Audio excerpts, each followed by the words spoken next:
Tabling of documents. J'ai l'honneur de I have the honor to lay upon the table, pursuant to subsection 39(1) of the Access to Information Act, a special report to Parliament entitled Failing to Strike the Right Balance for Transparency, Recommendations to Improve Bill C-58, an act to amend the Access to Information Act and the Privacy Act, and to make consequential amendments to other acts. This report is permanently referred to the Standing Committee on Access to Information, Privacy, and Ethics. Dépôt de projet de loi. Introduction of government bills. Déclaration. Statements by ministers. Parliamentary delegations. Presenting reports from committees. Introduction of private members' bills. First reading of Senate public bills. Motions. Motion. Presentation. Presenting petitions. The Honourable Member for Selkirk Interlake Eastman. Mr. Speaker, presenting two petitions today, E-1088 with over 1,080 signatures on it, dealing with the Minister of Defence's comments about being the architect of Operation Medusa, calling for his resignation, and petition E-909 with over 57,700 signatures, asking for an amendment to the Constitution Act of 1982 to ensure that the rights and freedoms of this country are respected. The Honourable Member for Saanich Gulf Islands. Thank you, Mr. Speaker. I rise to present two petitions today. The first is from constituents throughout Saanich Gulf Islands calling for a national waste reduction strategy. Petitioners note that there have been collaborative efforts going back to Environment Canada's reports and Ontario municipalities' reports for extended producer responsibility programs. Petitioners call on this government to collaborate with the provinces for a development and implementation of a comprehensive national strategy to reduce solid waste, garbage, and promote recycling in Canada. The second petition, Mr. Speaker, relates to the issue which this House has dealt with in previous private members' bills efforts, including one of my own, to deal with the trade in shark fin. Petitioners recognize that shark finning is not allowed in Canadian waters, but point out that the House could ban the possession, trade, and distribution and offer of sale of shark fins in an aid of protecting increasingly endangered species of sharks all around the world. Thank you, Mr. Speaker. Presenting petitions, présentation de pétitions. Question inscrite au feuilleton. The Honourable to the Government House Leader. Thank you, Mr. Speaker. I would ask that all questions be allowed to stand at this time, please. Is it agreed? Agreed and so ordered. Orders of the day. Government orders, government bills, comments. Second reading of Bill C-47, an act to amend the Export and Import Permits Act and the Criminal Code. Resuming debate, the Honourable Member for Glengarry Prescott Russell. Mr. Speaker, I'll be sharing my time with my esteemed colleague from Kitchener Centre. Mr. Speaker, during the course of the first day of debate on Bill C-47, certain members of this House chose to focus their sights on unfounded concerns with respect to the legitimate use of firearms by law-abiding, licensed firearm owners in Canada. Today, I intend to set the record straight. It was clear during that debate that there was a deep-seated misunderstanding of the objectives of Canada's accession to the Arms Trade Treaty. It is therefore my intent to address and allay these concerns by factually outlining the intent of the ATT and of its legislation. So let me be absolutely crystal clear on this point. Canada's accession to the Arms Trade Treaty will have no effect on law-abiding Canadian firearms owner, whether it be shooting trap or skeet, hunting upland birds and big game, or keeping their farm animals safe from coyotes. The Arms Trade Treaty is about preventing the proliferation of conventional arms to people or places where lives could be put at risk, our national security, or that of our allies would be undermined, or where we might expect serious violations of human rights or international humanitarian law to occur. Some of our colleagues suggest in the previous day's debate that the treaty and Bill C-47 do not have a carve-out or other protections for legitimate and law-abiding gun owners. On this subject, let me be equally clear.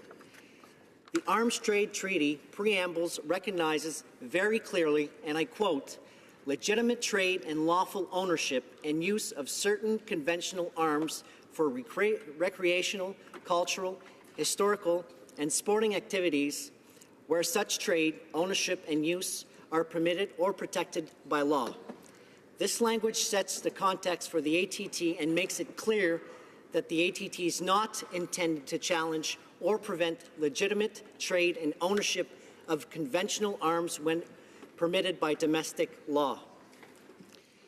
The ATT also reaffirms the sovereign rights of any state to regulate and control conventional arms exclusively within its territory pursuant to its own legal and constitutional system, unquote. This is why in this bill there is not a single proposed amendment to the Firearms Act. That is the act responsible for possession, manufacturing, and transfer of firearms in Canada. Let me again reiterate, the rights of law-abiding Canadian firearm owners are not and will not be affected by Canada's accession to the Arms Trade Treaty, full stop. Mr. Speaker, the rights of law-abiding Canadian firearm owners are permitted and protected in Canadian law and regulation, and this will not change. It is incorrect to say that the Arms Trade Treaty does not recognize the lawful use of firearms subject to relevant national laws.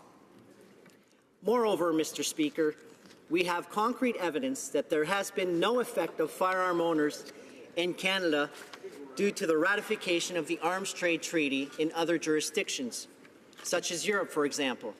If a Canadian wishes to import a Benelli shotgun from Italy or a Walter target pistol from Germany, the process remains straightforward. First, the individual importing the firearm into Canada must be at least 18 and hold a valid possession and acquisition license for a non-restricted or restricted firearm. Second, the firearm must be declared to Canadians' customs and the appropriate duties and taxes paid. That's the current process, and it will not change after Canada's accession to the ATT. I would also point out that there is no requirement to seek import authorization in advance for non-restricted or restricted firearms or firearm parts. That is not going to change with Bill C-47. The Arms Trade Treaty has been enforced in Germany and in Italy since December of 2014, and those countries still have no issues with exporting firearms to law-abiding Canadian firearm owners. Canada's accession to the ATT also won't affect the ability of law-abiding Canadians to travel overseas with their firearms. Whether you are traveling to the UK for a shooting competition or France to hunt pheasants in Brittany, the temporary export process is very straightforward and will not change with the implementation of Bill C-47. Those Canadians be required to comply with local laws, but if the UK or French government wishes to verify that individual's permit, we can already provide that assurance without compromising personal information. If you're planning on a hunting trip in the United States, then the process is even simpler, as long as you comply with the relevant local U.S. laws. The last issue I wish to address, Mr. Speaker, is the concerns expressed by some of our honourable colleagues with respect to the record-keeping provisions in Bill C-47. My colleagues suggested that Article 12 of the Arms Trade Treaty introduces new obligations on Canada to collect information and to provide such information to the Arms Trade Treaty Secretariat. That is not accurate. Article 12 speaks solely to what a country should include in its national record keeping. In this regard, Canada's existing system of export record keeping meets the Arms Trade Treaty obligation. No change is needed, and no change will be made. The record-keeping requirement of the Export and Import Permit Act predates the Arms Trade Treaty by decades. Exporters have been required to keep all relevant records to demonstrate they are in compliance with the Act since 1947. The time limitation of 6 years plus the current year has been on the books since 2006. Canadian exporters are already very familiar with these requirements, and it is incorrect to characterize these requirements as being new. Existing record-keeping requirement of the Export and Imports Permit Acts are familiar to all Canadians involved in the legitimate trades of arms. The slight amendment to add organization is related specifically to obligations with respect to brokering only. There will be no requirement to register or retain information with regards to the purchase of a foreign-made weapon if purchased in Canada. Once legally imported into Canada, no information will be retained for the purpose of this bill. The Arms Trade Treaty does not apply to domestic trades in arms. In addition, there is no requirement in Article 12 of the Arms Trade Treaty to share national records with other member states or with the Arms Trade Treaty Secretariat.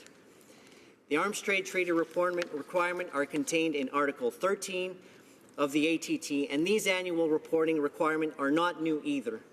Article 13 of the treaty clearly states that the data is reported to the Arms Trade Treaty Secretariat can reflect the same data as what was listed in annual reports to the United Nations Register of Conventional Arms for the specific items covered by the Arms Trade Treaty. Canada has been filing these reports to the United Nations Register of Conventional Arms for 15 years since 2002. Again, Mr. Speaker, this is nothing new, and it is a long-standing national obligation to report that data in aggregate form. No personal or business confidential information is contained in those reports.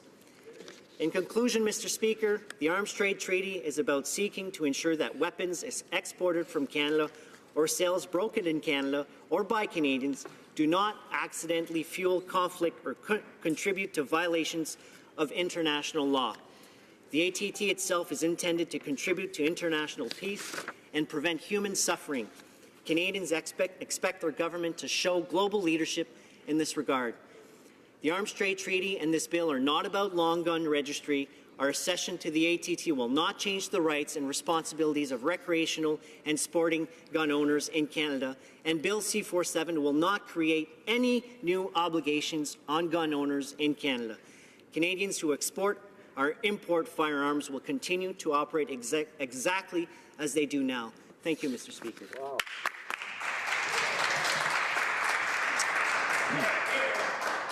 Questions and comments? Qu'est-ce commentaire? The honourable member for Sherwood Park, Fort Saskatchewan. Thank you, Mr. Speaker. I thank my colleague for his speech. I know that this is a sensitive issue in his riding, that there are many law-abiding, responsible gun owners who live in Glengarry, Prescott, Russell. I want to ask him, first of all, he tells us nothing's wrong, nothing's to see here is a problem. But actually, everything we're hearing from the major firearms organizations who represents firearms owners in Canada, they all have major concerns. So, for first blush, who should we believe, those organizations or this particular member? But I also want to ask him, if I were to believe everything as factual that he laid out in his speech, he says, you know, we already have a strong system of arms control.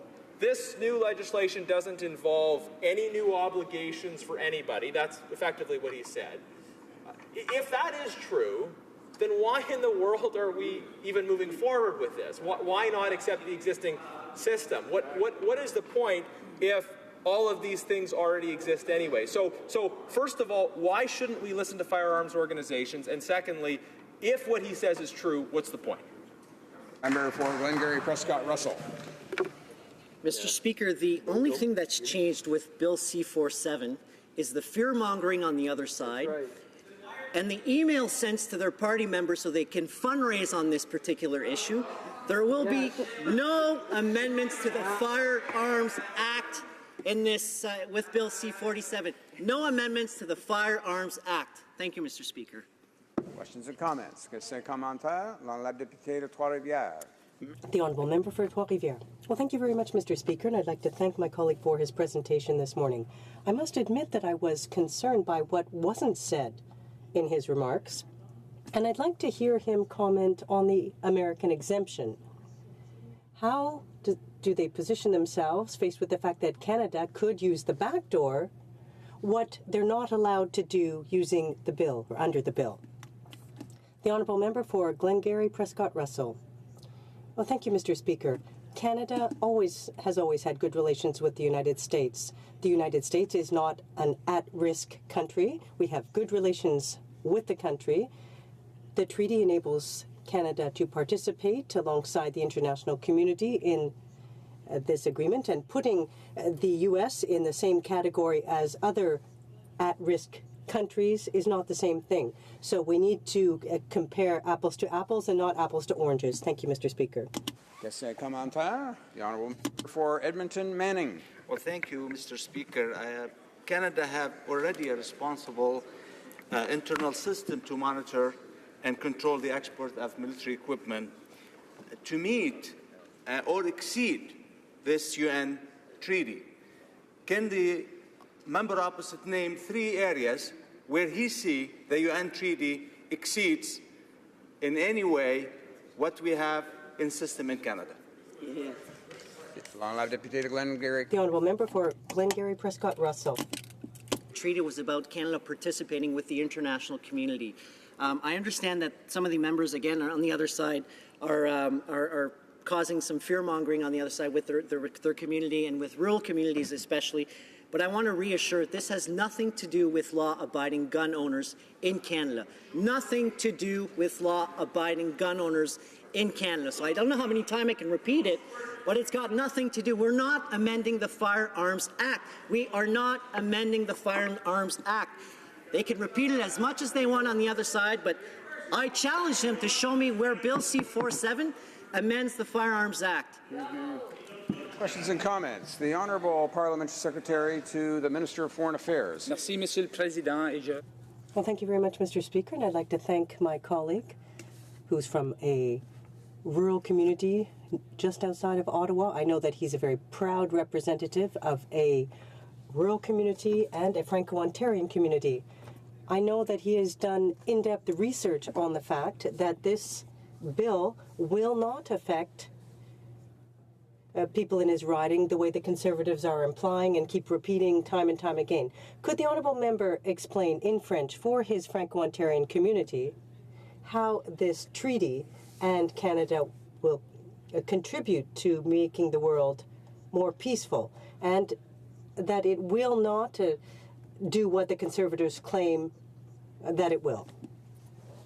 The Honourable Member for Glengarry Prescott Russell. Thank you to the Parliamentary Secretary for the Minister of Foreign Affairs. It's important to mention that, yes, Bill C-47 will not affect gun owners. It's important to mention as well that what the Conservatives are trying to do again is to fearmonger. We are accustomed to it now.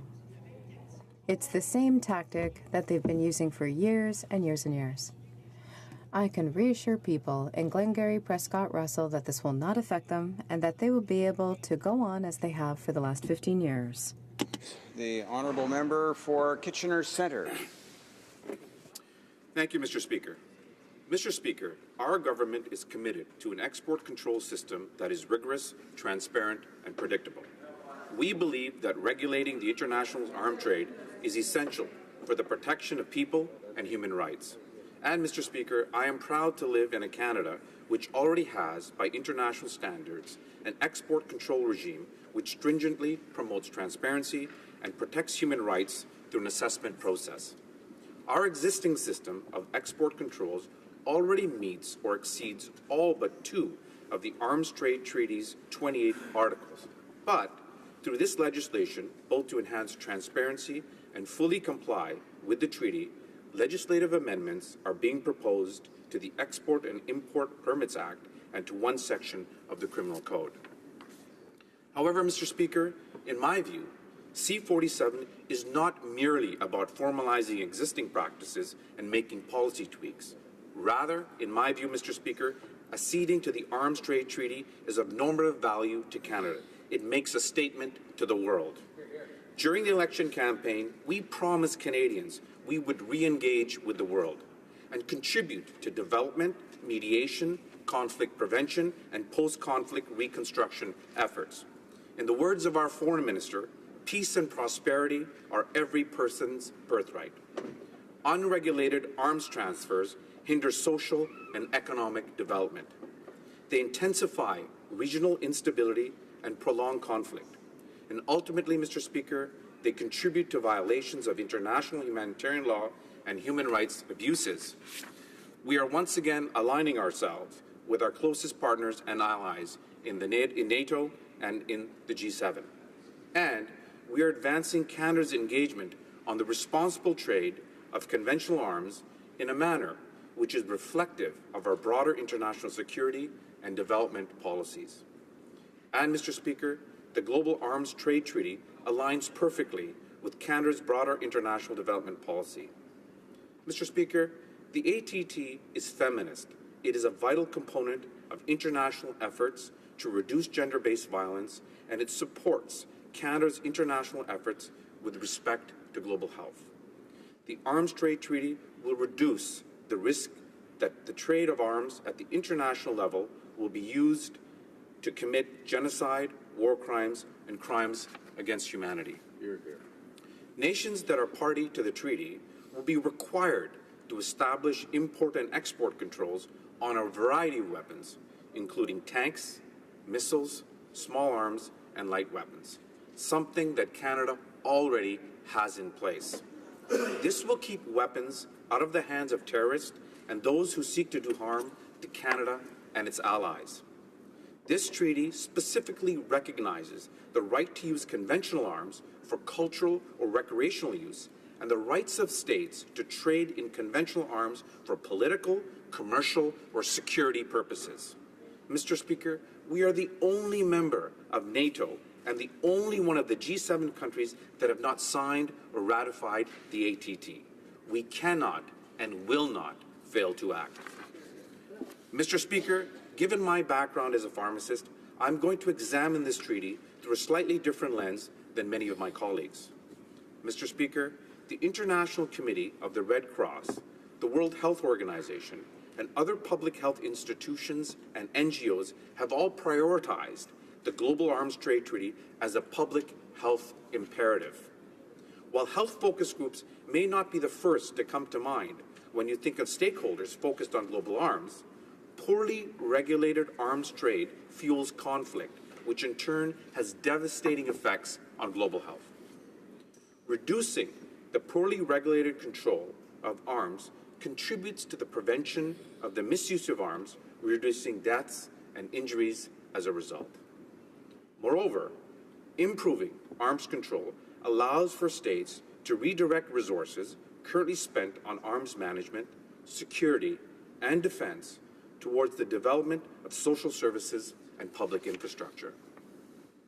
Mr. Speaker, not only will the ATT reduce the direct consequences associated with the illicit arms trade, it will also help a wide variety of secondary challenges associated with the spread of illegal arms.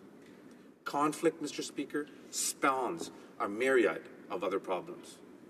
Health challenges, not just from injuries sustained in combat, but from diseases that spring up from the unsanitary conditions which arise in war zones. Diseases like cholera, dysentery, and malaria.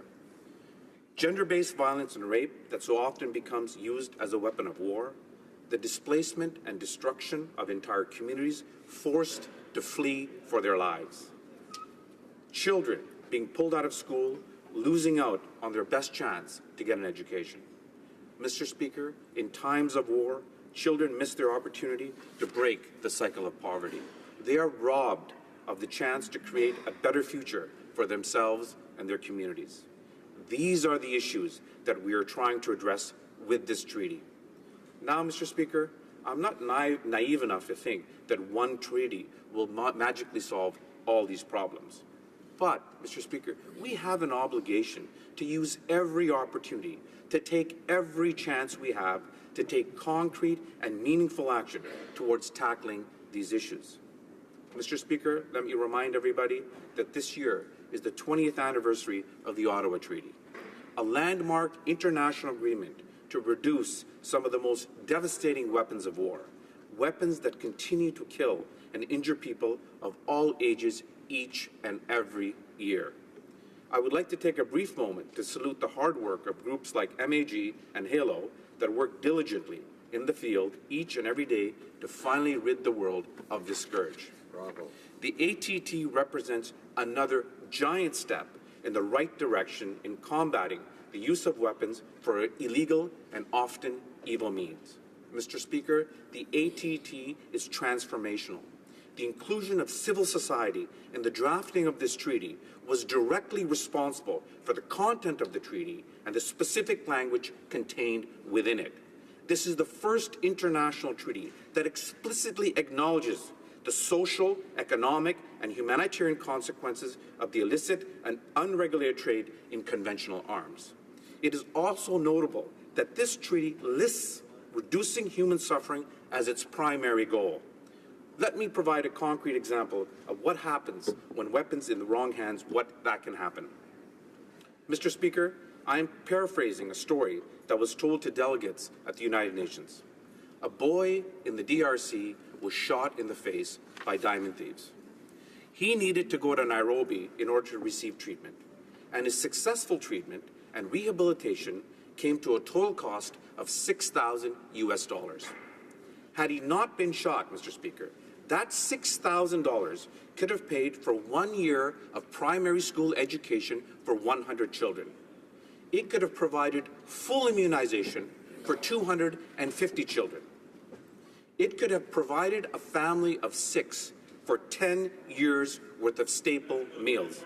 Make no mistake, Mr. Speaker, this is what we are talking about when we are discussing the ATT. This is what we are trying hard to prevent. This is not the time for Canada to remain on the sidelines and let others lead. This is exactly the sort of treaty that speaks to the heart of who we are as Canadians, as a people. And, Mr. Speaker, I am proud to support this bill. Thank you, Mr. Speaker.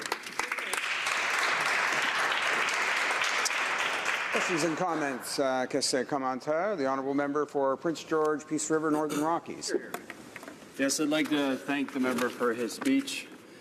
I have actually Bill C-47 right in front of me, and you know, the Liberals keep talking about they're not establishing a new firearms registry, but this is exactly what this does, and exactly for the same reason why we did not ratify this particular agreement when we were in government.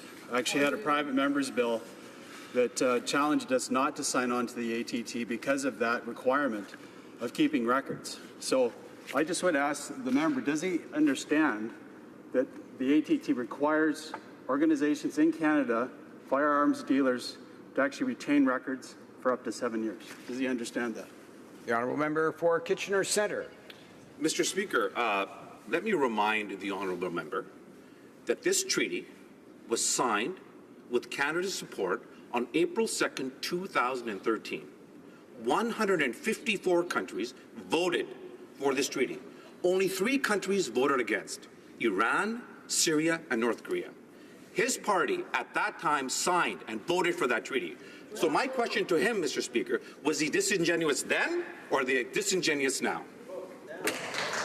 Questions and comments. The honourable member for Vancouver, Kingsway. Thank you. Well, along the topic of disingenuousness, you know, it's easy to speak highly of concepts like human rights, but I notice that the adherence to those words often goes out the door when money is involved. Now, this government here is talking a good line on human rights, but Canadians know that this country has sent $15 billion worth of light armored carriers to Saudi Arabia, and Saudi Arabia is using those vehicles against the civilian population in Yemen. Now, this government knows that, the world knows that, yet the Liberal government has refused to cancel that contract or do anything about it, even though Canadian law prohibits Canada selling arms to countries that use those weapons against civilian populations, which is exactly what Saudi Arabia is doing in Yemen. So my question to the honourable member is, does he agree with the NDP that the Liberal government should cancel the sale of weapons to Saudi Arabia when, in the clear face of Saudi Arabia using those weapons to kill civilians in Yemen? The honourable member for Kitchener Centre. Mr. Speaker, I'm kind of confused because during the election campaign, they supported the same thing, so I don't know where the question is coming from, Mr. Speaker. Questions and comments? The honourable member for Sherwood Park, Fort Saskatchewan. Thank you, Mr. Speaker. You know, we just heard a speech from the member for Glengarry Prescott Russell who said, nothing to see here. We've got a system of arms control in place. This doesn't really change anything.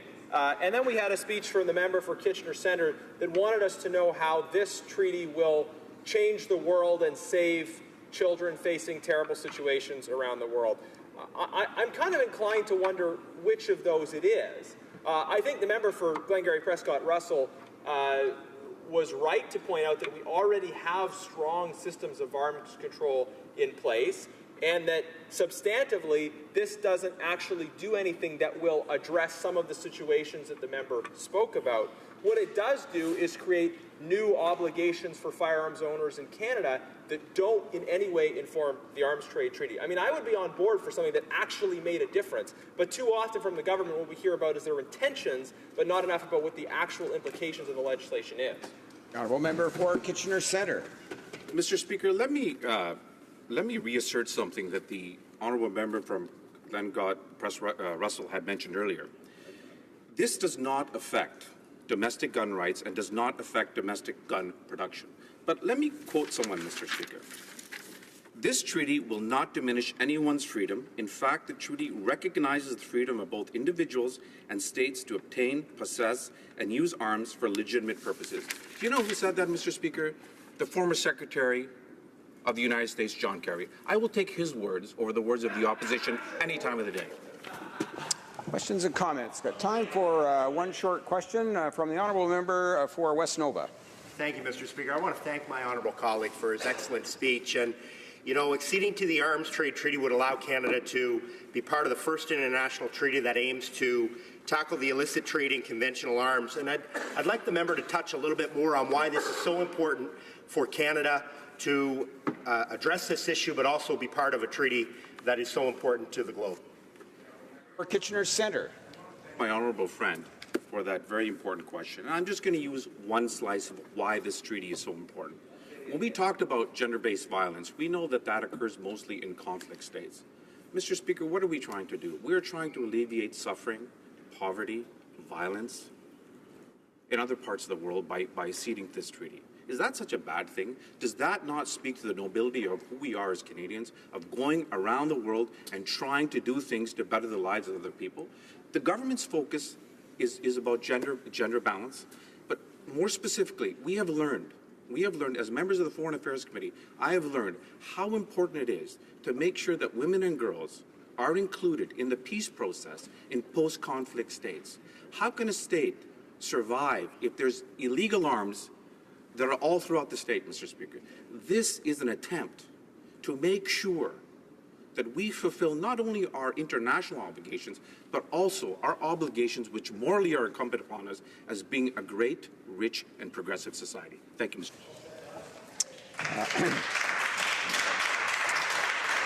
I would like to inform the honourable members that there have been more than 5 hours of debate since the first turn regarding this motion. Consequently, the time allocated for all the following interventions will be limited to 10 minutes for speeches, 5 minutes for questions and comments. Resuming debate. The honourable member for Sherwood Park, Fort Saskatchewan. Thank you so much, Mr. Speaker. It's a pleasure for me to rise to be able to debate C-47, a bill that, as members know, implements an international arms control treaty. It's fascinating listening to the members who just spoke from Glengarry Prescott Russell and Kitchener Centre on the government side. We heard so much about their intentions. This bill intends to do this. We don't intend to cause any problems for law-abiding firearms owners. We intend to try and address arms control internationally. I think it lays bare a fundamental difference in the foreign policy approach of the official opposition and the government, which is that the government is always chasing an optic, in general, but especially when it comes to our foreign policy, without looking at the detail. I think my colleagues on our side of the House have very ably laid out the practical problems with this legislation. and the practical reality that we already have a strong system of arms control in this country which achieves the objective. And the government members barely engaged in the discussion on this point. Instead, we heard them laud their own intentions. Let me tell members opposite that on many of these issues, we have the same intentions, but we've read the bill, we've looked at the treaty, and we have specific concerns that we've heard from our communities about the substance of it, especially insofar as we already have a strong system in place. So, Mr. Speaker, we oppose this bill on the grounds that it complicates existing arms control mechanisms, which are working very well at present, and in the process it introduces substantial problems for responsible, law-abiding Canadian firearms owners. I want to start by talking about some of those core substantive issues in terms of existing and proposed new arms control measures, and then I want to talk specifically about what I'm hearing from firearms owners in my riding about the way the government is treating them.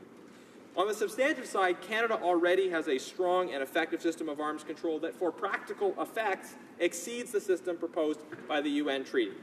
It includes the Trade Controls Bureau, through which the minister responsible prevents the supply of military equipment to countries where the export may threaten Canadian security or be used in internal or external conflicts in general. I should say it's supposed to do that, depending on the decisions the minister makes. It includes provisions which allow a complete ban on trade with high-risk countries. Under the present system, Canada Border Services Agency and Statistics Canada collect all such information on goods exported from Canada. So we are already doing exactly what we need to do, exactly what the objectives laid out by the member for Kitchener Centre say need to be done. We are already doing those things, keeping weapons from bad actors and out of dangerous situations, and in any event, certainly tracking our exports. Now, some might argue that some might sign on to this that signing on to this UN treaty is important for alignment with other nations. And again, one of the members opposite mentioned nations that had initially signed on to it. But if you look at the actual ratification record of countries, you'll note that countries representing a majority of the sales of military equipment have not signed on. So this treaty isn't establishing an effective international regime to align with at all. We already do arms control. We do it well. So at best, C-47 is a solution in search of a problem. And paradoxically, that was the defense of it by the member for Glengarry Prescott Russell. He told us, really, it's not changing anything anyways, which was at odds with what the member for Kitchener Centre said. Member for Glengarry Prescott Russell told us it's not changing anything. The member for Kitchener Centre told us it's going to save the world. It's one or the other. Maybe it's somewhere in between. But probably, based on our evidence, it's making things worse. At best, if you take the member for Glengarry Prescott Russell at his word, it is a solution in search of a problem. But our contention is that it's worse than that, because the treaty fails to recognize the legitimacy of lawful firearms ownership and creates all sorts of unnecessary problems and red tape for responsible firearms owners. Most critically, it effectively recreates the federal gun registry by requiring the tracking of all firearms imported and exported and requiring that information be available to the minister for 6 years. Given that it's calendar years, it could be up to 7 years. Firearms groups and individual owners have repeatedly expressed concern about the implications of this. They want a strong system of arms control, but they point out that, in fact, we already have one. Beyond that, firearms owners are generally frustrated by a constantly shifting classification system which does not provide any meaningful certainty to law-abiding gun owners. Your gun could be legal today and illegal tomorrow without even the due process of an order in council.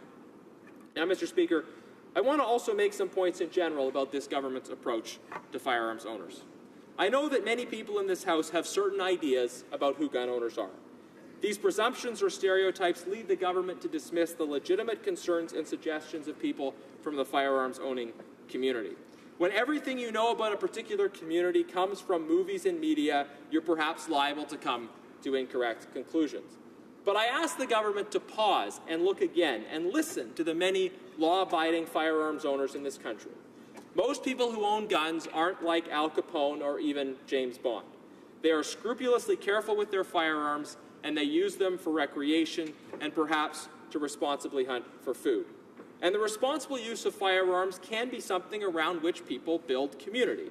Just like some of us get together over drinks or to play sports, some Canadians enjoy spending time with their families and friends at the range or out hunting. For some people, guns are also an important part of their family history. Making it harder for people to possess their guns in these cases involves trying to take away people's valuable family heirlooms. I ask the government to think about these gun owners, people who you might not have met, but people who don't deserve to be judged on the basis of uninformed stereotypes. Liberals who supposedly champion diversity and openness to experience should be open to learning about the legitimate aspirations of firearms owners, which can be effectively and responsibly integrated with a commitment to public safety. With that in mind, Mr. Speaker, in the remaining time I'd like to read at some length an essay written by one of my constituents who is a firearms owner. He asked that I share this anonymously. He writes the following: I am the gun owner that is a loving husband and father. I raised great kids and still love my high school sweetheart 27 years later. I am the gun owner that deplores violence. I respect the police and the law. I fly a Canadian flag in my yard. I am the gun owner that is a sports coach, a community leader, an involved parent, and the father that booked off work for all those field trips with your kids when others were busy. I am that gun owner that stopped on that icy highway and brought your wife and child to safety from their stuck car on a cold night. I am that gun owner that has a successful business, employs people with good jobs and fair wages. I am the gun owner that ensures respect, fairness, and proper treatment of people. I speak out against harassment and racism. I am that gun owner that believes firearms safety and training are paramount to have a successful firearms policy in our country. I am the gun owner that stores his firearms properly and safely, respects the privilege of owning firearms, and is a respected and committed member of the community that cares deeply about the safety of your children and mine. I am the gun owner that lives on your street, down the alley, or at the end of the block. I am the one that waves, pushes your car when you are stuck, and my kids and I are the ones that shoveled those neighbors' driveways when they needed help, someone passed away, or a neighbor fell ill. I am the gun owner that has firearms for sport shooting and hunting and recreation. My firearms have been passed from generation to generation.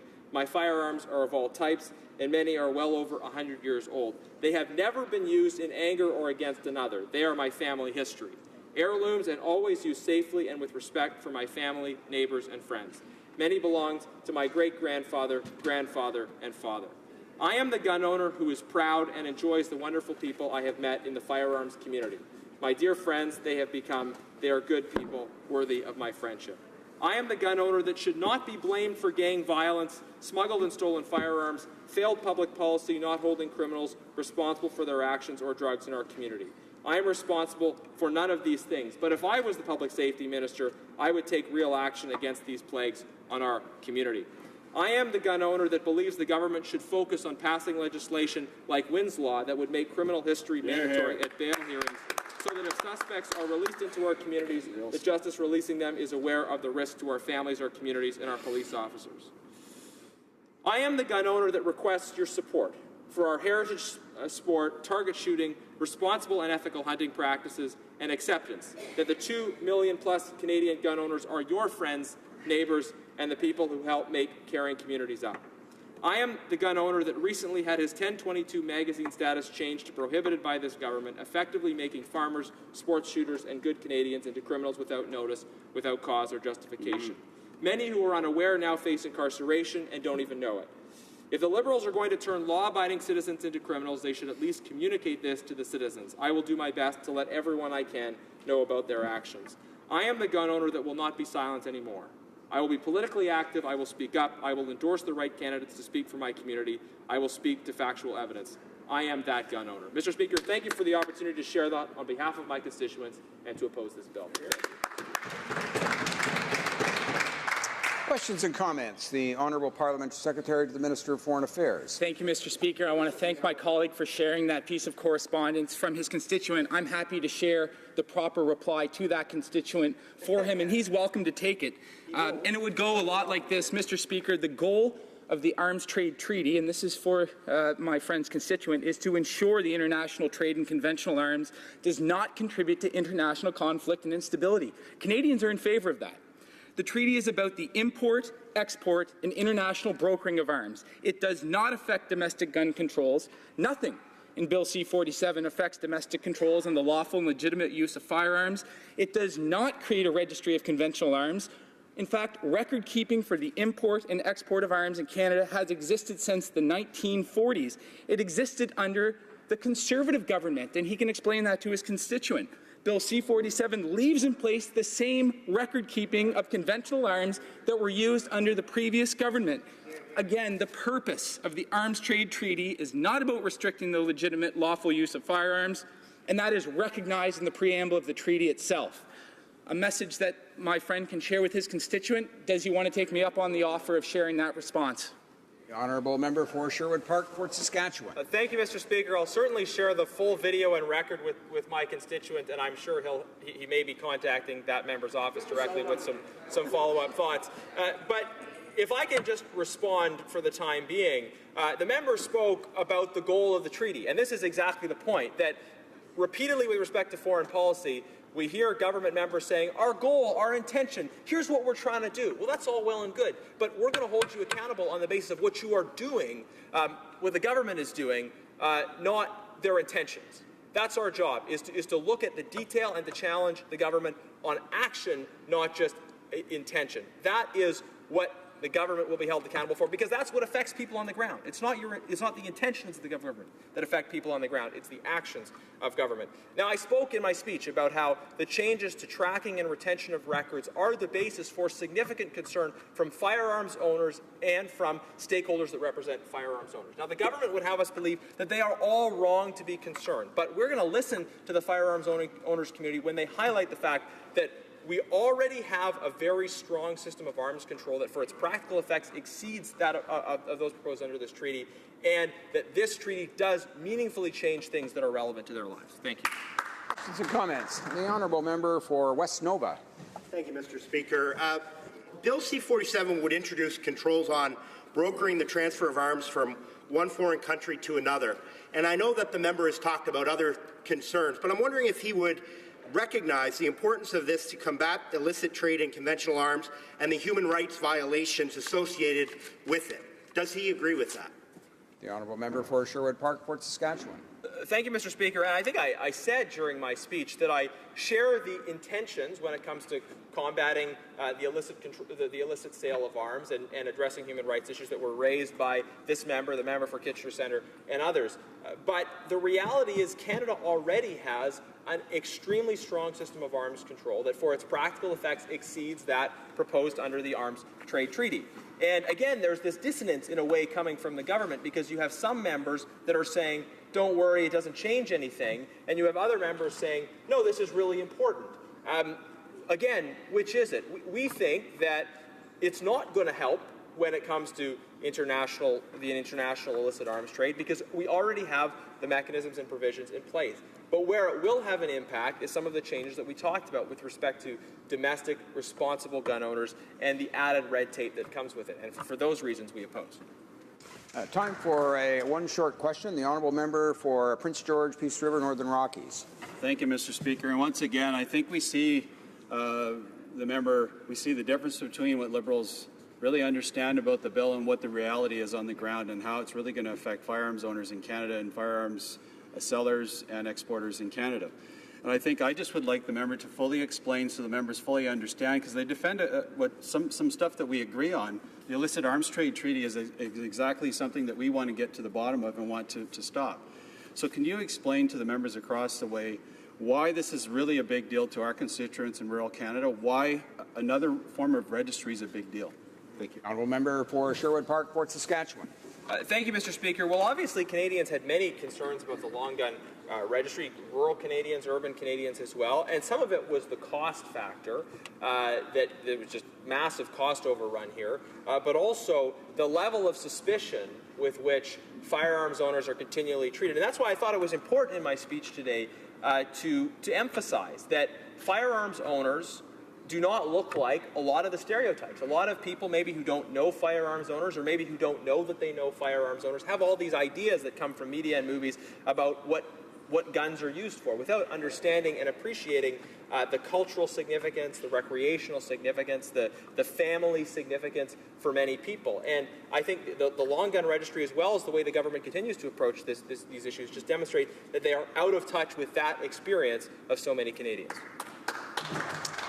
Resuming debate, the honourable member for Willowdale. Thank you, Mr. Speaker. Allow me to start off by saying we live in a world where global actors seek global solutions for global crises and where the international community and international law play an indispensable role in creating a more safe, secure, and stable international order. It is in that spirit that I rise today to discuss Bill C-47, an act to amend the Export and Import Permits Act and the Criminal Code. The implementation of the obligations contained in the bill before us today represents a firm Liberal campaign commitment and is of great concern to a great many Canadians. Bill C-47 marks a common sense and long overdue commitment on the part of the Canadian government to fully accede to the Arms Trade Treaty and strengthen Canada's arms export regime.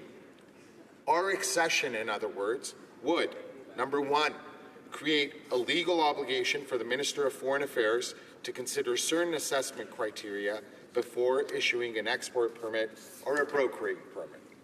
Number two, define brokering activities and establish a framework to control brokering that takes place in Canada and that is undertaken by Canadians outside Canada. Number three, set May 31st as the date by which the Minister of Foreign Affairs and the Minister of International Trade must table in both Houses of Parliament a report of the operations under the EIPA and a report on military exports in the preceding year. Number four, increase the maximum fine for a summary conviction offence from $25,000 to $250,000 in order to support enhancement and encourage compliance. 6, replace the requirement that only countries with which Canada has an intergovernmental arrangement may be added to the automatic firearms country control list, with a new requirement that a country may be added to the AFCCL on the recommendation of the Minister of Foreign Affairs after consultation with the Minister of National Defence. And lastly, it adds a new purpose for which an article may be added to an export control list to facilitate the collection of information of goods that have been, are, or are likely to be subject to trade investigations. The need for a strengthened international arms regime is abundantly clear. Most estimates suggest that there are over 875 million small and light arms in circulations worldwide. This number is roughly equal to the number of cars or tablets on the planet. To appreciate the magnitude of this figure of 875 million, this number, it is well to consider, is twice the amount of people who lived under the British Empire in its heyday. Or, to use another example, to look at it differently, this number represents 252,306 guns for every Tim Hortons in Canada. In the absence of common sense regimes and international cooperation to prevent the spread and proliferation of small and light arms, this number represents an astounding threat to global stability. To wit, armed violence kills approximately 508,000 people every year on a global scale. It is important to emphasize that most of these people are not living in conflict zones. The Arms Trade Treaty ensures that countries effectively regulate the international trade of arms, so they are not used to support terrorism, international organized crime, gender-based violence, human rights abuses, or violations of international humanitarian law. Several measures within the ATT help address these pressing concerns.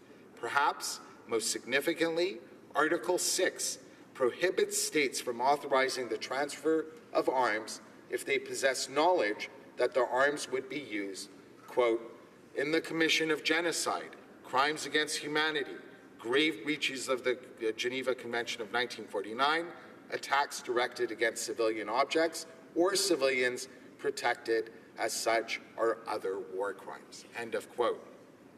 In addition, Article 7 requires states to examine whether their arms export regimes, quote, would contribute 2, or undermine peace and security, end of quote. Quite simply, our government believes that regulating the international arms trade is essential for the protection of people and of human rights. This is precisely the type of issue on which Canada was once regarded as a global leader. And it is on these types of issues, Mr. Speaker, that our government once again seeks to return Canada to a principled and forceful foreign policy based on respect for human rights and international law. Negotiation of the ATT, it is well to remember, formally began in 2006 and arose from a growing concern within the international community regarding the proliferation of small and light arms across the globe. The growing security threat posed by these weapons and the lack of international cooperation on this issue was of grave concern. Unfortunately, however, as this process unfolded, Canada largely remained on the sidelines. As of the spring, 91 states had both signed and ratified the treaty, and it's important to highlight that Canada remains the only NATO ally and G7 nation not to have signed or ratified the Arms Trade Treaty. The bill before us today will rectify this. Bill C-47 would bring Canada into full compliance with the ATT and set global standards into Canadian law. Acceding to the treaty is not just about Canada's arms trade regime, it is also about Canada setting a principled standard and, again, embracing the need for coordinated global action. The regulations before us were developed in a transparent, deliberate, and comprehensive fashion. More importantly, our government is matching words with action. Budget 2017 allocated $13 million over 5 years to allow Canada to implement the Arms Trade Treaty and to further strengthen Canada's export control regime. Moreover, we're also contributing $1 million to the UN Trust Facility supporting cooperation on arms regulation to ensure that we assist other countries accede to this treaty. We are doing this because our government understands that as global security threats become increasingly diverse, dispersed, interconnected, and interdependent, Canada cannot afford to sit idle or, for that matter, to go it alone. We should never neglect our international responsibilities for reasons of domestic pandering or narrow-minded ideology. Canada, quite simply, has a moral obligation to accede to the ATT, and I am proud that our government has taken these concrete steps. Thank you, Mr. Speaker. Questions and comments? Question commentaire. The honourable member for Selkirk, Interlake, Eastman. Thank you, Mr. Speaker. And I was listening with intent, and there's been some misinformation, more than a little, coming from the other side, and they keep saying that all NATO allies have signed the UN Arms Treaty, Arms Control Treaty, and I can tell you that the United States, our closest ally and a member of NATO, has not signed the ATT. So, will the member correct the record and ensure that the Canadians understand that the United States has not signed it, Russia has not signed it, China has not signed it, Israel has not signed it, North Korea hasn't signed it, and their utopian views that by signing this treaty will magically clean up the illicit trade of defensive weapons and firearms around the world is nothing but a sham so they can get their backdoor gun registry in place and delegitimize all lawful owners of firearms here in Canada. Honourable member for Willowdale. Thank you, Mr. Speaker. I've had the privilege of listening to the debate on this issue this morning, and I have to say, if there is anyone who should rectify the record, it is my good friend across the aisle.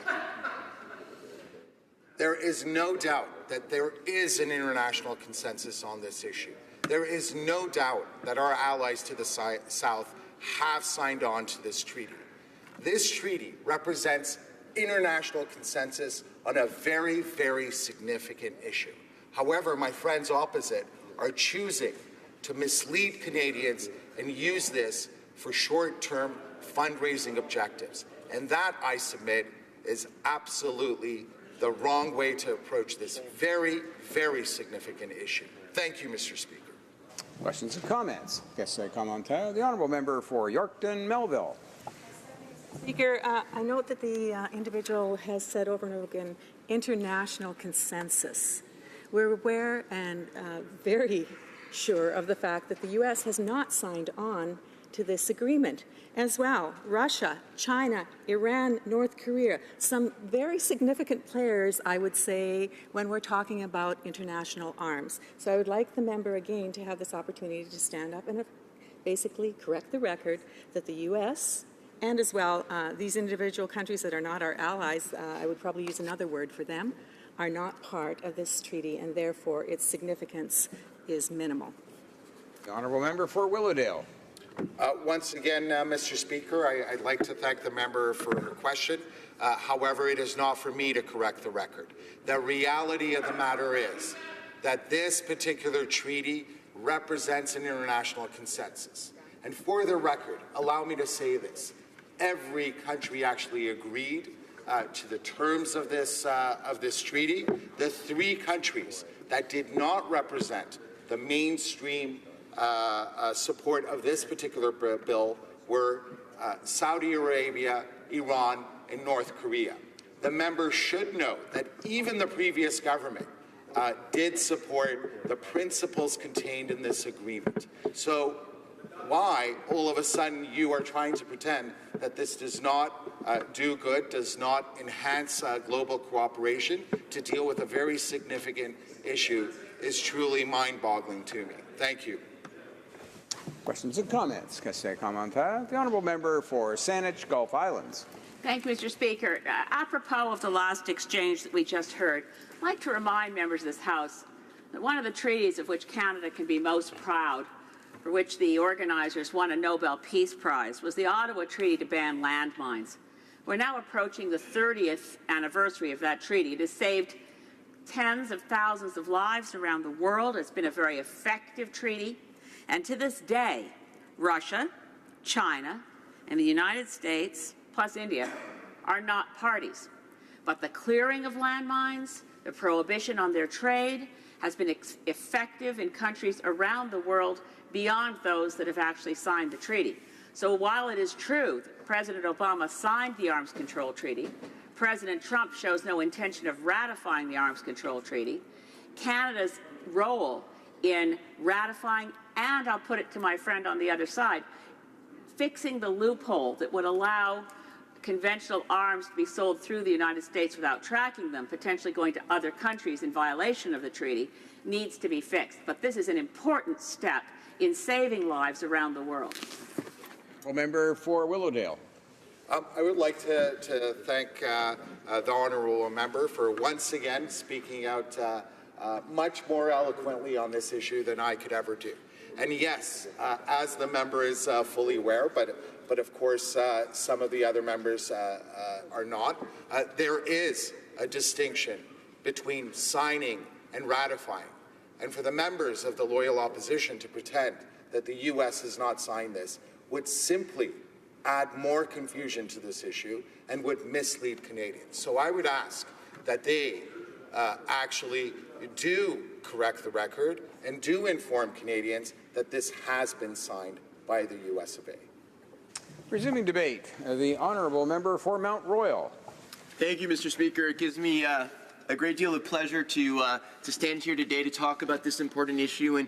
And just for the record, before I begin my speech, the U.S. signed the treaty on the 25th of September 2013, and Israel signed the treaty on the 18th of December 2014. The member's speech actually said they signed the treaty. He did not say they ratified the treaty. I'd like to thank you for this opportunity to speak to an important issue, and I hope that all members of this House share the interest of Canadians when it comes to high standards for peace, security, and human rights. Canada's system for control is one of the strictest in the world, and it complies with the 4 large regimes for export and non-proliferation, supported by our security partners and allies. These include the Wassenaar Agreement, whose participating states work together to prevent destabilizing accumulations of conventional weapons, the Missile Technology Control Regime, whose partners aim to prevent the proliferation of weapons-grade military technology, the Australia Group, whose members focus on controlling the spread of chemical and biological weapons, and the Nuclear Suppliers Group, whose purpose is to curtail materials, equipment, and technology that could be used to manufacture nuclear weapons. Our steps have focused on the need to regulate the arms trade, to minimize risk, and these are the objectives of the treaty. It is designed to minimize the effect and to globalize standards when it comes to trade in conventional weapons. The treaty will ensure that all signatory states have effective measures in place to control the trade, along with measures to limit and prohibit illicit trade. Transparency for transactions also covers these measures. We need leadership. Canada has taken too long to ratify the treaty. This bill gives Canada an opportunity to resume its role as a leader in this area. It is why we shall adhere to the treaty and strengthen our already strict measures that are in place. We will comply with the standards of the treaty and implement them. Mr. Speaker, this is why our government will strengthen the transparency surrounding these measures by adhering to the treaty. We will bring forth the necessary changes to comply with the obligations we have not yet met. Changes to export permits will make it possible to ensure that Canada fully complies with two parts of the treaty which it did not yet do. Article 7, by applying specific criteria for which Canada must base itself to assess applications for permits, and to Section 10 on brokering to establish new measures surrounding brokering. And this will be an extension to cover the situation for third-party countries, for Canada and abroad. Committed to acceding to the Arms Trade Treaty. This treaty will allow Canada to participate in a broader multilateral effort that creates common international standards for the export of conventional weapons. The implementation of this multilateral treaty by Canada and other state parties will reduce the irresponsible flow of weapons that contribute to terrorism, transactional organized crime, and violations of international human rights law and humanitarian law. It will provide women and children, too, often victims of conflict, with greater protection and the opportunity to live in a more stable, peaceful environment. Accession will allow Canada, amongst other things, to participate fully in ATT meetings of state parties and enable our government to be more effective in its push for more transparency and accountability in the global arms trade, both in Canada and worldwide. These goals are consistent with our values and policy objectives aimed at reducing conflict and instability and protecting human rights and countering terrorism. Our accession to the ATT will complement Canada's broader engagement on the responsible trade of conventional arms. Canada has long been at the forefront of promoting export controls to reduce the illicit trafficking of weapons, particularly in regard to their negative effects on human rights. Export controls are also aimed at balancing the economic and commercial interests of Canadian businesses with the national interests of Canada. Such controls are intended to permit legitimate trade where appropriate. Mr. Speaker, the ATT requires member states to assess all potential exports, but it also allows the use of expedited procedures for low-risk countries. In fact, many ATT states already use expedited processes for countries that they assess to be low risk. This allows countries to focus their resources on the highest risk activities, namely those activities that are the most serious threats to peace and security. Our government will ensure that comprehensive assessments are conducted for all export destinations according to the criteria set out in the ATT. The defense and security interests of the United States and Canada have been intertwined and integrated for the better part of the last century. Our countries share common ideas, and we also share an understanding about the risks of irresponsible arms diversion. Exports to the U.S. are also important in the context of international defense and supporting the North American industrial defense base. According to the most recently available trade data, Canada's defense and security sector employed close to 63,000 skilled workers and contributed $6.7 billion to Canada's GDP in 2014. The reach of Canada's defense and security industry is national, with clusters of expertise in communities from coast to coast, and comprises some 640 small and medium-sized enterprises, as well as a number of large anchor firms. Many of these firms are integrated with companies in the U.S., and innovation generated by the defense and security industry has spillover effects in a multitude of commercial and civil applications, helping sustain SMEs in high-tech sectors ranging from aerospace to innovate materials to information and communications technologies. We are convinced that continuing permit-free export of most military and strategic goods and technologies to the United States supports Canadian interests for the reasons I've mentioned. In addition, it will also allow us to make the most efficient use of Global Affairs Canada resources and to focus our attention to the highest risk destinations and transactions. Mr. Speaker, to conclude, we must reaffirm our commitment to be global leaders in addressing the consequences of illegal or irresponsible arms trade, whether it be as a national example of strong and effective export and brokering controls, as key participant members in the various export control and non-proliferation regimes, or as leaders in the globalization of the Arms Trade Treaty. Thank you, Mr. Speaker. Questions et commentaires. L'honorable député. Questions and comments, the Honourable Member for Louis-Saint-Laurent. Well, thank you, Mr. Speaker. And I'd like to thank my colleague for the quality of his remarks. Without wanted to be too emotional, but we are very pleased with the inauguration of the monument yesterday, and beyond partisanship, I want to acknowledge that and point out the importance pointed out by the Leader of the Opposition and the Prime Minister on this matter. Now, Mr. Speaker, the member opposite made some interesting comments, and this is a very important issue. In the bill as it is drafted, and to support these steps, there is a major distinction that needs to be made between weapons that are used by criminals, terrorists, and weapons used aggressively against civilian populations, and hunting weapons, people who are collectors, people for whom weapons or have been part of their tradition as Canadians. And there are millions of Canadians for whom these weapons are an important part of their culture and not the opposite. Can the member acknowledge that this distinction is not being made? The Honourable Member for Mount Royal. Well, I'd like to thank my colleague for his remarks with respect to the monument yesterday.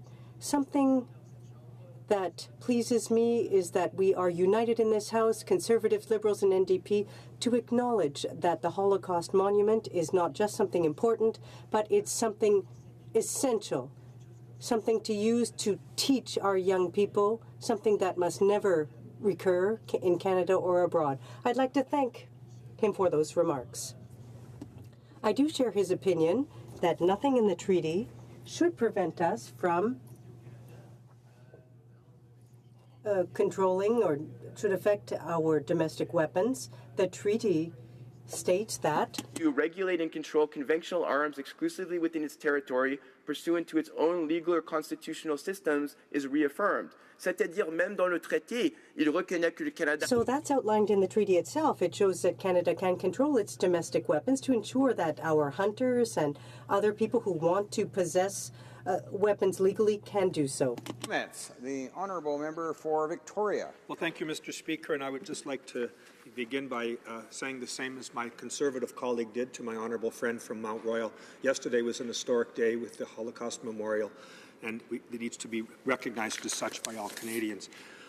I wondered if my colleague has, I want to say at the outset, we agree with his general position on this bill, but whether he shares our concern that the exports of military goods to the United States would appear to be exempt from regulation and would continue to be so under the bill. And would he agree with me that, notwithstanding his point about the interrelationship of our trade relationship with the United States and its importance to our economy, that as Canadians we should stand up and ensure that Americans are also subject to the rigors of this bill? The honourable member for Mount Royal. I'd like to also thank my honourable colleague from Victoria for his consistent support for Canada's Jewish community. I know it's something that's very close to his heart. One of the first Jewish Canadian elected to the House of Commons was from Victoria in 1871, so he bears a very historic seat. Mr. Speaker, I have to say I don't necessarily agree with my honourable colleague from Victoria on this issue. I personally believe that the relationship between Canada and the United States is unique, and I believe that at this point in time we have nothing to question in terms of shipments to the United States. Right now, the United States is not only our biggest trading partner, our closest ally in the world, but also our economies are so closely integrated that I think we would be diverting attention from Global Affairs Canada were we to monitor shipments to the United States, which are happening on a continual basis, minute by minute, as opposed to paying real attention to countries that we really should be paying attention to, like Saudi Arabia, where I may very well agree with my honourable colleague on issues. Resuming debate, the honourable member for Selkirk, Interlake, Eastman. Well, thank you, Mr. Speaker, and it is indeed a pleasure to be able to rise to speak on Bill C-47 and express my displeasure in this legislation by the government. Now, first of all, as the Shadow Minister for Defence, I want to give assurances to Canadians that the current system that we have in place to manage the export of military equipment from Canada is robust and is safe. Now, the programs that we have here have so many layers of government oversight, involvement of government agencies. It ensures that military equipment is not going into the wrong hands, that it's not part of that illegal trade of firearms, and that it's being used in a way that is consistent with Canadian values. But what we really have to look at here, Mr. Speaker, is that Bill C-47, the ATT as it's called, is all about bringing in place a backdoor gun registry into Canada. It will disadvantage Canadian manufacturers of firearms and military defensive equipment. And we are incredibly concerned that this is just another attack on legitimate long gun owners across Canada. Now, to go back to the assurances that the system that we have in place today, I'd like to remind members that under Global Affairs Canada, we have the automatic firearms country control list. And only countries that are approved by the Government of Canada that are placed on that list are allowed to buy military defensive weapons as well as buy firearms and automatic firearms from Canada if they're on that list. But then that doesn't guarantee that, that Canadian companies will be able to export firearms and military equipment to those nations. Mr. Speaker, once the country is on the list and approved by Global Affairs Canada, then we go through the process of the business deal goes down, and when the decision to purchase is made, when a Canadian company wants to export, they have to apply for an export permit under the Import and Export Permits Act through Global Affairs Canada. Global Affairs Canada, again, has the ability to say yes or no on the sale of that equipment. Conditions may change into the country that you're sending it to, or the military or company that you're selling to may be under observation or have been removed from the list, as can happen. Countries can be banned, as has happened in the past. And, you know, we've taken Myanmar off the list Definitely North Korea isn't on the on the list. They've been banned. Right now, for example, we'd like to see Ukraine placed on the list. From the Conservative side, the government is looking at it, but they're not on that country control list yet. In Manitoba, we have a number of companies that build various types of equipment that have to fall underneath this government oversight that we have in place. We have in Winnipeg, PGW Defense Technologies Limited, that builds firearms, automatic weapons, sniper rifles, and exports them around the world. Before they can send them, they have to get their export permit. Magellan Aerospace in Winnipeg builds all sorts of different components for the aerospace industry, but they are also building pieces of the F-35. And we have to remember, even though the United States is somewhat exempt from this bill, Bill C-47, Magellan is part of a global supply chain for all of the F-35 program, and that includes countries from other consortium members around the world. And this ATT, the Arms Trade Treaty, could actually disrupt the flow of these parts that are so timely in the manufacturing of the F-35 stealth fighter jet. And in my riding, I have a company called Micropilot, and they build autopilots for UAVs, for automated aerial vehicles, and they also build micro aerial vehicles. And even though they build them for non-military use, and their customers are not military clients, they have to still go through the same process to ensure that their clients are not going to trade the autopilots into drones that are used for military purposes. So the oversight done by Global Affairs Canada on the export permits, the oversight given by the Government of Canada over who is actually allowed to be put on the automatic firearms country control list is robust, it's strong, and it guarantees that Canada is dealing with legitimate partners and allies. And as I said before, all that the ATT does is disadvantage Canadian companies to other nations who are not part of this, including the United States. Although the United States, in principle, supports this treaty, they have not ratified the treaty. And as long as they're not ratifying the treaty, they play by a different set of rules in their export regime than Canada does.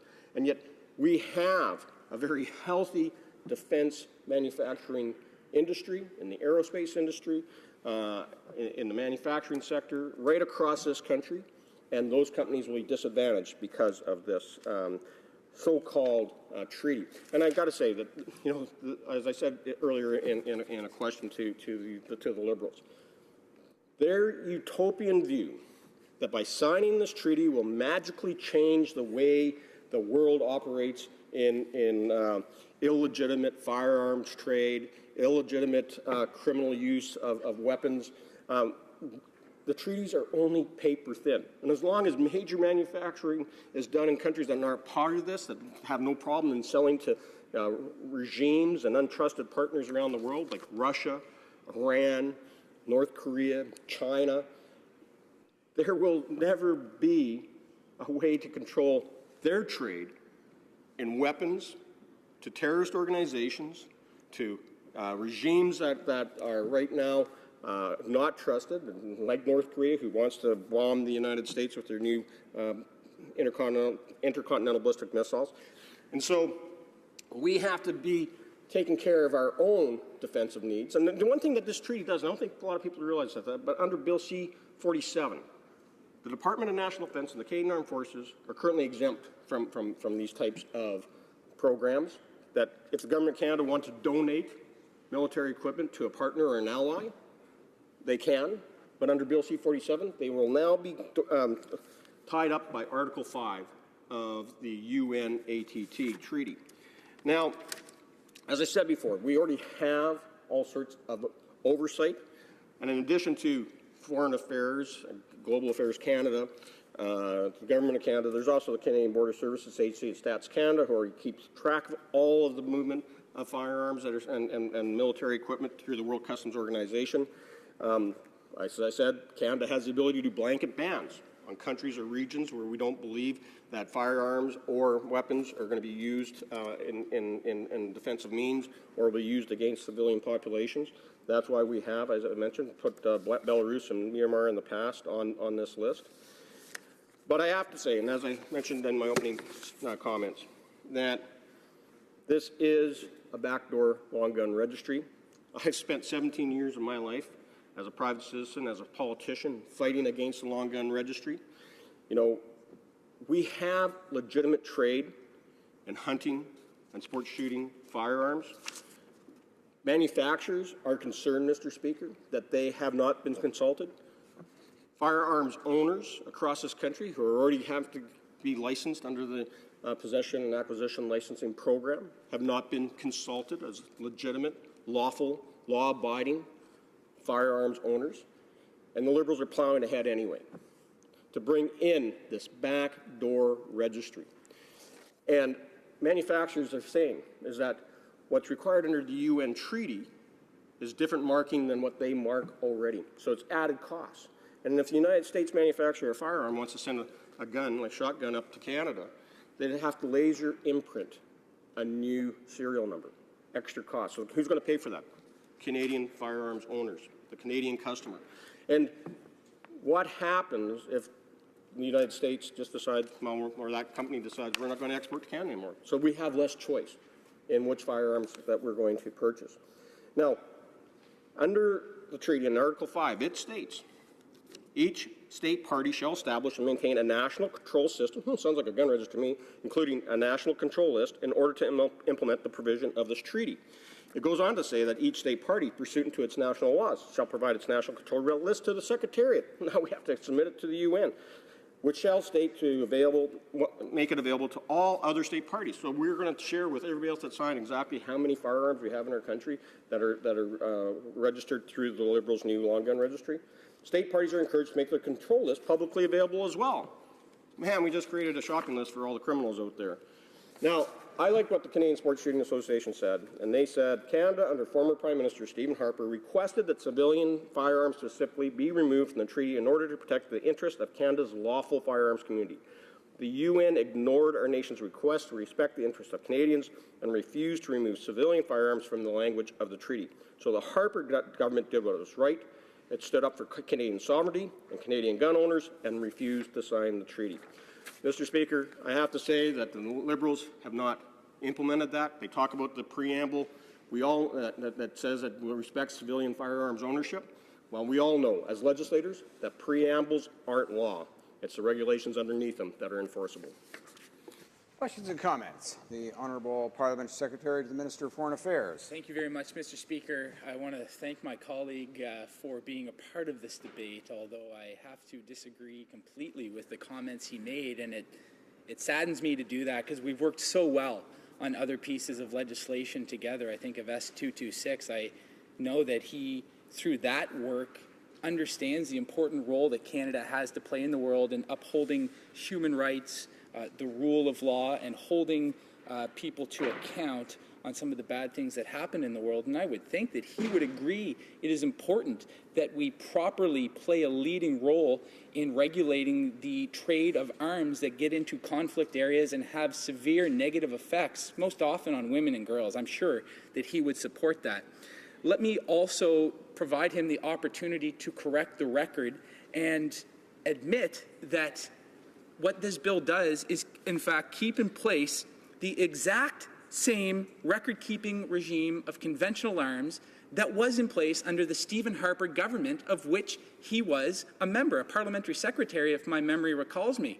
I don't know what he's talking about in the creation of some new long gun registry. It's completely infactual, and he knows this because he was in a government that allowed for the exact same regime that we're talking about through this arms trade treaty. Member for Selkirk Interlake Eastman. Oh, if he asked any law-abiding firearms owner, he would know that we got rid of the long gun registry. They applauded us for getting rid of the long gun registry, and they see exactly what the Liberals are doing here as a backdoor gun registry. And just to put it in perspective, the Liberals are going to the point of, we already have, I'll give them this, that firearms companies and the stores that sell firearms keep track for their own internal purposes, the movement of the sale of guns and parts because of warranty issues.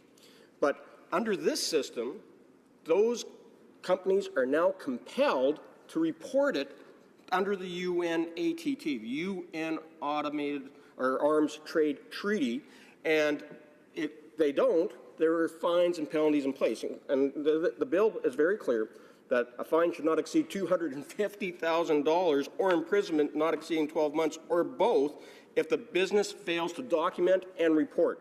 We were never draconian in trying to make companies share their personal and private information with the Government of Canada, but the Liberals have no problem enforcing them to do it through law. Questions and comments? Honourable Member for Vancouver Kingsway. Thank you, Mr. Speaker. I'm going to return to an issue that I think is really on most Canadians' minds when it comes to thinking of Canada foreign policy and our arms export policy. And of course, that is the fact that this government today is sending billions of dollars of light armored vehicles to Saudi Arabia when we know that Saudi Arabia is using that equipment in an offensive fashion against civilians in Yemen. And earlier there was a facile response by a Liberal MP that the NDP supported us in 2015. What nobody knew in 2015 was that Saudi Arabia was using that equipment in an offensive fashion against civilians. We know that today in 2017, yet this government continues to say nothing about those arms exports or do anything about it. So I would like to ask my honourable colleague, of course we want to see controls on arms and the export of arms, and the purpose of that is to make sure that innocent people aren't killed by those arms. So how does he square his speech today with the fact that he's part of a government that is, as we speak, allowing the sale of arms to a country that is using those to kill innocent civilians in Yemen? The Honourable Member for Selkirk Interlake Eastman. Well, Mr. Speaker, the ATT would not address the concern that the NDP just raised. In fact, Mr. Speaker, that the current system we have in place is still the best system for the Government of Canada to make decisions on which countries are allowed to buy military equipment from Canada or any other automatic firearms for that matter. And this speaks to the larger issue that treaties are only paper thin, and it will not stop a country of any kind that Canada may have in the future from doing things that we don't agree with. As the member pointed out, in 2015, they supported this deal because it created jobs in London, in Toronto, and elsewhere. And those jobs and stimulation of the economy is important. And as long as we have situations where terrorist organizations are running rampant across different countries, it's hard to predict how governments will use military equipment or police equipment for that matter in a way that may not always line up with Canadian values at that time. But we have to continue to trust the government by using the current mechanisms that they have to ensure that we are doing trade deals and selling defensive weapons and military equipment to our allies and partners where they are needed. Resuming debate, the Honourable Member for Victoria. Thank you, Mr. Speaker. I rise today to offer perhaps the word I would use is tepid support for Bill C-47, an act to amend the Export and Import Permits Act and to permit the accession to the Arms Trade Treaty. Unfortunately, Mr. Speaker, while this is a very serious matter, this bill seems to be more of an empty shell than an effective piece of legislation at this stage. Yet again, the Liberals have been extolling the virtue of transparency while completely ignoring the principle in practice. Members will recall just earlier this week on another bill allegedly relating to transparency, the amendments to Bill C-58 that would reform the Access to Information Act, how members stood and pointed out the difference between the rhetoric of transparency and the reality. And today, Mr. Speaker, I note with sadness that our Information Commissioner has done a thorough analysis of the bill, and the title says it all, Failing to Strike the Right Balance for Transparency. That could be the title of this bill as well. Quite recently, the Parliamentary Secretary to the Minister of Foreign Affairs claimed, and I quote, "The goal is to ensure that all states take responsibility and rigorously assess arms exports. States must regulate the legal arms trade and use transparent measures to combat illicit trade," close quote. Well, Mr. Speaker, this bill is filled with non-information, significant room for intentionally omitted information, and promises to outline regulations at some later date following royal assent. And that is why we call it an empty shell. Most of the key issues to be addressed will not be addressed in this Parliament, will not be open to parliamentary scrutiny during this debate on second reading, but rather will be put in maybe somehow later when regulations are made by faceless bureaucrats behind the scenes. That is why we say this bill fails on the issue of transparency. For example, the key criteria of assessment of arms permits is nowhere to be found in Bill C-47. So how can we know if export controls will be strengthened in order to protect future exports to states that abuse human rights? Who knows? Still, I said at the outset, I'm prepared to offer unenthusiastic support so we can get this to committee and make it better. We're asked to consider an appropriate course for the regulation of arms exports in Canada and our country's long overdue accession to the Arms Trade Treaty.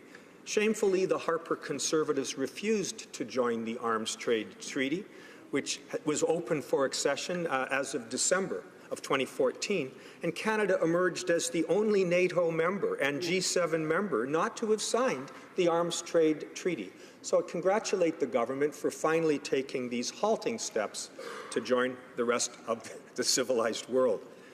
But we're also forced to examine in this debate who we want to be on the world stage and what kind of values we're really honoring, not just on paper, but in our policies and practices. We have a Prime Minister who loves to talk the talk, but we'll see during the course of the debates and amendments at committee whether he and the government are prepared to walk the walk. It's unthinkable and frankly surprising to many of us that Canadian weapons exports have nearly doubled over the last 10 years. After 10 years of the Conservative government, Canada's shifted away from exporting arms predominantly to NATO countries to exporting arms to countries with notoriously troubling human rights records. Example, according to the defense industry publication Jane's, Canada is now the second largest arms dealer in the Middle East. Arms sales to China, a country with a notoriously poor human rights record, soared to $48 million in 2015.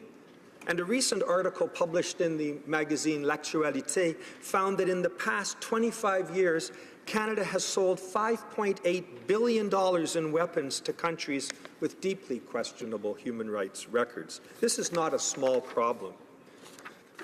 Human rights violations cannot be tolerated, let alone facilitated. With all this in mind, then, Mr. Speaker, I want to commend the current government for finally agreeing to accede to this international treaty. I want to, in endorsing this, also salute my colleague, the member for Laurier-Sainte-Marie, who's done some wonderful work on this issue over the years. As noted, this bill fails to strengthen export controls, and as written, we will have no idea whether future arms deals with countries who abuse human rights will be prohibited. We have a right to know who Canada is doing business with and under what conditions. When it comes to human rights, it's not enough for us to say one thing and implement policies that allow another. The government's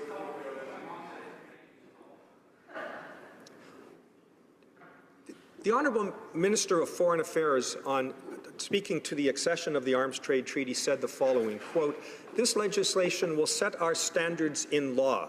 I am very pleased we will in turn raise the bar with a stronger and more rigorous system for our country," close quote. Well, forgive me, Mr. Speaker, if I'm not prepared to take the government's word for it.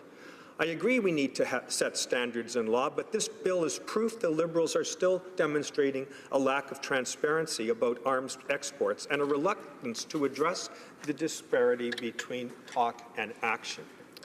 There are now, of course, as others have mentioned, ongoing allegations of Canadian weapons being used to commit human rights violations in countries like Saudi Arabia and Yemen and Sudan.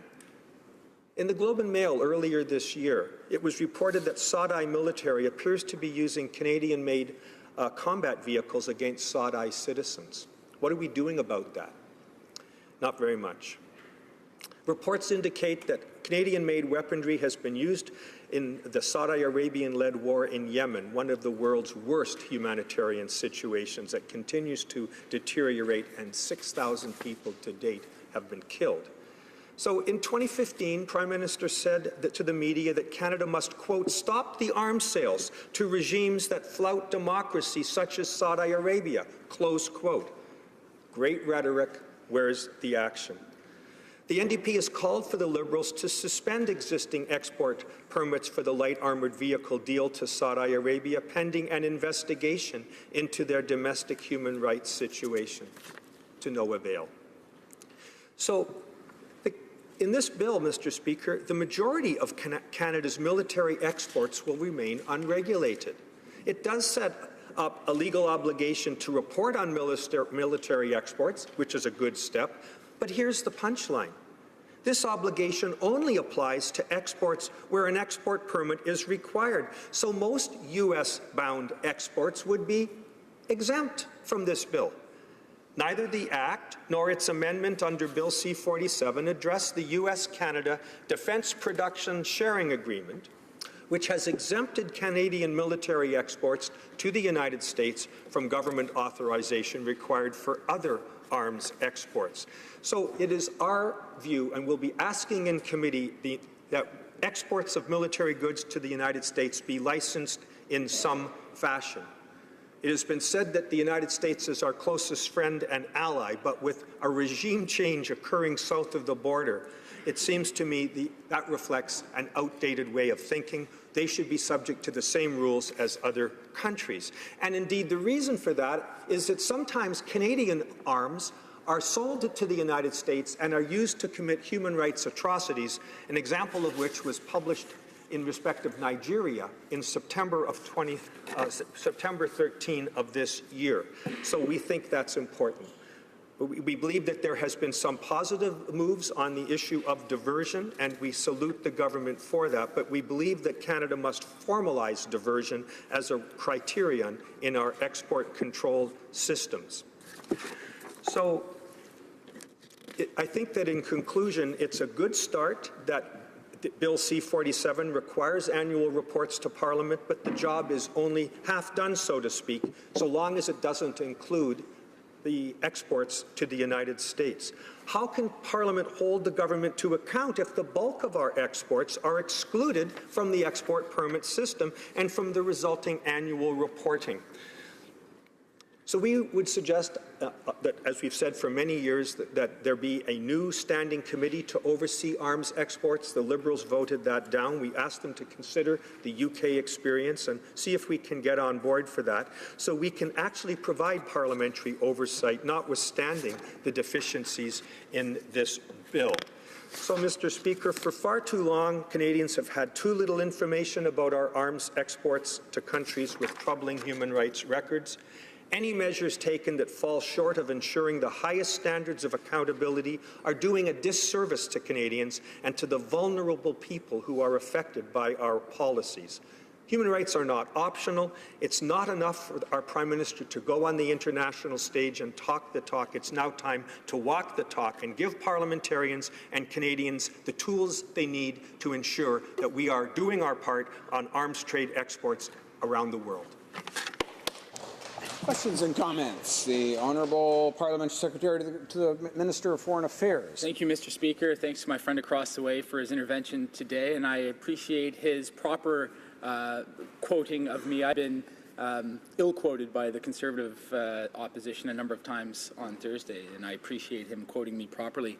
He started by providing tepid support for this bill. Allow me to warm the water a little bit with him by ensuring him that, in fact, the regulations that will implement the criteria will be public. I wonder if he was aware of that, and that they will indeed go through a process of public consultation, like all regulations, and indeed that they will be subject to review by the Committee for the Scrutiny of Regulations. In addition, like I said, regulations are developed in a transparent, deliberate, and comprehensive manner, and placing the criteria in regulation allows the government to update them in an expeditious manner. I give an example of after September 11th in 2001, where there was a strong desire to provide the Minister of Foreign Affairs with a security consideration, but because there was no existing mechanism to do so in the regulations, a legislative change was required, and it took 4 years to become law. We believe that this process is robust, it's rigorous, it's transparent, and with the information I've provided my colleague across the way, will he take that tepid support and perhaps warm up a little bit to this bill? Member for Victoria. Thanks to the Parliamentary Secretary for his comments, and I'm pleased I managed to quote him properly today.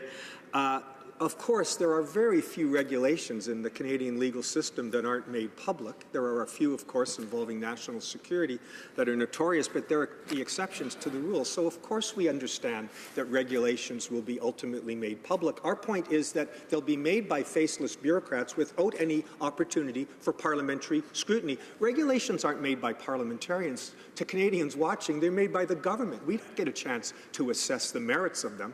And as for their fact that all regulations are subject to scrutiny in the Standing Committee on Regulations and other statutory instruments, that committee's mandate is to deal with the legality of those regulations, not the merit of those regulations. That doesn't make me feel any warmer disposed to this bill than before. Questions and comments? The Honourable Member for Saanich Gulf Islands.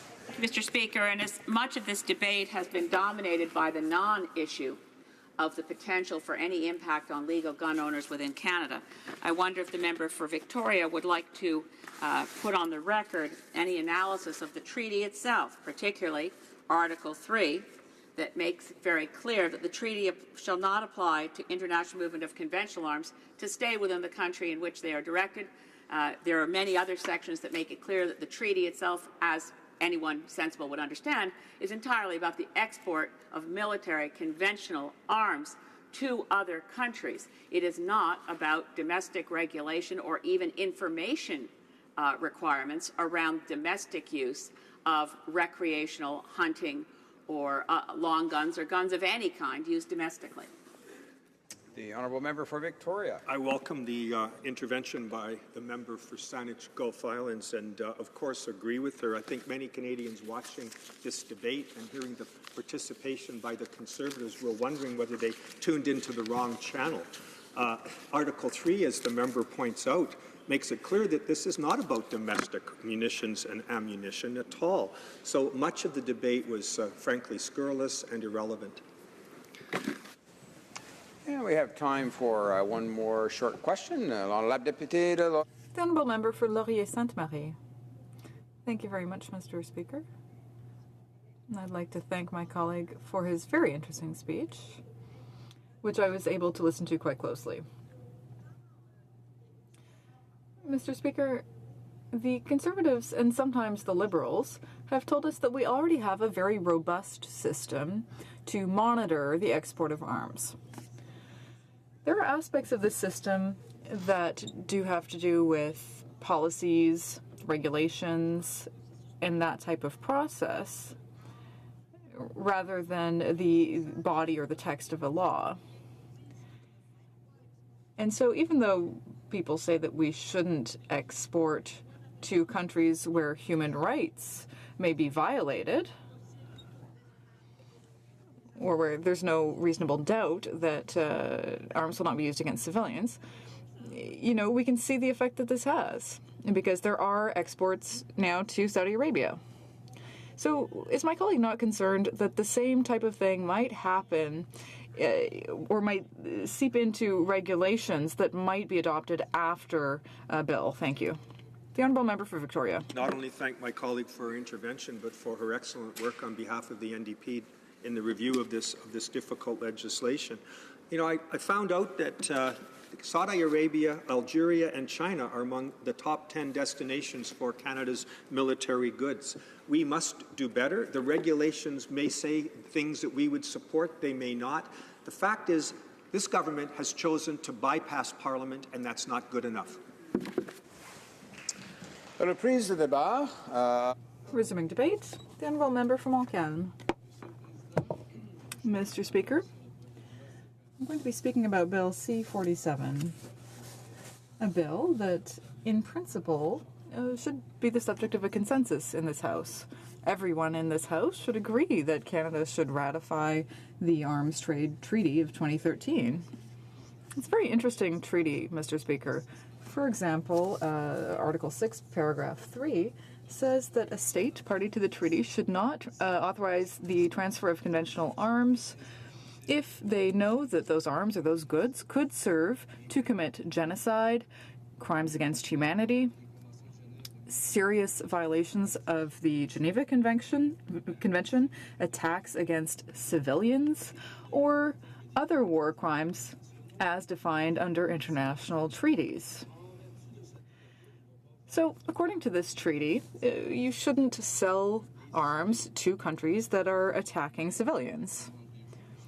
But, Mr. Speaker, you might wonder, what exactly is an arm? The treaty that Canada is aiming to ratify here specifies that this treaty applies to all conventional arms in the following categories: combat tanks, heavy armed vehicles, heavy artillery, and so on. And so, Mr. Speaker, this is where I start to feel cynical. What is the point of ratifying a treaty if neither the spirit nor the letter of the treaty is respected? Canada sells arms to Saudi Arabia, and it's been, for years, the king has not been respecting human rights there. We've known for years that civilians of Saudi are often the victims of the Saudi army.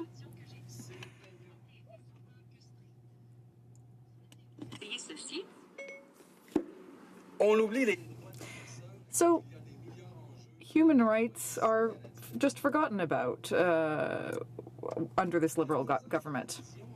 2 years ago, Stéphane Dion, who was then Minister of Foreign Affairs, said that maintaining trade was the best way to influence a country that violated the rights of its citizens.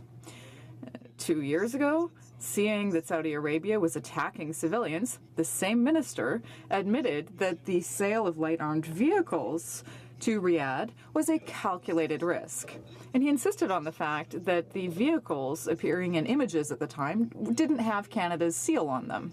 He said, to date, there is no proof that equipment sold by Canada to Saudi Arabia since 1993 was actually used to a negative end. Yes, Saudis are attacking civilians. Yes, we sell them weapons. But to the Liberals, there's no link between those two things. But the Arms Trade Treaty, which the Liberals want to ratify, says that a country that is a party to the treaty should not sell weapons to a country if they have knowledge that those arms could be used in attacks against civilians. Could be used, Mr. Speaker. Not even will be used, but could be used. 2 years ago, Canada was the second largest vendor of arms to Saudi Arabia. Is this Liberals Canada? Oh, everyone's nice, everyone's happy, and we sell arms to a country that lapidates people and whips people and decapitates people. An annual report to Parliament on export and import permits says on pages 18 and 19 that under the current guidelines set out by the Cabinet in 1986, Canada directly controls the export of military equipment to countries that represent a threat to Canada and its allies, that participate in hostilities or are threatened by hostilities, that are threatened by the sanctions of the UN Security Council, including governments that commit serious human rights violations against their citizens. And that should not be done unless we can prove that these arms will not be used against civilian populations. We know that Saudi Arabia uses Canadian arms against civilians. In a Globe and Mail article from July 22nd, this was proven. The Minister of Foreign Affairs saw these videos, but did Canada stop the sale of light armored vehicles to Saudi Arabia as per these guidelines? No. Did Canada stop authorizing the sale of arms to Saudi Arabia as the treaty section 6.3 says they should? No. The government isn't respecting their own laws, and now they want to ratify a treaty that they are already violating. Bill C-47 is a bill that could be the subject of a consensus, but the Liberals who approved the sale to Saudi Arabia in 2015, well, that proves that this is just hypocritical. Every time that civilians are killed by the Saudi government, we will know that Canada is partly responsible.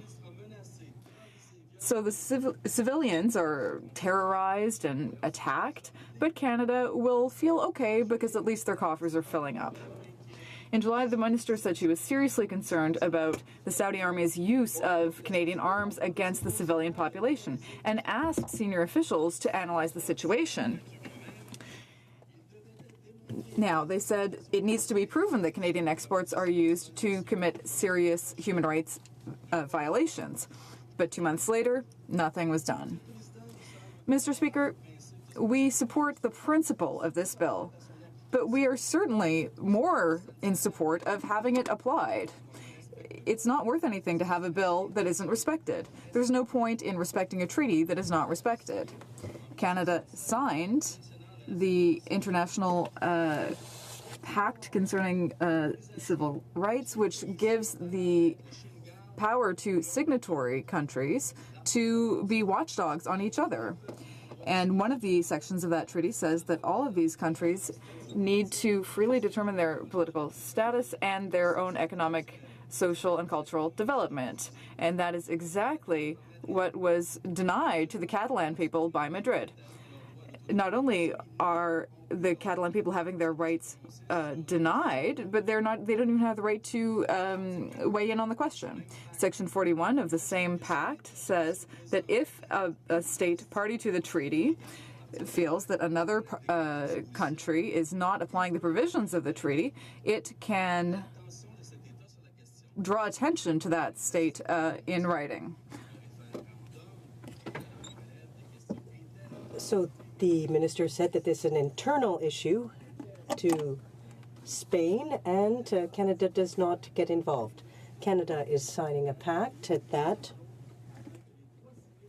is taking steps to ensure that civil rights are being respected. But Ottawa is turning a blind eye to this, as if its signature didn't mean anything, as if the pact didn't mean anything, the treaty didn't mean anything, as if it were optional.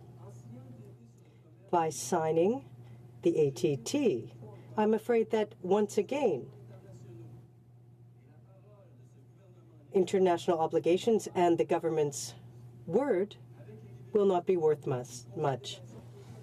Economic considerations are always the main issue for the Liberals. They take precedence over other rights. Thank you, Mr. Speaker. Questions and comments? Reprise du débat, resuming debate. The honourable member for Yorkton Melville. Thank you, Mr. Speaker, and I'm pleased to share my time with the member from Haliburton, Kawartha Lakes, Brock. Mr. Speaker, I am really pleased to be standing today to speak to Bill C-47, an act to amend the Export and Import Permits Act and the Criminal Code. This bill is...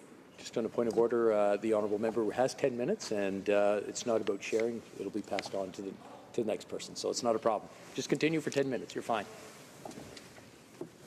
I am pleased to be standing to speak to Bill C-47. This bill is part of the Liberals' election promise to implement the United Nations Arms Trade Treaty, the ATT, which has been debated in the UN, brought forward and signed by some countries. It is significant to note that some major countries, Russia, China, Iran, and North Korea, have not signed on, as well as the United States has not ratified and will not likely ratify this treaty.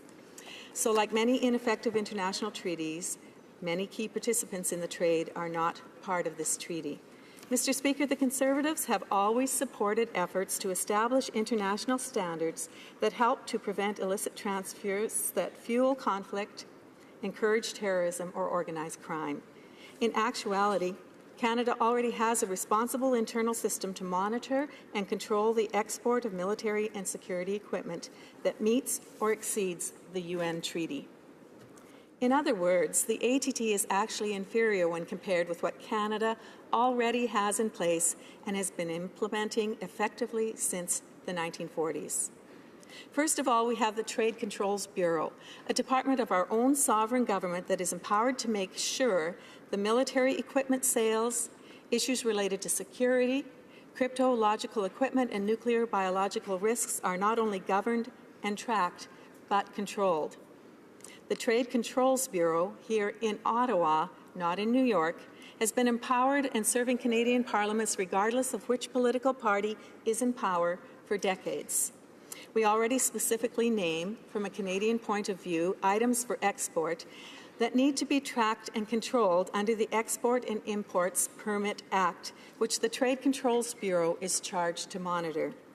Specifically, military or strategic dual-use goods, that is, some goods that can be used for a military or civilian purpose, are specifically tracked. Also, nuclear energy materials and technology, missile-related technology, chemical or biological goods, cryptological equipment, and code breaking, the latter so important to national security with the onset of the Internet. Canada is a world leader in this technology, and our government was sensitive and responsible in controlling and, in many cases, restricting export of these technologies. An area of great concern to Canadians is that this current government has a willingness to see this type of asset sold to China without proper oversight.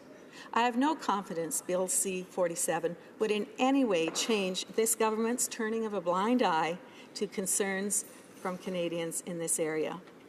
As well, it's important to note that our existing system is superior to the UN treaty in the tracking of these goods, equipment and materials, and technologies by the Canada Border Service Agency, by Statistics Canada using World Customs Organization's tracking figures, not just our own reference points.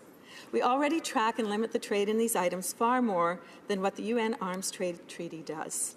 Why would we choose to sign on to an agreement that is inferior to what we already have in place? Canada's already ahead of the curve, and doing so leading as a sovereign nation on the world stage. Under the Export and Import Permits Act, though, under the Export and Imports Permits Act, through an order in Council, Canada can limit sales of anything to another country. Canada can ban a country, as an example, North Korea, currently banned entirely through this area control list. The government already has within its power, without the UN treaty, the ability to limit entirely any sales to another country.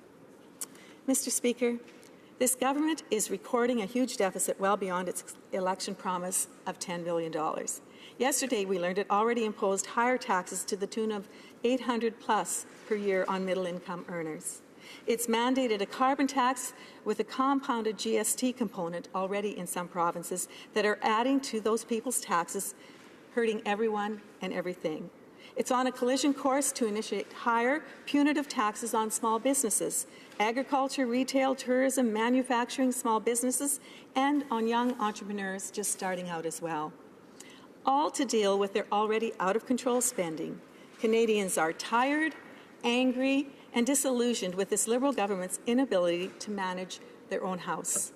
Perhaps it's time to start taking care of things at home and not try to fix something that not only isn't broken, but actually meets and exceeds the UN Arms Trade Treaty standards. Another concern is that Article 5 of the ATT seeks to include the Department of National Defence in the military equipment provisions of that treaty, preventing or in some cases limiting government-to-government transfers. Mr. Speaker, DND is government. It is a Crown ministry. DND is responsible for its own equipment. Military-to-military aid and training materials are an important component of our armed forces mandate, training and assisting others. This would complicate and encumber that process, another bureaucratic challenge they don't need added on to complicate fulfilling their missions. Mr. Speaker, I want to echo one more concern of a significant cohort of Canadians that this government is ignoring. The UN Arms Trade Treaty must recognize and acknowledge the legitimacy of lawful ownership of firearms by responsible citizens for their personal and recreational use, including sport shooting, hunting, and collecting. The Canadian Sport Shooters Association made the following statements to the Liberal government in September 2016. Canada, under former Prime Minister Stephen Harper, requested that civilian firearms specifically be removed from the treaty in order to protect the interest of Canada's lawful firearms community. The UN ignored our nation's request to respect the interest of Canadians and refused to remove civilian firearms from the language of the treaty. So the Harper government did what was right. It stood up for Canadian sovereignty and Canadian gun owners and refused to sign the treaty. The SCCA calls upon the Honourable Stéphane Dion, then Minister of Foreign Affairs, and the Trudeau government to re-examine, re-evaluate, and to rethink the decision to sign this oppressive treaty. Mr. Speaker, the government has a responsibility to ensure there's absolute clarity on the legitimacy of lawful trade and ownership of firearms by responsible citizens for their own use within the Arms Trade Treaty before moving forward to ratify it. Mr. Speaker, this government would be wise to heed this challenge. Liberal members of Parliament who are currently representing law-abiding gun owners must respectfully and genuinely consult with their constituents and do their best to be heard by their Cabinet and their Prime Minister. They must know they have significant numbers of Canadians in their ridings who have expressed legitimate concerns that their lawful and regulated use of firearms for hunting or sport shooting could be impacted. Mr. Speaker, they must be having some degree of apprehensive déjà vu here. I think they would be wise to determine which is more important, aspirations for a UN seat or standing up for the legitimate concerns of Canadians. Thank you, Mr. Speaker. Questions and comments. The honourable member for Winnipeg North. Yeah, Mr. Speaker, I think Canadians should be concerned in regards to just the manner in which, no matter how often, whether it's from the Green Party, even from the New Democrats, and from the government of the day, where they're clearly indicating there is no impact. It's only in terms of our gun owners here, Mr. Speaker. Yet Conservative after Conservative wants to stand up and try to spread misinformation. And that's what it is, Mr. Speaker. Misinformation being spread collectively from the Conservative Party for who knows what reasons. I'll let other people deal with that. But my question is, does the member not agree that recognizing that within this legislation that it will, in fact, make our world a safer place? When we talk about the replacing, or the member is making reference to the current export control system. That is something that's there, and she seems to be questioning that. Now, I am sure that she is aware that C-47, the actual bill we're debating today, would strengthen the existing system by ensuring criteria are in regulation and by introducing controls on brokering. Could the member speak to how Bill C-47 would strengthen, not replace or weaken, export controls, and let's stop the misinformation about local gun ownership? Honourable member for Yorkton Melville. Thank you, Mr. Speaker, and I do appreciate the opportunity to say I am not misrepresenting constituents.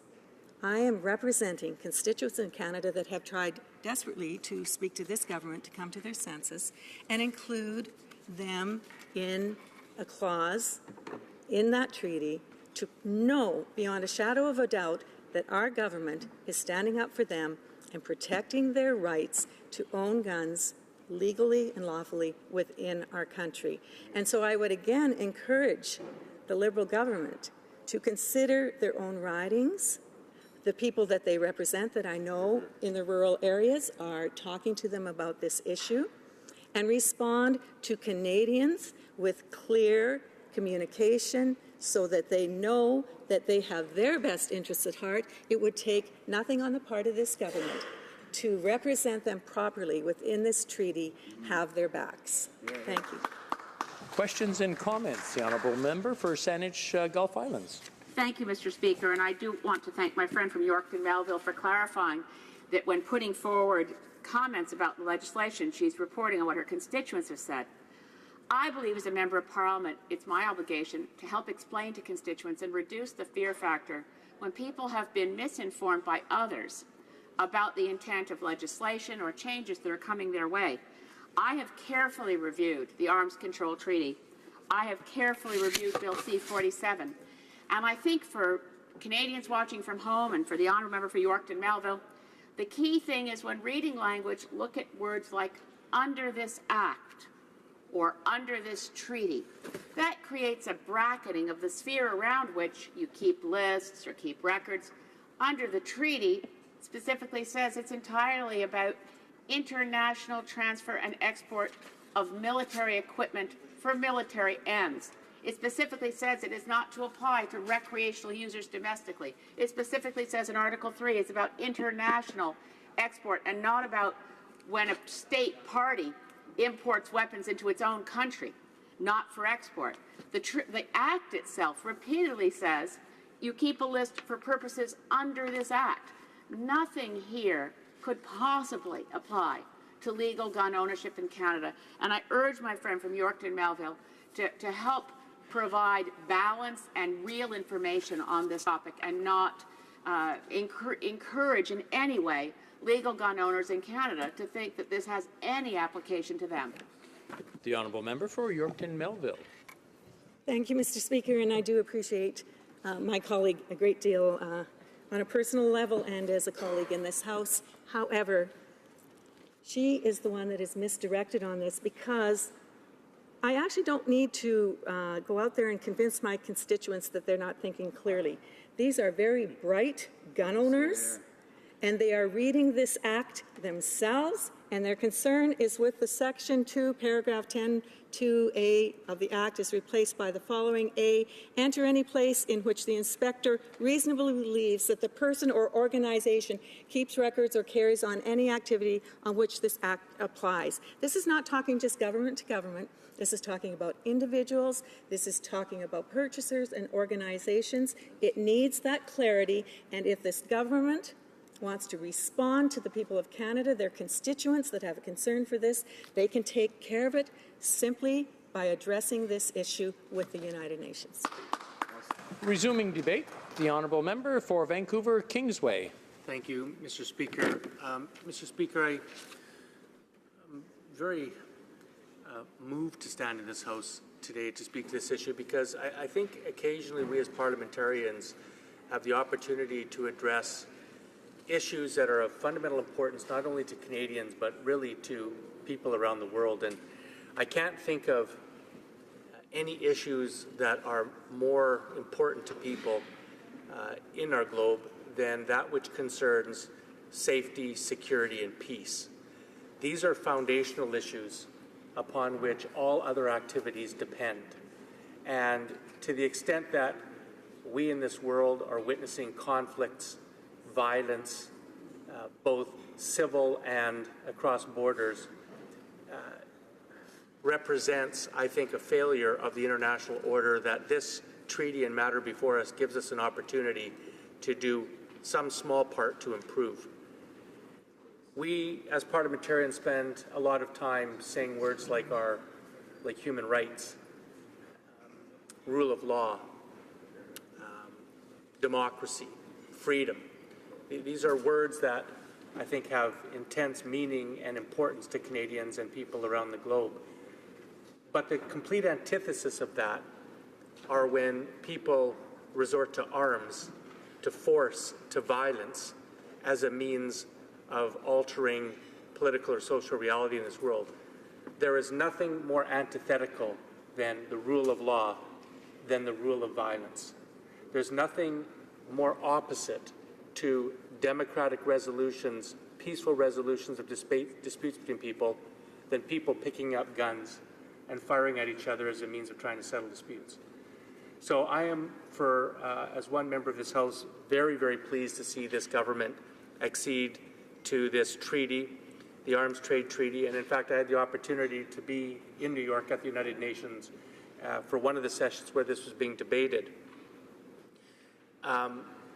Illicit and irresponsible transfers of conventional weapons are a significant factor in human suffering worldwide, fueling armed violence in all of its forms, from domestic violence to international armed conflict to civil disputes.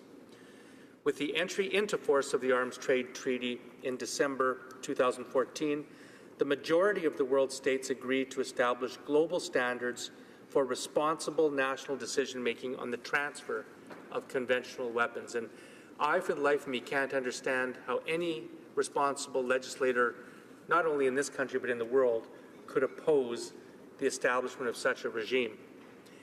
Now, of course, at the time, Stephen Harper's Conservative government refused to join that arms trade treaty. Canada was the only member of NATO and the only member of the G7 not to have signed the ATT. And I, for one, was embarrassed by that, and I think I speak for the vast majority of Canadians who were embarrassed by that move as well.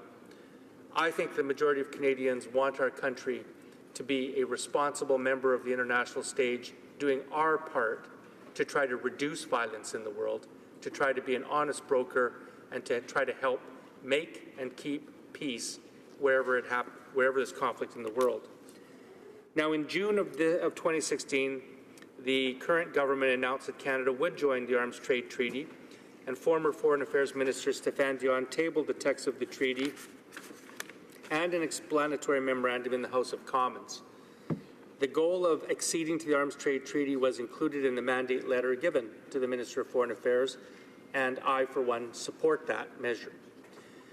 Now, Bill C-47, the bill before this House today, represents the legislative implementation of that commitment, and it includes legislative amendments to fulfill some of the treaty's provisions and to bring Canada's laws and policies mostly into compliance with the ATT.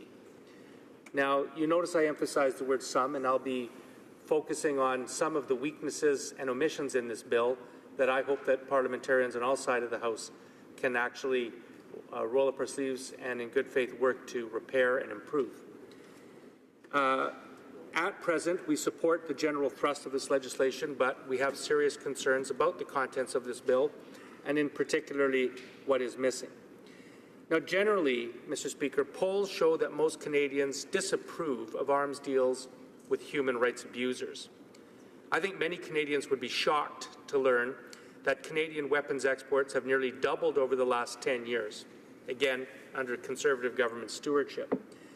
While Canada used to export arms mostly to NATO countries, under the Conservative government, our arms exports shifted to include many countries with troubling, in fact, abysmal human rights records. Canada is now the second largest arms dealer in the Middle East after the United States, according to defense industry publication Janes. Saudi Arabia is now the world's second largest buyer of Canadian-made military equipment after the United States. Now, I want to pause for a moment and just talk for a moment about Saudi Arabia. This is a place that practices beheadings. This is a place where women cannot vote. This is a place where, up until recently, women couldn't even drive a vehicle. I understand Saudi Arabia has recently announced that they may start allowing women to drive vehicles. This is a country that has no record of democracy or respect for human rights whatsoever, and, most troubling of all, Saudi Arabia is not restricting this heinous and abysmal human rights record within its own borders, but has been involved in invading a neighboring country, Yemen, where it is using Canadian-made military equipment against civilians in another country. Now, I would dare say that most Canadians do not oppose or do not support that. Most Canadians would like to see this present government take every step that is possible to cease exporting any military equipment to a country with that kind of human rights record and a country that is using aggressive weapons against innocent civilians. Now, Canada's existing arms export rules are supposed to prohibit sales of military hardware to countries, quote, whose governments have a persistent record of serious violations of the human rights of their citizens, unless it can be demonstrated that there is no reasonable risk that the goods might be used against the civilian population. However, the example I just pointed out, and there are others, make it clear that Canada's arms export controls are not working. While the Liberal government argues, like the Conservatives did before them, that Canada has strong arms export regulations, in recent months, Canadians have grown increasingly concerned about those Canadian arms exports falling into the wrong hands. Worse, it was revealed last August that the Government of Canada has actually weakened its arms export policy to make it easier to export military hardware to states that abuse human rights. The magazine L'Actualité published an analysis recently that found that in the past 25 years, Canada sold $5.8 billion in weapons to countries with deeply questionable human rights records. Now, Canadian foreign ministers are often reluctant to refuse export permits after contracts are made or signed, but that is exactly what Canadian law calls for. Companies enter into commercial agreements, and then it's up to this government to issue export control permits and to cease from doing so if Canada has reason to believe that those arms are going to fall into human rights abusers or be used against civilian populations. That policy has not been implemented well by either the current government or the one before them. I'm just going to quickly point out some of the flaws in this bill. I think it's been pointed out by many speakers. Ironically, most of Canada's arms are integrated with the U.S. military system, and yet this bill does not apply to Canadian arms shipments to the United States. There is no principled reason why the United States should receive an exemption from the very laws that we seek to apply to every other country.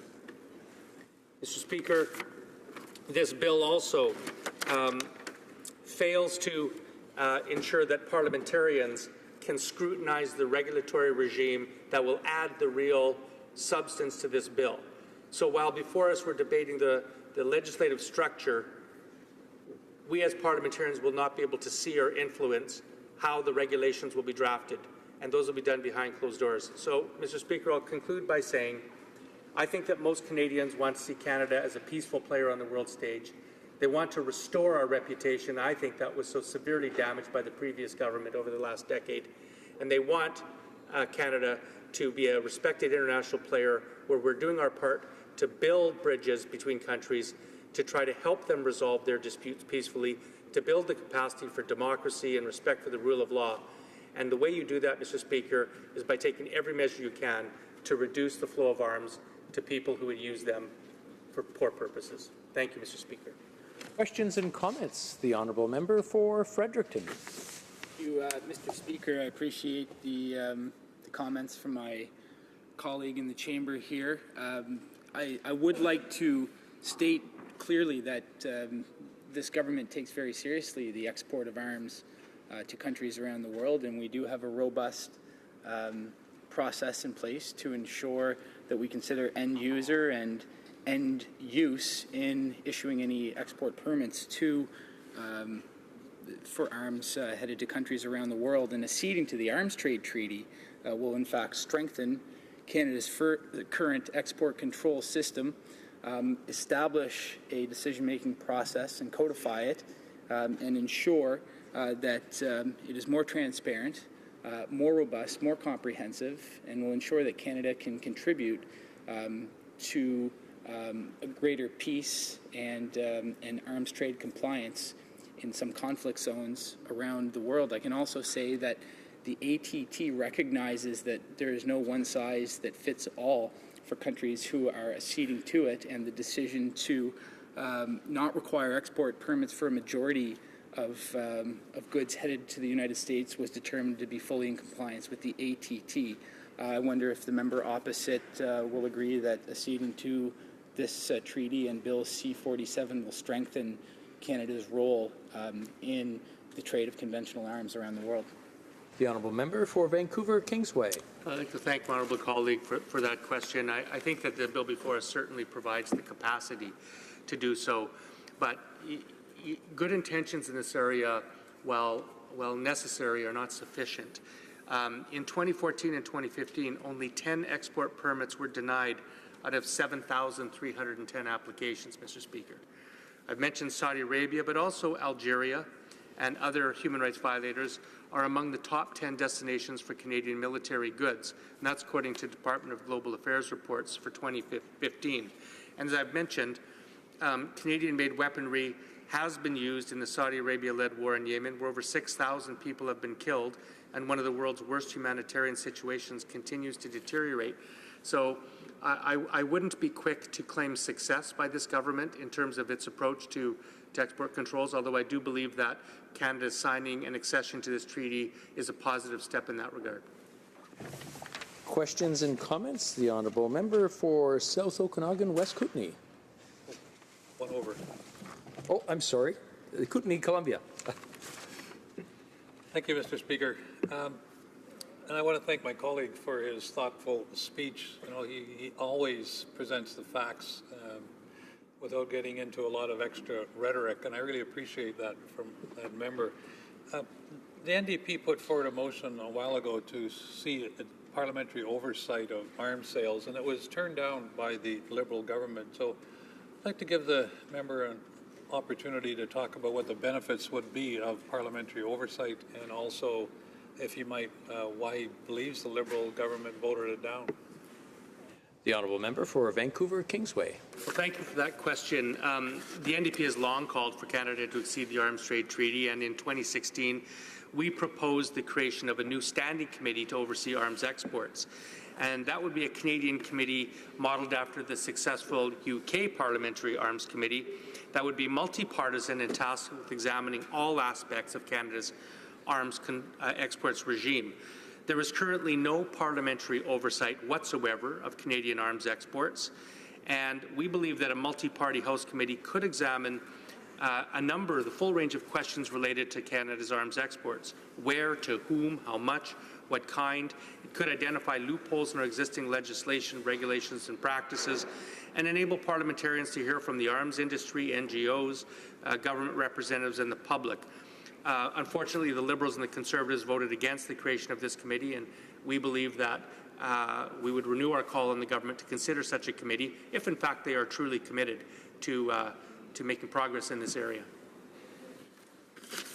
Resuming debate, the Honourable Member for Saanich, Gulf Islands. Thank you, Mr. Speaker. It's an honor to rise today to discuss a treaty as important as the Arms Control Treaty, the Arms Trade Treaty, ATT. I do commend the Liberal government and the Prime Minister for committing to sign and ratify this treaty. I agree with the Honourable Member for Vancouver Kingsway that Canadians were ashamed when we were the only NATO country not to have signed the Arms Trade Treaty.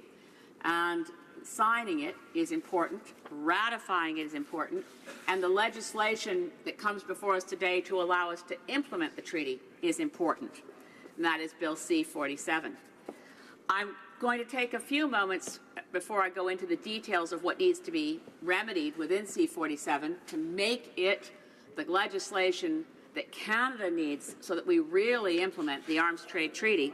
I'm going to take a few moments to put to rest, I hope, some of the distressingly flawed scare tactics coming from friends of mine in the Conservative benches. I'm distressed deeply that people would, in this House, not be sure that they understand the legislation before allowing people across Canada, particularly legal gun owners, to become alarmed about a bill for which they should not be alarmed. Moments ago in debate, one of the Conservative members read out a partial section, read out part of Bill C-47, in fact, Section 10. And this is how misleading happens. So I'm going to take some time to go through this. So if members in this place and people watching on CPAC or wherever you're watching this, look at how selective reading can spread alarm. So this was read out. Inspection in C-47, Section 10.2 sub 1. An inspector may, at all reasonable times, for any purpose related to the administration or enforcement of this Act, inspect, audit, or examine the records of any person or organization.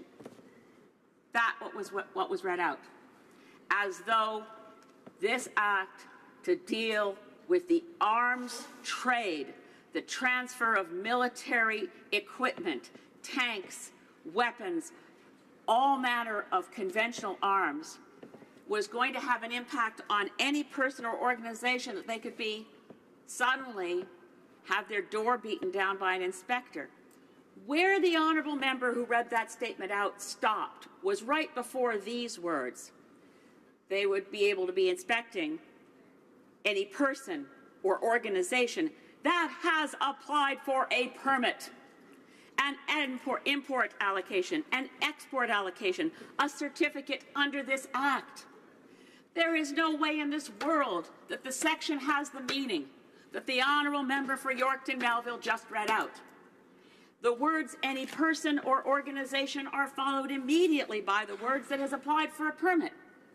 There is no legal gun owner across this country, nor local gun store, nor local supplier of recreational equipment of any kind that is dealing in arms and applying for a permit under this Act.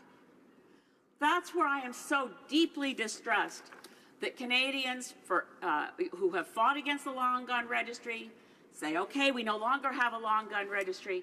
Please, Canadians who fought against the long gun industry and the long gun registry, rather, don't worry. There is no way in this world that any portion of the global treaty or domestic legislation will apply to domestic activities.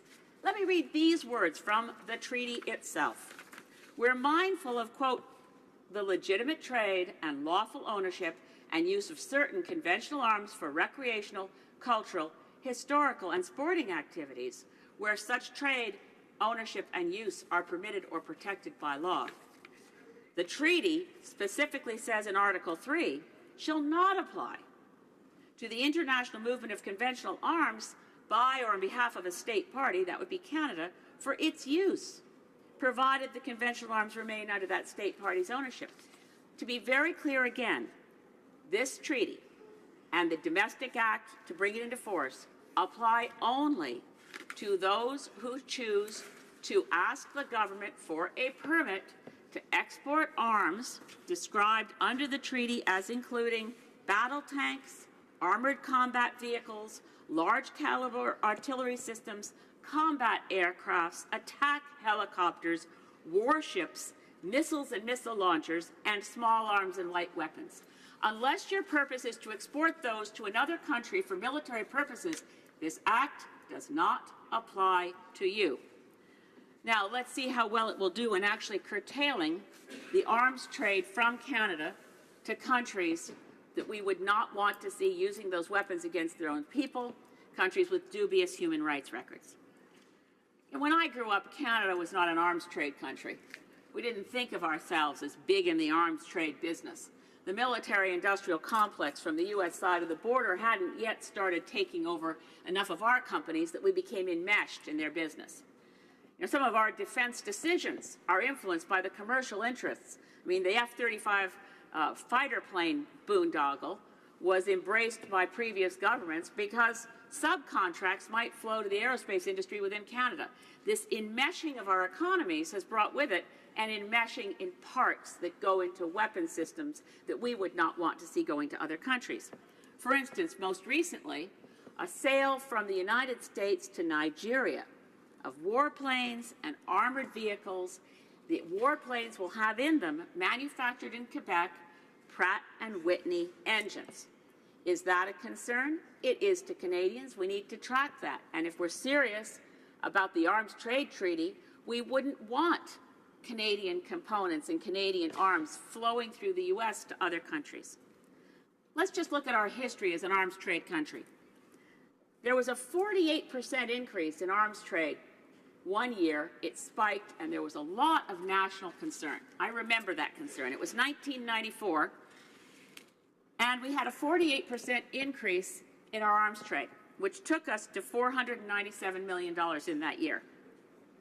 Well, last year, 2016, we had a $718 million trade in arms, far more than the peak year of 94. And of that $718 million in weapons and arms that we exported from Canada, nearly 20% of that was to Saudi Arabia, a total of $142 million in sales. It's critical that we make the Arms Trade Treaty work for the world. Canada has shown leadership on a treaty like this in the past. I would wish that we would show leadership as well in the Nuclear Disarmament Treaty, as well as in the Fissile Material Cutoff Treaty, which we are participating but not leading. But on this issue, I think we should look to our history with the Ottawa Treaty to ban landmines. The movement that led to that treaty won the Nobel Peace Prize, and rightly so. We're approaching the 20th anniversary of that treaty. December 3rd, 2017 will be the 20th anniversary of Canadian leadership in helping to rid the world of landmines.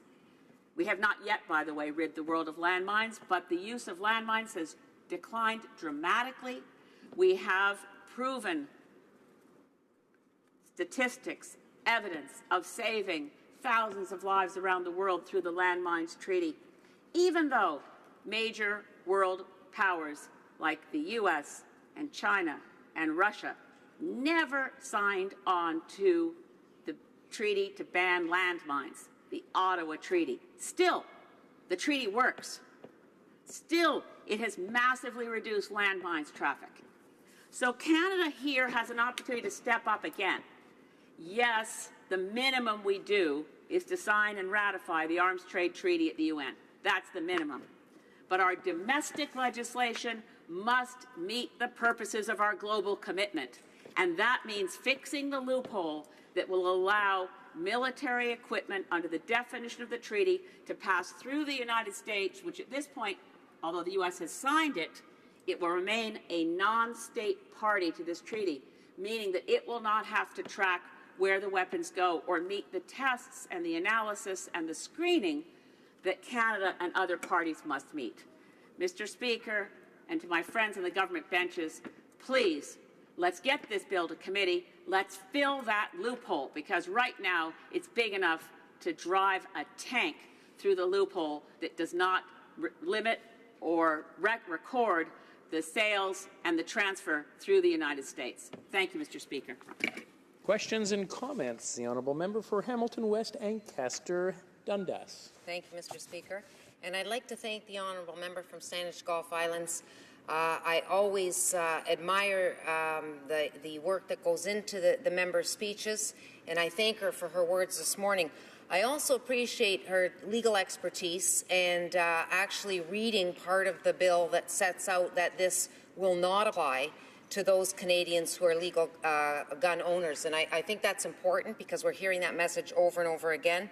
So I appreciate the member making that point. What I would like to speak about with respect, or the question I'd like to ask the member with respect to her speech this morning was that, you know, it has been mentioned that we recognize that illicit transfer of arms often equals violence. And violence is very prominent in countries of conflict, and the violence is often against women and girls who suffer atrocities that they should not be suffering and suffer a violation of human rights. And so I'd like to ask the member whether she agrees that this government is taking a leadership role in this through the ATT, and how this will directly impact in helping these young women and girls in these countries of conflict. The Honourable Member for Saanich Gulf Islands. Thank you, Mr. Speaker, and certainly I thank my honourable friend. When you read of the atrocities of rogue non-state actors like Boko Haram, or you read of the atrocities of state actors like Myanmar against the Rohingya people, you recognize that so much of this is made possible through the access to arms that are not manufactured in those countries, but that freely flow and fill the profit margins. There are somewhere shareholders who are pleased to see that they're doing so very well. The global arms trade is something that we should be wanting to curtail, not expedite. And I will, to the member's question, also mention, I spoke earlier of the Ottawa Treaty. It's tangential to the main point. But there are still mines, Angola, Cambodia.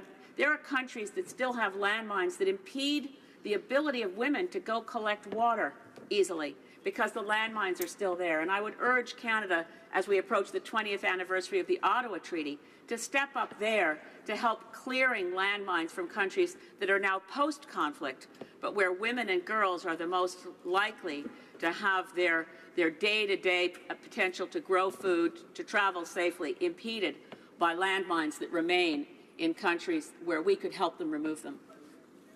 Questions and comments? The honourable member for Kootenay, Columbia. Thank you, Mr. Speaker, and I'd like to thank my colleague from the Green Party for hopefully bringing a sense of comfort to the many gun owners in my riding, where hunting is very much a part of the way of life for many people and many of my constituents. The NDP is going to support Bill C-47 on second reading and hope to see amendments in committee. And since the member doesn't get a chance to participate actively in those committees, I'd like to ask her if there are amendments that she would like to see brought forward in addition to the one concerning tracking arms through the United States. Good question. Honourable member for Sandwich Gulf Islands. Thank you to my honourable friend from Kootenay, Columbia. I do, strangely enough, I am forced by a decision of each individual committee through this place to present at clause by clause, and I will be listening to all the evidence before the committee. I think there are a number of other places we might want to tighten up the treaty, but the main one, and I think that the honourable member, I'm grateful for, I know he will be helpful when it gets to committee, is, and we may have amendments that are similarly worded, but we do need to find a way, and I hope the Liberal benches will be open to helping us in the committee to address the loophole in dealing with transfer to, and we don't need to single out the United States. I think we need to just say any non-state party where we're transferring the weapons or the arms of any kind. When we're dealing with a non-state party, we shall also keep records. Reprise du débat. Resuming debate. L'honorable député. The honourable member for Abitibi-Témiscamingue. Thank you very much, Mr. Speaker. I'm pleased to be able to speak about this bill because I think it's something extremely important. Now, with all treaties that have to do with arms, it's important to understand that you don't trade arms the way you trade potatoes. Arms can lead to death. They can lead to the destruction of the environment, and depending on what type of arm is in question, of course.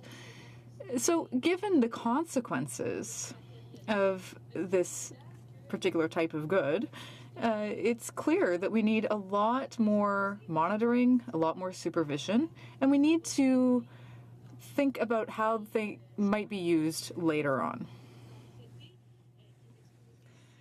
I think that in the treaty that we're looking at today, that's really one of the underlying questions.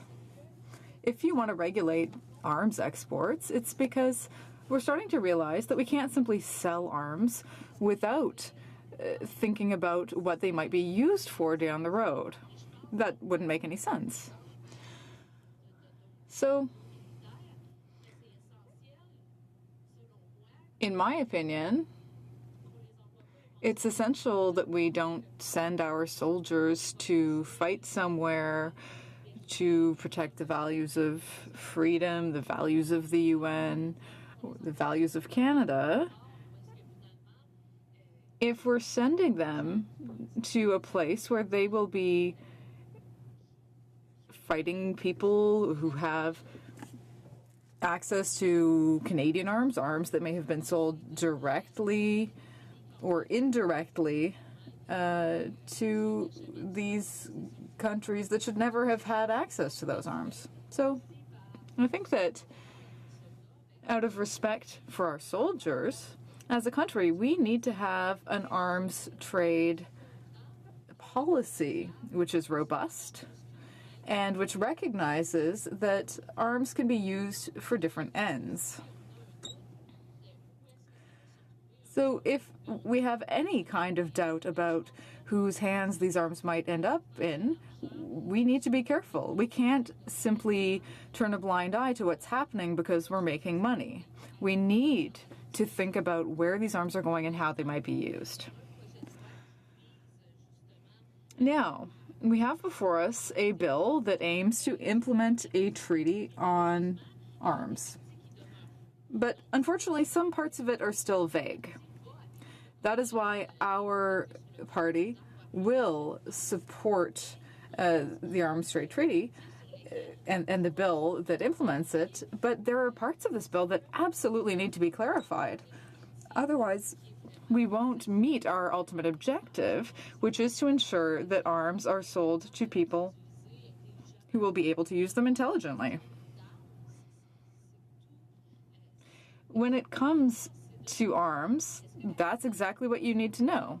You need to know, will the person who ends up using these use them intelligently? Or, on the contrary, will they be willing to use them to violate human rights? Or use them in some other irresponsible fashion?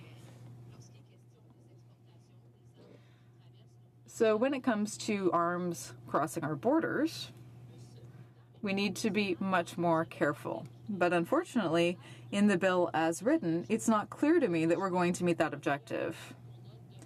I think that the best example we have of that is the sale of arms to Saudi Arabia. We have proof that those arms had been used against Saudi citizens. They had been used to repress the Saudi population. As a society, I don't think we can accept the fact that we have blood in our hands, even though we may not have done anything directly. We can't take money if we know that in the end, the money that we get for those Jeeps, for example, was the cause of these terrible actions. It's a question of integrity. I wouldn't be comfortable explaining to my child why there are arms leaving our country that are used against civilians. Of course, I understand that the arms trade is an economic activity, and I agree that we should be doing trade with countries that are respectful, for example, NATO countries. In those cases, we can be sure that the arms will be used in an intelligent, proper manner. But when you send arms to a country that violates human rights in such an egregious manner as Saudi Arabia does, well, that really leads me to question the integrity.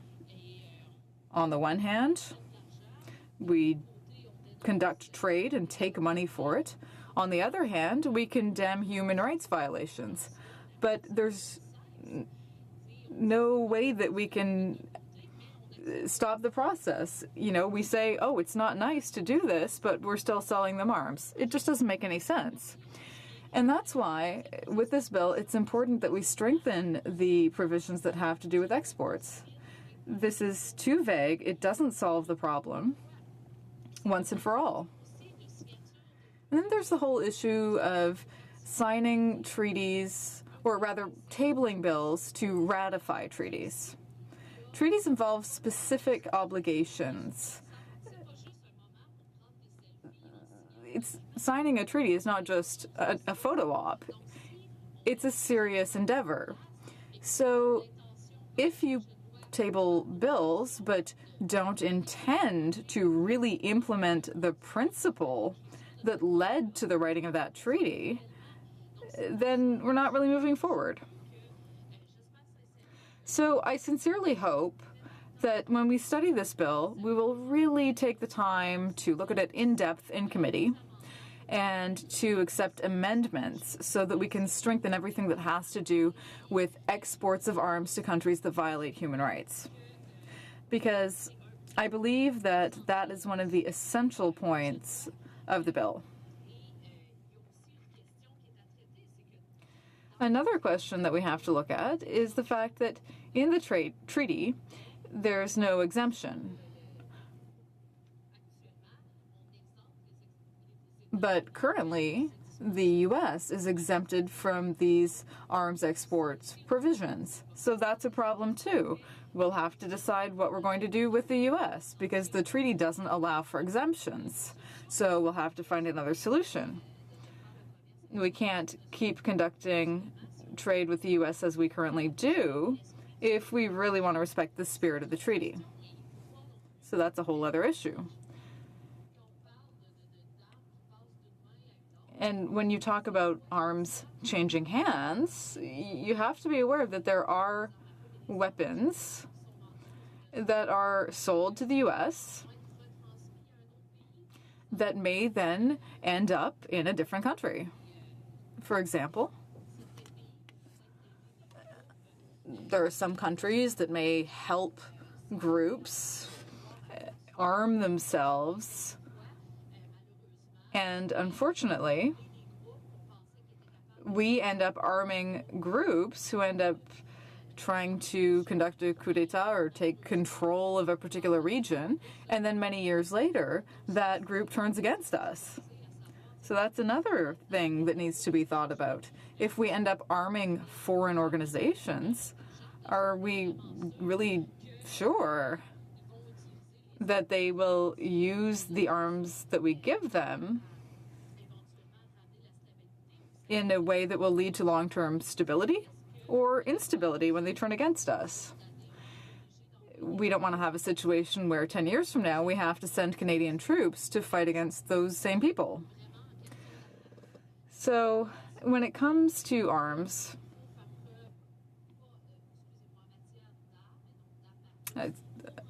I think it's important to remember that that trade needs to be done in an intelligent fashion, and we should never turn a blind eye to issues of human rights. Because if we do, it's sort of as if we had blood on our own hands. As a legislator, I hope that we will be able to make a bill that really will solve the problem and won't leave things so vague as is currently the case. I hope that the committee will be able to do that work in a reasonable and intelligent manner. Thank you. Questions et commentaires. Questions and comments. The honourable member for Winnipeg North. Yes, thank you, Mr. Speaker. And listening to the member across the way, I'm not perfectly clear in the sense that, the member seems to come across as being against armaments being exported from Canada. So I don't necessarily want to misquote her in any way, but rather just remind her of a quote from the last provincial election, where her leader campaigned, and in fact, right by the gates of a factory that was producing armaments that were being exported to Saudi Arabia. Many of the concerns that she deals with in her speech are related to Saudi Arabia, yet the leader of the New Democratic Party during the election, in front of these workers and our nation, said that he and the NDP would conform and abide by agreements that were in fact signed off. So I listened to, or I understand what the leader said then, and then I listened to the member across the way in terms of what she is saying now, and I would ask her, does she believe, as I do, that there is inconsistencies between what she is saying and the leader of the New Democratic Party, and how would she address that? The honourable member for Abitibi-Témiscamingue. Thank you very much, Mr. Speaker.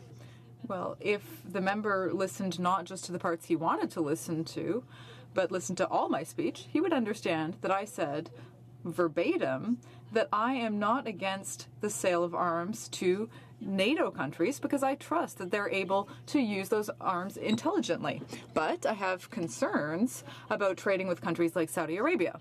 So I would encourage the member to listen to all speeches from beginning to end so that he can ask more interesting questions. Questions et commentaires. Questions and comments? For Essex. Thank you, Mr. Speaker, and I thank my colleague from Abitibi-Témiscamingue for her wonderful speech here today.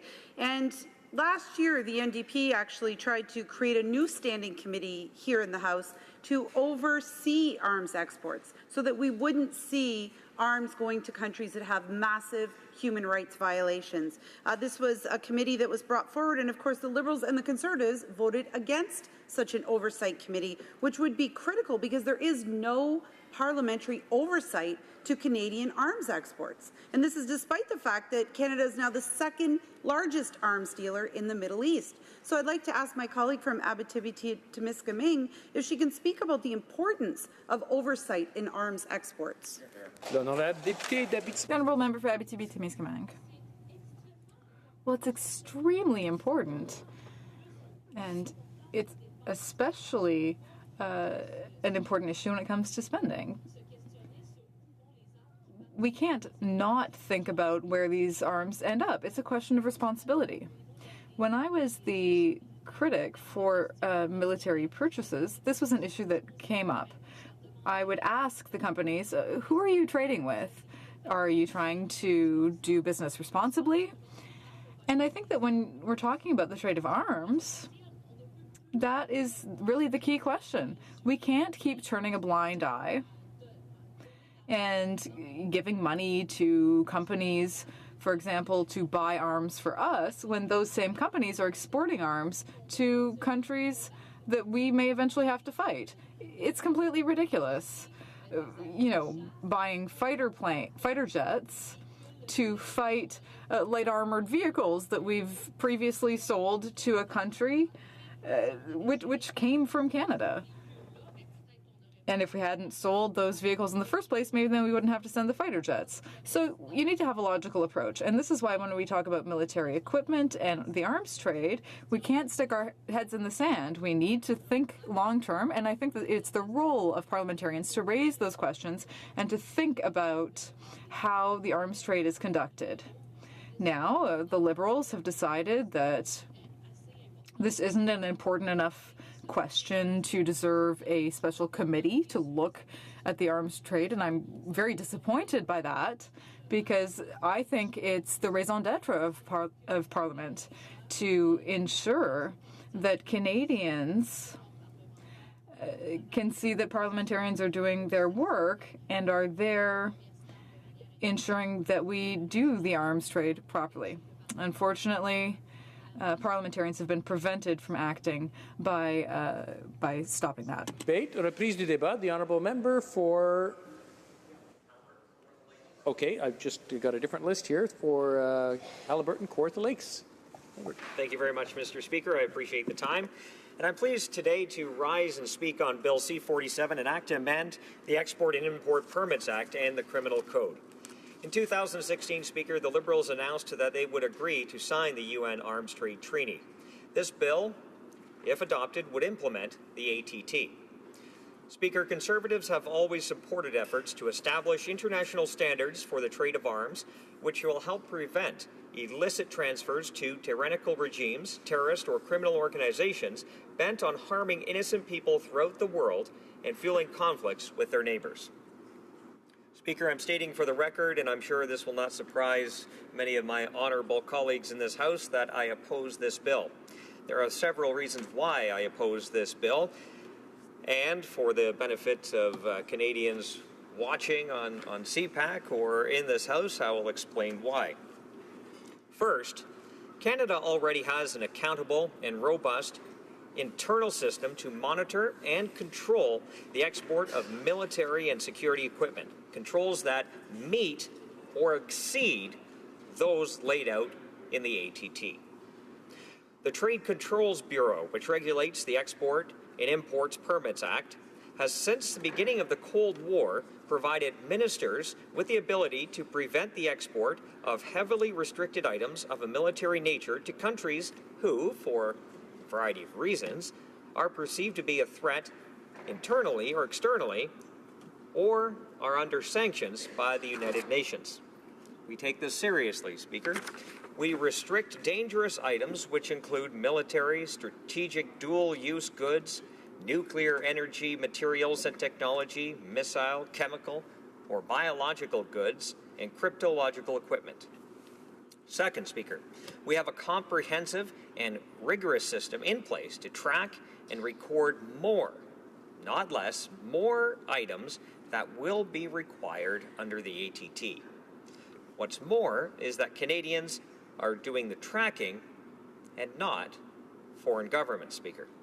Canadian agencies fully accountable to Parliament, like the Canada Border Services Agency, who track items, and Statistics Canada, who collect information on all items exported from Canada and classify these items using categories negotiated by the World Customs Organization. Third, Canada has at its disposal the Area Control List under the Export and Import Permits Act.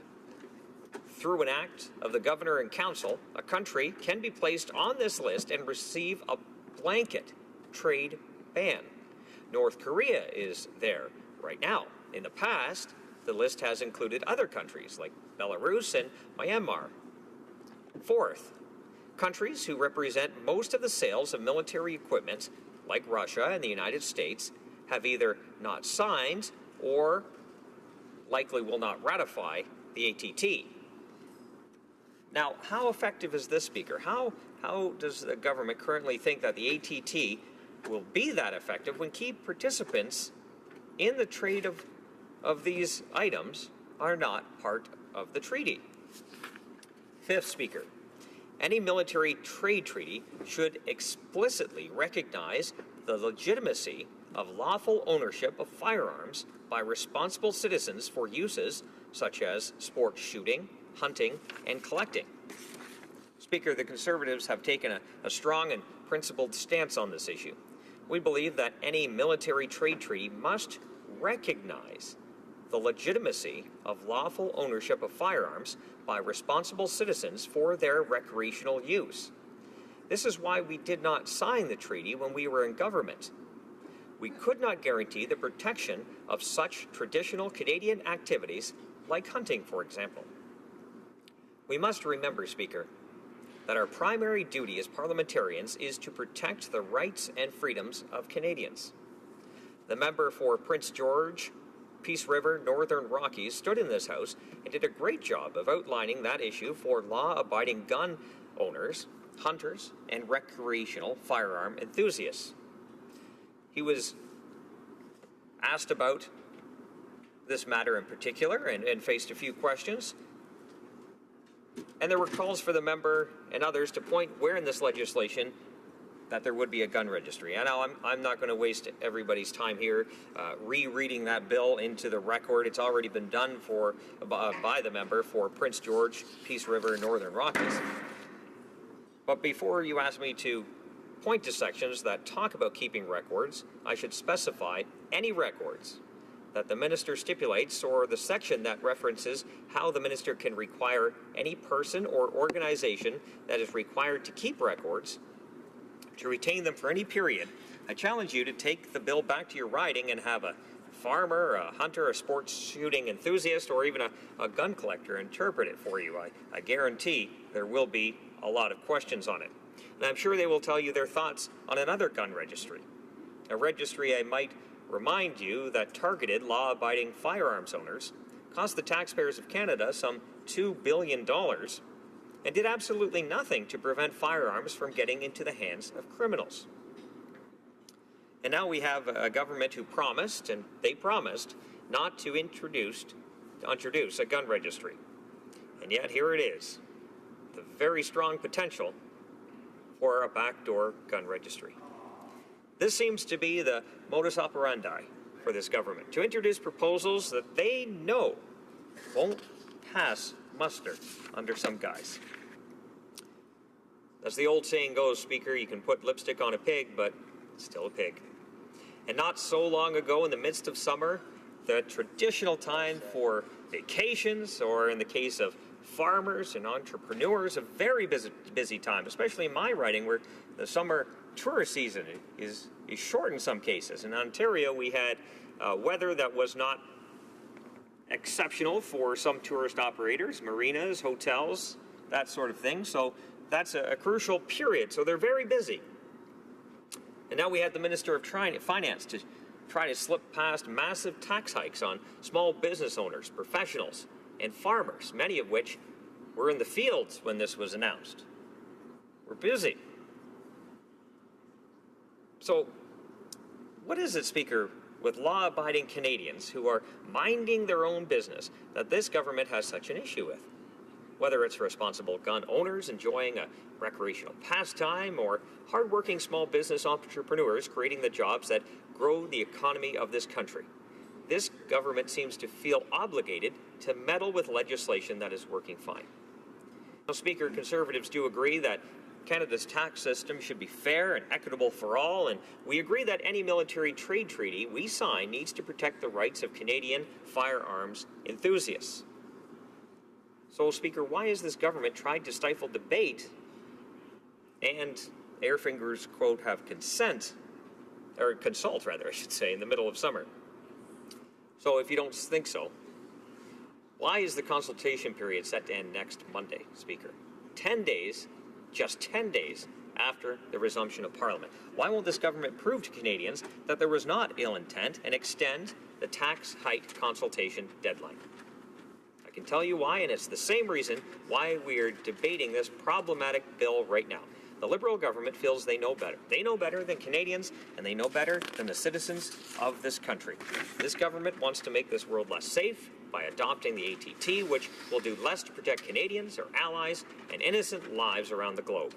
This government wants to remove oversight by trusted Canadian agencies who are accountable to Parliament and, by extension, people of Canada. They want to do this to reintroduce a piece of legislation they promised not to introduce, a piece of costly legislation nobody wants. And why? Because they seem to know better, Speaker.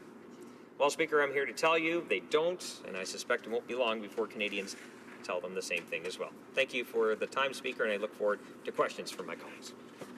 Questions and comments? The Honourable Member for Fredericton. Thank you, Mr. Speaker, for giving me the opportunity to address the comments made by my colleague across the way. I wonder if he would explain to his constituents that what Bill C-47 does, in addition to providing a more, codified way in which Canada can ensure that conventional arms aren't getting into the hands of people who would do undue harm to women and children in conflict zones, that what it also does is leave in place the exact same record-keeping regime that was in place under the previous Conservative government. Would he explain that to his constituents, and would he also explain to them that Canada has a leadership role to play in helping address situations where women and young children are unduly and negatively affected in conflict zones, when Canada can help regulate and resolve some of the terrible things that happen around the world? The Honourable Member for Haliburton, Kawartha Lakes, Brock. Thank you very much, Speaker, and I appreciate the comments from the member opposite. I do appreciate the enthusiasm. I see him often in the halls, and we do have great conversations, so good to see you all fired up over there. I do appreciate that. I would say no argument here, Speaker. I would agree. We just want to ensure that those that are legally possessing firearms in this country do not have a backdoor gun registry. That's it. Questions et commentaires, questions and comments. Resuming debate, the Honourable Member for Brandon Souris. Oh, sorry. Thank you, Mr. Speaker. It's a privilege for me to be able to rise in the House today as well. It gives me an opportunity to discuss Bill C-47, an act to amend the Export and Import Permits Act and the Criminal Code. Now, Mr. Speaker, what I'm about to say has probably been said by a number of my colleagues, but I just want to reiterate some of the key points, Mr. Speaker. I believe, as many members of the government that have already stated, that under Article 10 of the United Nations Arms Trade Treaty, Canada is required to establish brokering controls. It's important to note that within the proposed legislation, brokering is defined as arranging or negotiating a transaction that relates to the movement of goods or technology on a new brokering control list from a foreign country to another foreign country. Under the government's legislation, this act would implement controls around the brokering of military goods between two countries outside of Canada. In addition, a legal obligation is established whereby the Minister of Foreign Affairs considers specific assessment criteria prior to authorizing permits. For summary conviction offences, the maximum fine under the EIPA, the Export and Import Protection Act, is increased from $25,000 to $250,000, Mr. Speaker, as well. Under the Arms Trade Treaty, all states are assigned the primary responsibility in establishing and implementing their respective national control systems. Within the framework of the Arms Trade Treaty, the Department of National Defense is required to be brought into the export control system. There have been many arguments put forward that this legislation is flawed. My colleagues have named a number of them. And I'd like to summarize some of the concerns that I have with Bill C-47 as well. Firstly, it's important that we know that Canada already has a responsible internal system to monitor and control the export of military and security equipment that meets or exceeds the UN treaty. Mr. Speaker, there are 3 or 4 areas that I'd like to touch on, and the first one is the Trade Controls Bureau in Ottawa, which is right here in Canada, regulates the Export and Import Permits Act, which since 1947 has allowed the minister to prevent the supply of military equipment to countries for a variety of reasons, including those that are a security threat, involved in internal or external conflict, or are under sanctions by the United Nations. Specific items already heavily restricted by Canada include military, the strategic dual-use goods, nuclear energy materials and technology, missile, chemical or biological goods, and cryptological equipment. And companies throughout Canada, Mr. Speaker, are leaders in many of these areas.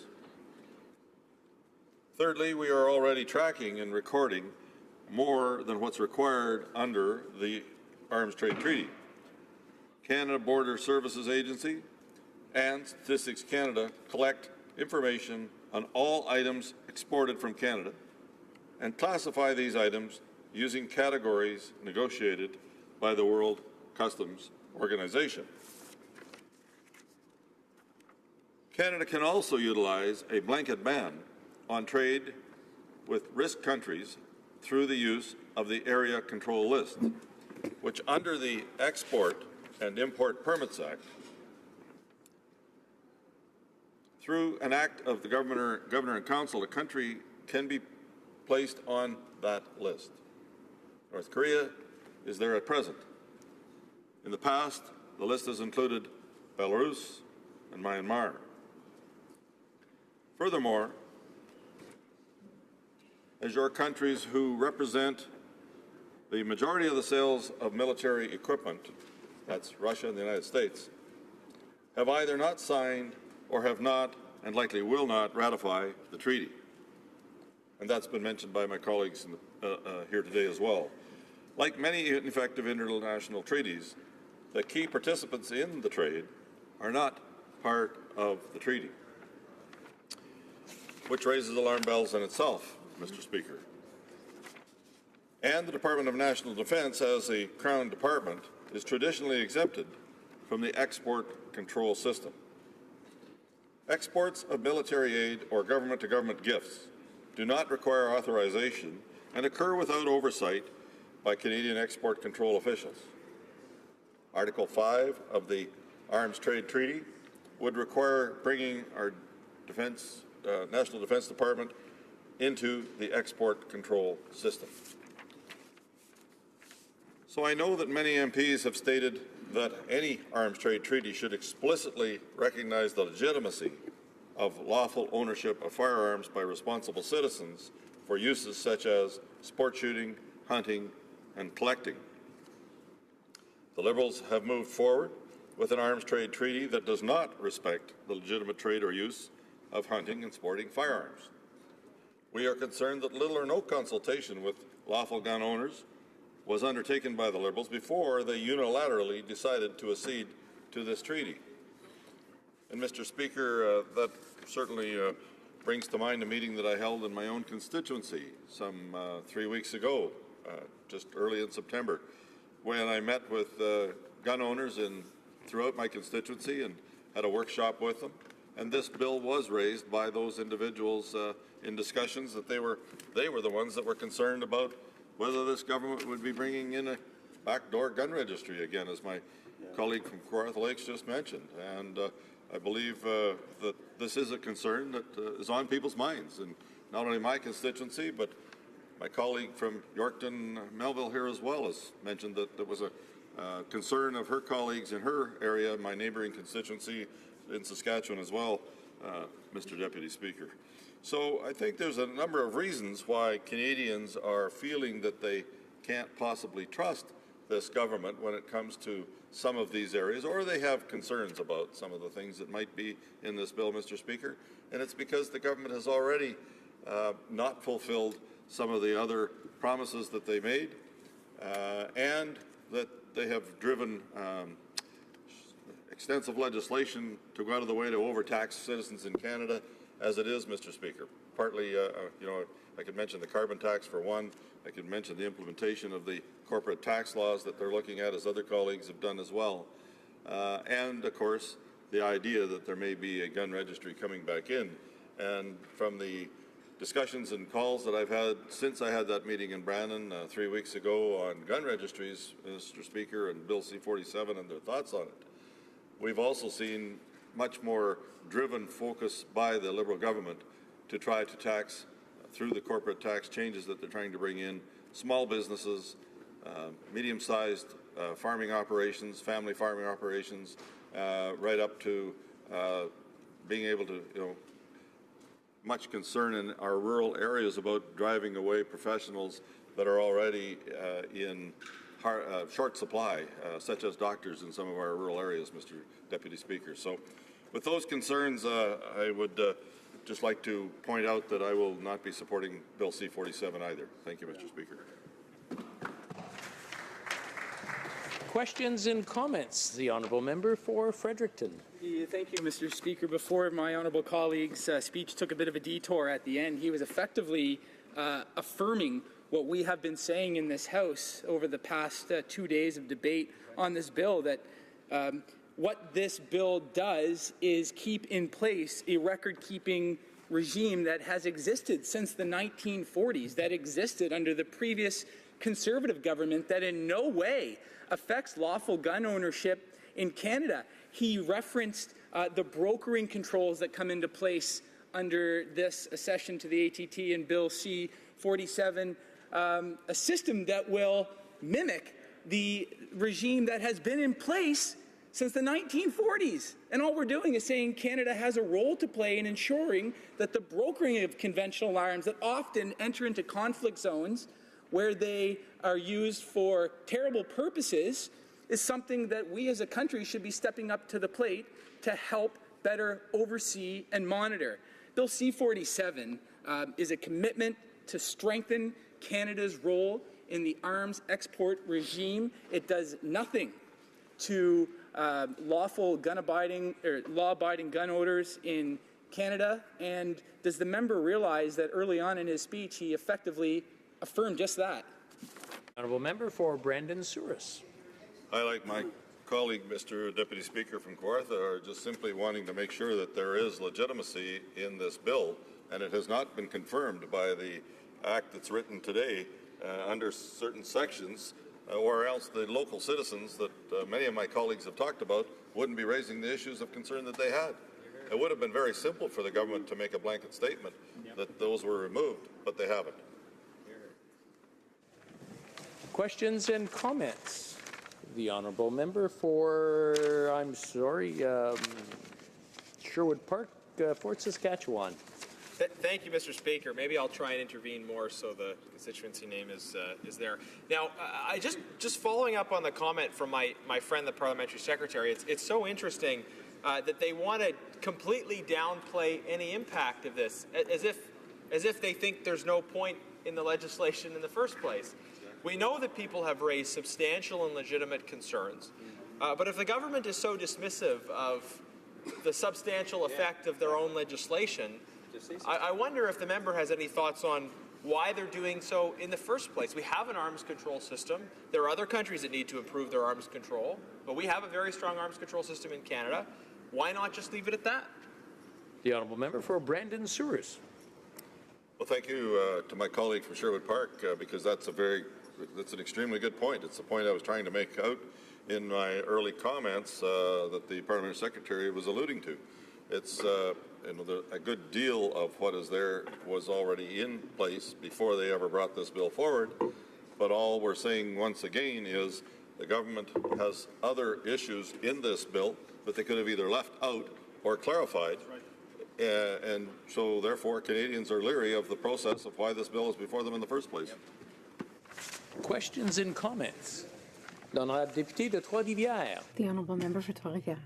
Thank you, Mr. Speaker, and I'd like to thank my colleague for his speech. We've clearly understood his position, but as the bill may, in any case, end up at committee for study after a vote at second reading, I'd like to know if he considers it justified that Canada is reducing its international trade with countries that violate human rights and that Canada is not allowing itself, through passage of the United States, what it may not do directly.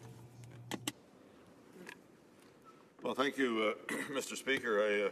I just want to allude, my colleague has pointed out to me that, a number of years back when our Foreign Affairs Minister was dealing with this, Canada's position was based on fairness and law-abiding rules, Mr. Speaker.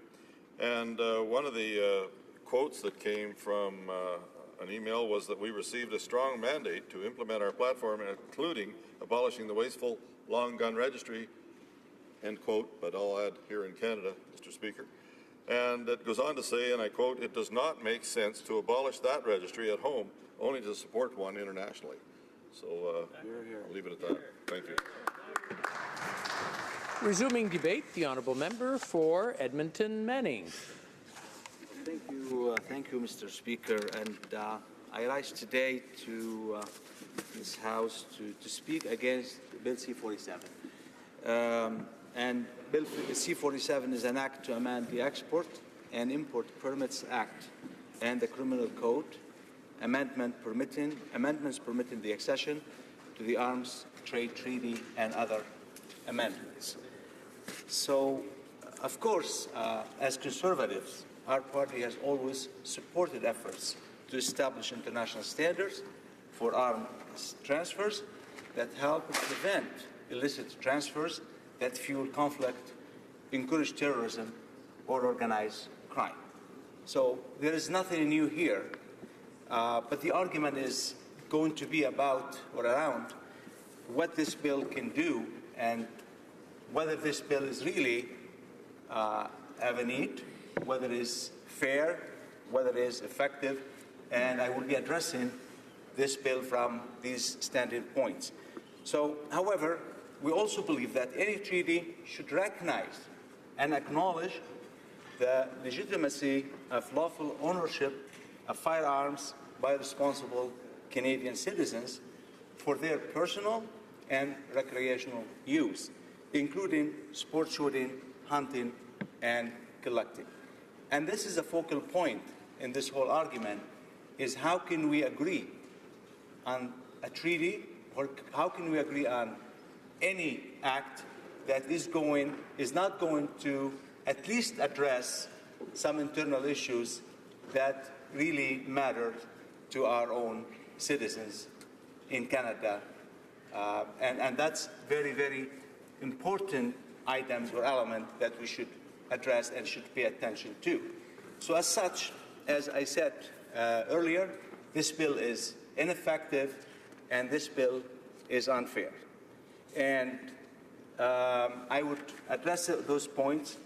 As this act would establish controls over brokering in military goods between two countries outside Canada, create a legal obligation to the Minister of Foreign Affairs to consider certain assessment criteria before authorizing permits, and increase the maximum fine under the EIPA from $25,000 to $250,000 for summary conviction offenses.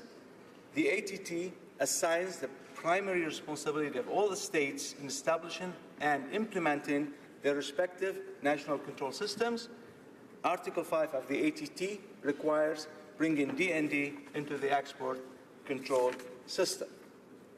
So, at the outset, we know that Canada has a very responsible internal system to monitor and control the export of military and security equipment that meets or exceeds the UN treaty.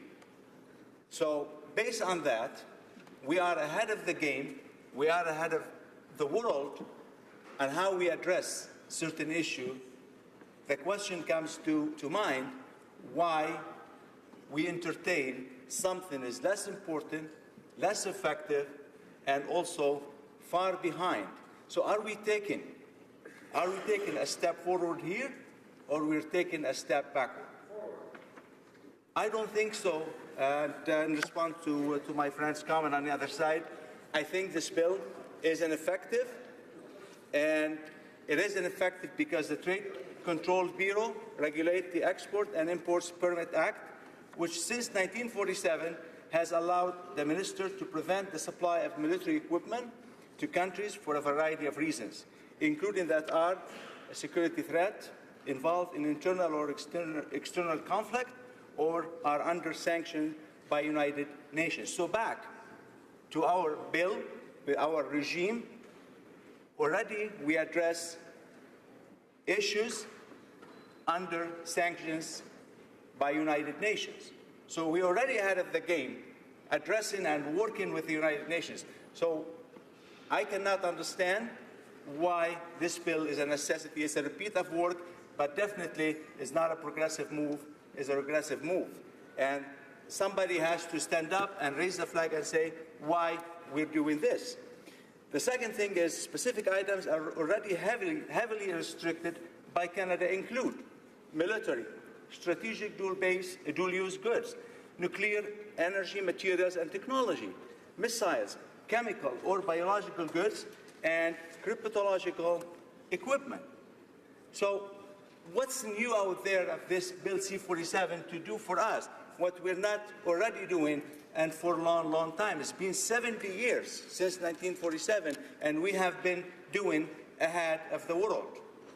So if I don't call this a total waste of time, I would call it something that a shift of focus is unnecessary and time to do so.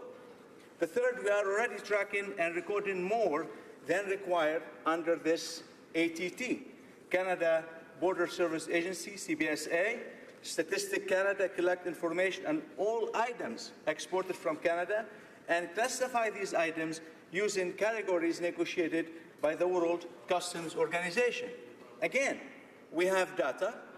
The ATT agreement doesn't share data, something that we also have to pay attention to. And when we have our own data, we control our borders. We've got all these standards, the high standards. So why should we, under any, again, take a step backward? Also, Canada can also utilize a blanket ban on trade with risk countries through the use of the area control list under the Export and Import Permits Act. Though through an act of governor in council, a country can be placed on this list. North Korea at present is an example, and in a past list we've included Belarus and Myanmar. Again and again and again, Canada's role has always been ahead of the international community on those measures, and we haven't had any opportunity to say we haven't been there. We've always been there, and our role has been a fine example to the rest of the international community, and with all due respect to the United Nations itself. So, also, a very interesting point I should be bringing up, that major countries who represent the majority of sales of military equipment have declined to sign this agreement. So this is another example of why, or evidence that why this bill is ineffective.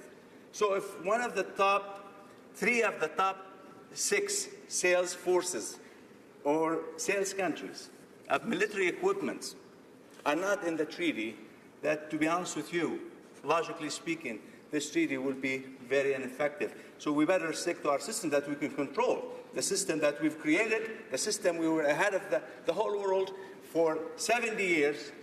We better, keep working with our own made in-house, self-made bill. Again, the Department of National Defense, as a Crown Department, is traditionally exempted from the export control system. Exports of military aid or government gifts do not require authorization and occurred without oversight by Canada export control officials. Article 5 of the ATT would require bringing DND into the export control system.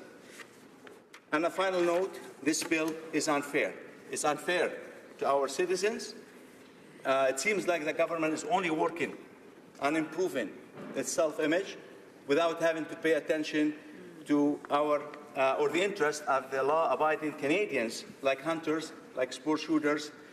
And the one important element to an argument that I would bring to this House in this opportunity, that the government has not consulted with Canadians. So where's the consultation? Where's the government that consults everything? Why the government did not consult or did not consult on this with the people, with the law-abiding citizens or Canadians? The other question will be, again, what's the benefits? What benefits? There's no benefits. It's a total waste of time to even go that route. We can pay our attention to more important stuff instead of going that route of just doing something, repeating something again and again. Is not a step forward, is a step backward.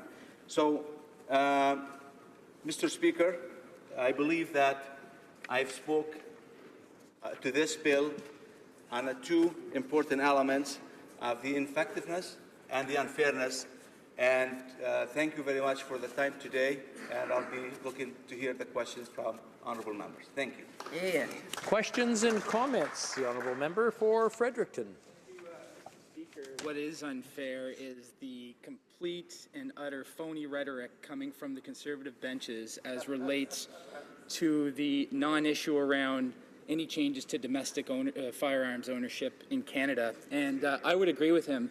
This government has had to work doubly hard to improve its image on the international scene after 10 years of isolation and darkness from the Stephen Harper government, where Canada let itself slip in its view of the rest of the world as how they viewed us as being a leading country on the international stage. Moving out of that darkness, let me enlighten this member on one of the new aspects that is contained in this bill, and that is the regulation of brokering, which is the facilitation of trade of goods from one country to another. That is a new aspect that is in this bill, and the brokering regulations that are in this bill will fall exactly under the same regulations that have been in place since the 1940s, regulations that were in place under the previous Conservative government. That's one thing that is new. Let me just reaffirm for everyone paying attention to this debate that one thing that is not new is any change to domestic firearm ownership in Canada. Before we go to the honourable member for Edmonton Manning, I just want to remind the honourable members that, you know, we get some heckling back and forth, but I'm hearing some stuff that's very personal and could be considered unparliamentary. So I just want to warn the individual, without naming him, that it's coming to my ears, and that's not good. The honourable member for Edmonton Manning. Mr. Speaker, what's phony and bogus is when a government tried to sound all the time that if Canada was a bad boy, running from the international community from its responsibilities. This is a negative rhetoric coming from this government all the time, and they try hard to think that people are going to believe that rhetoric that always show Canada as bad person running from the responsibility of the international community. Canada never, ever been away from its own responsibility, never been running away from its responsibility on the world stage. And that bogus, when you call somebody, call the bogus and phony, nothing phony more than a government that takes every opportunity to show that they are the best and everybody worth nothing. Questions and comments? The honourable member for Prince George, Peace River, Northern Rockies. Thank you, Mr. Speaker. I'd like to thank my colleague for his speech. I just want to bring to the attention of this place, we all remember Minister Baird. He's a great guy, represented Toronto riding, but just something that his office had said. He wanted to have fairness for law-abiding hunters and sportsmen. Plus, one of the reasons why we signed on to the original agreement was we signed on to it with the desire to exempt sports hunters and sport shooters, etc. But that didn't happen, and that's why we couldn't sign it. And just one comment that he said, that one of my colleagues said, it does not make sense to abolish that registry that we work so hard with, and that the Liberal Party is so afraid of being branded about re-establishing that registry because they have a lot of rural ridings. It does not make sense to abolish that registry at home only to support one internationally. That is exactly why we're opposed to this Bill 47. I'd like to ask my honourable colleague, does he think it's okay, on the one hand, as a government, to get rid of a registry that nobody seemed to like in Canada, that was brought in by a former Liberal government, and then yet establish another one internationally? Does he think it's okay? Hear, hear. The honourable member for Edmonton Manning. Thank you. This is what I was referring to as a total waste of time. Because when time for the government to consult with the Canadians that this bill matters to them, no consultation, we don't hear anything. And when somebody raises a question, you call them bogus. You call that phony. That is not fair. At the end of the day, the government has to do its job, has to regard what matters to Canadian citizens, what matters to our own people first, before making any attempt to change anything that fall around us. Yeah. Resuming debate, the honourable member for Battle River Crowfoot. Thank you very much, Mr. Speaker. It's a pleasure to rise to speak to today's second reading debate on Bill C-47, an act to amend the Export and Import Permits Act and the Criminal Code, amendments permitting the accession to the Arms Trade Treaty and other amendments. This bill is of concern to law-abiding firearm owners in Battle River Crowfoot. Many of us own firearms, and we use them as tools in our largely rural riding. We also enjoy sport, but many times these are used on farms and ranches for rodent control and others. Liberal firearms laws, we know, have cost us dearly over the past decades. They have cost us considerable worry, paperwork, and they've cost us money that many of my constituents just don't have to spend on licensing and renewing licensing and paying to fill out application forms and more. Once again, we see the Liberals pandering to the United Nations in their attempt to win a seat on the Security Council. The Liberal government is desperate for that seat. They're willing to do anything to try and ingratiate themselves with anyone who might cast a vote in favor of their becoming a member of the Security Council. So they snoop around and find a military equipment treaty that Canada has yet to ratify, and that's what Bill C-47 is. They're forcing Canada to meet obligations under this treaty. Canada will be required to implement brokering controls. Under the proposed bill, brokering is defined as arranging or negotiating a transaction that relates to the movement of goods or technology on a brokering control list from a foreign country to another foreign country. Our previous Conservative government did not ratify this treaty because it was really a treaty that was written for other nations in other parts of the world. Canada is recognized as having a very responsible internal system to monitor and control the export of military and security equipment that meets or exceeds the United Nations Treaty. Canada's Trade Control Bureau regulates the Export and Import Permits Act, which since 1947 has allowed the minister to prevent the supply of military equipment to countries for a variety of reasons, including that are a security threat involved in internal or external conflict or under sanctions of the United Nations. We can decide whether or not we export there.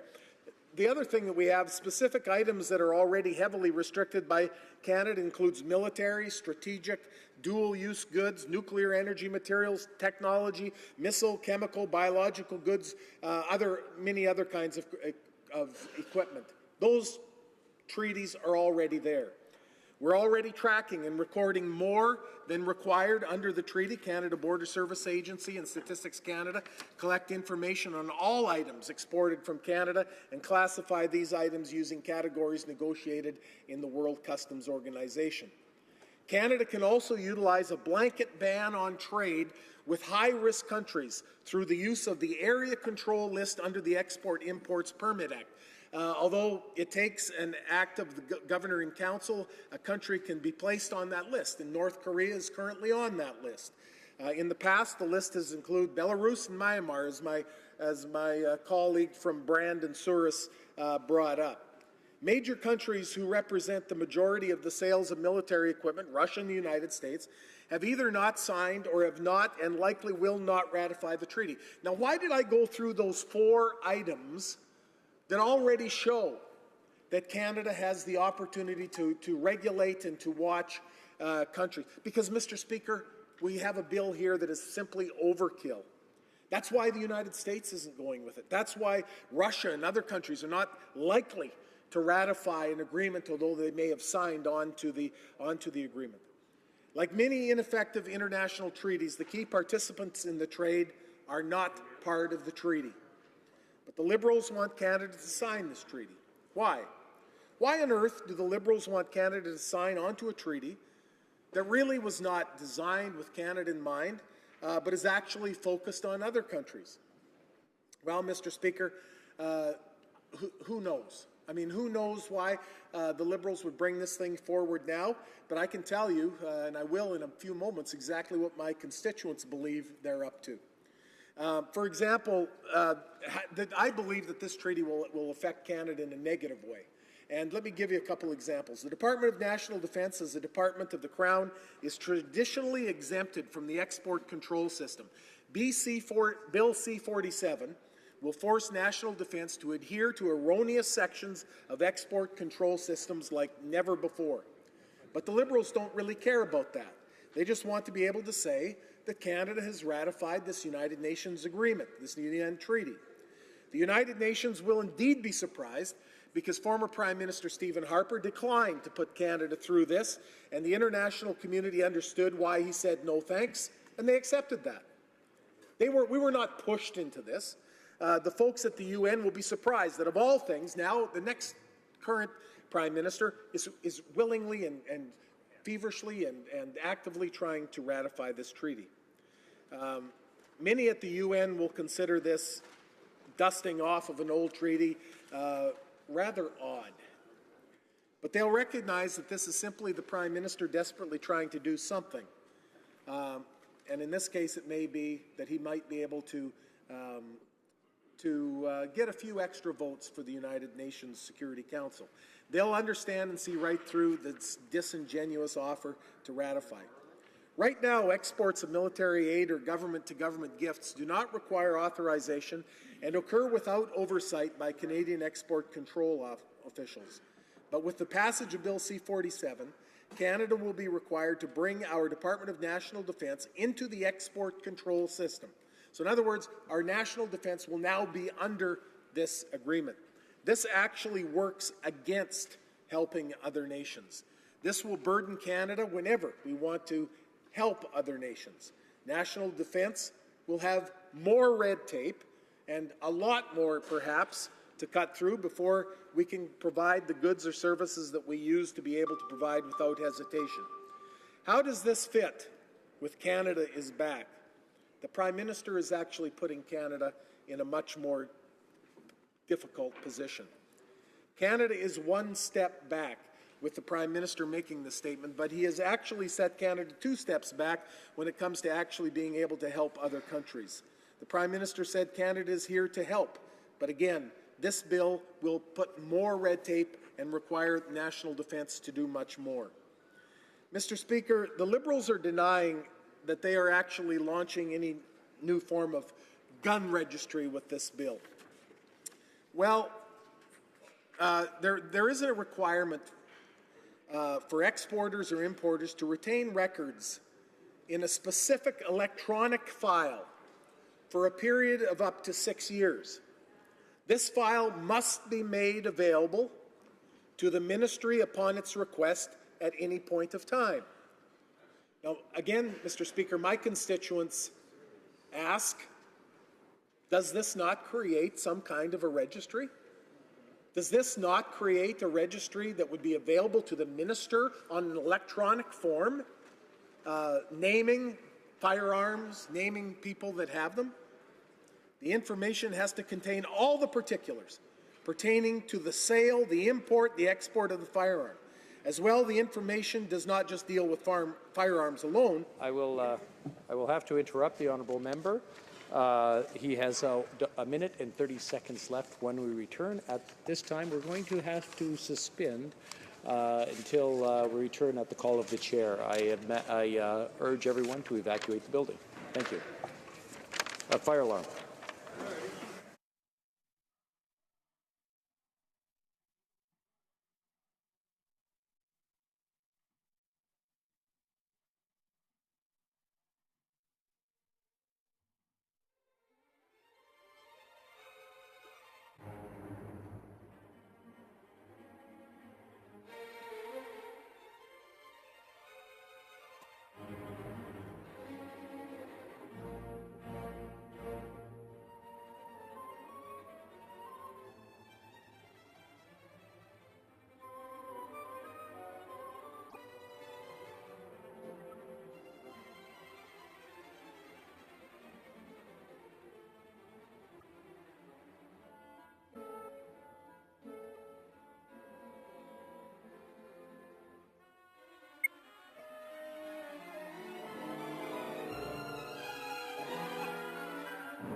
resuming debate. The honourable member for Battle River Crowfoot has about a minute and a half left before we were so rudely interrupted by the fire alarm.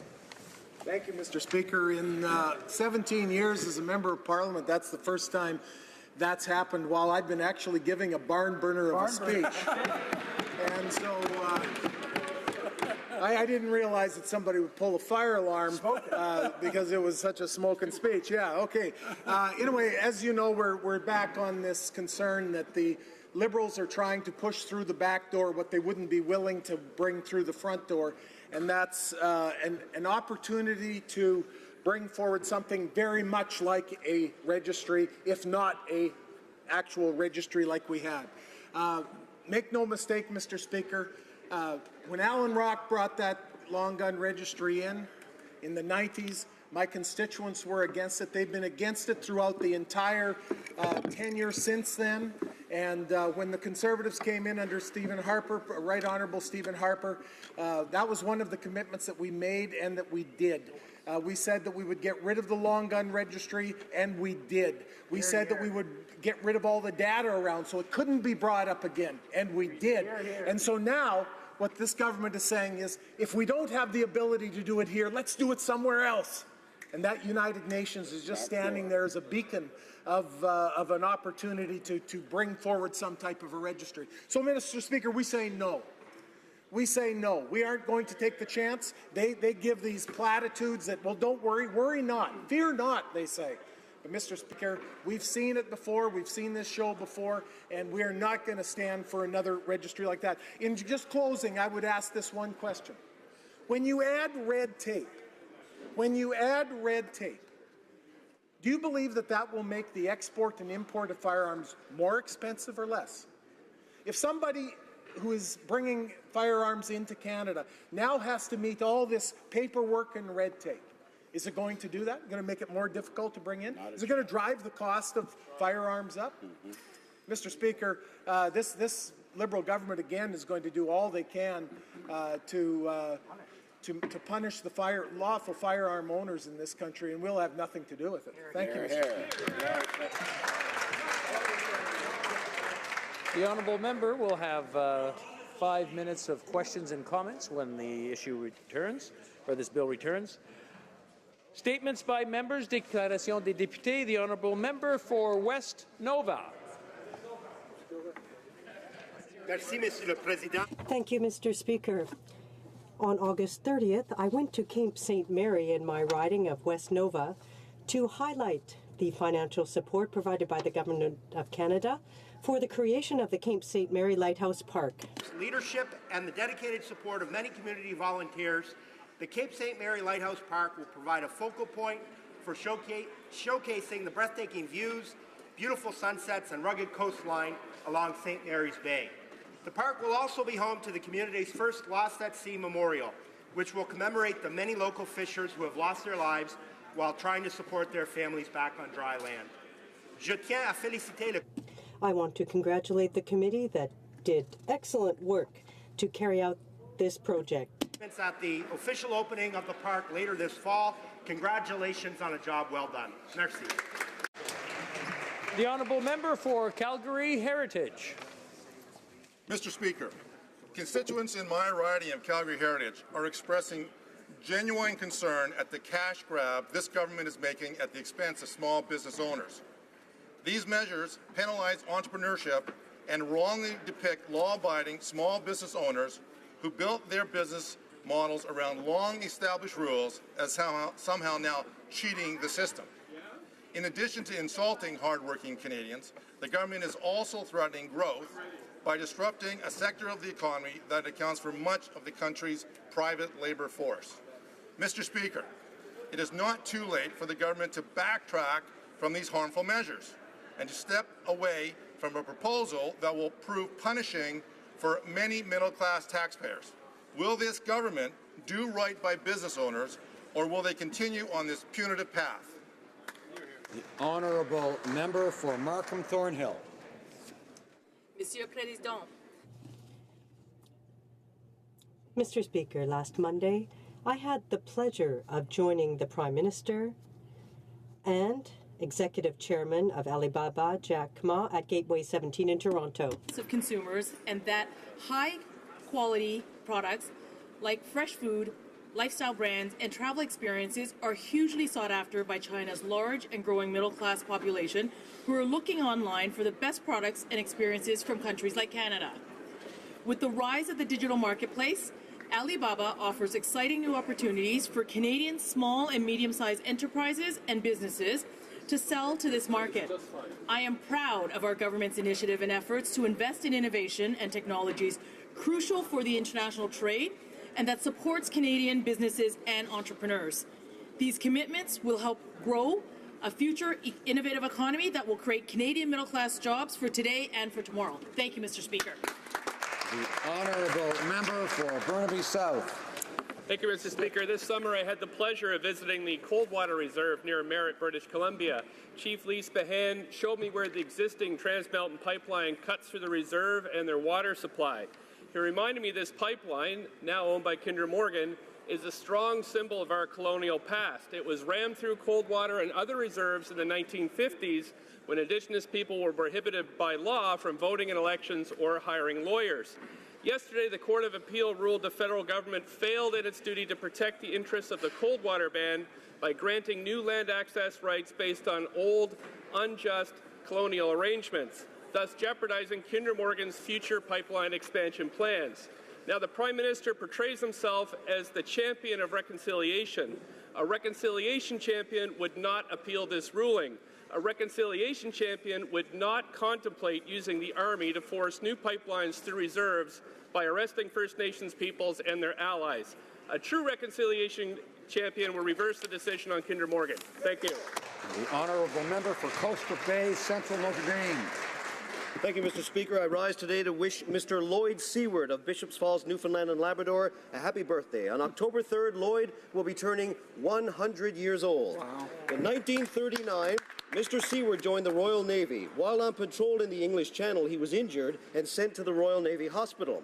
The doctor recommended sending him home to Newfoundland, but Lloyd said, no way. He demanded to stay and went back on the patrol boats. Wow. Now, in 1942, while on patrol, his cruiser sank in the Java Sea, and he was taken as prisoner of war by the Japanese. In prison, he was seen making a pair of wooden clogs by an officer, and when asked if he was a shoemaker, he said, sure. He was transferred to Macassar Camp, where he made boots for the Japanese army. While there, he learned to speak Japanese and Malay, which he now speaks to his grandkids. Lloyd stayed with the Royal Navy until 1947. I am happy to say that Lloyd is still in good health, and he says he runs more than he walks. Happy 100th, Lloyd. Hear, hear. Wow.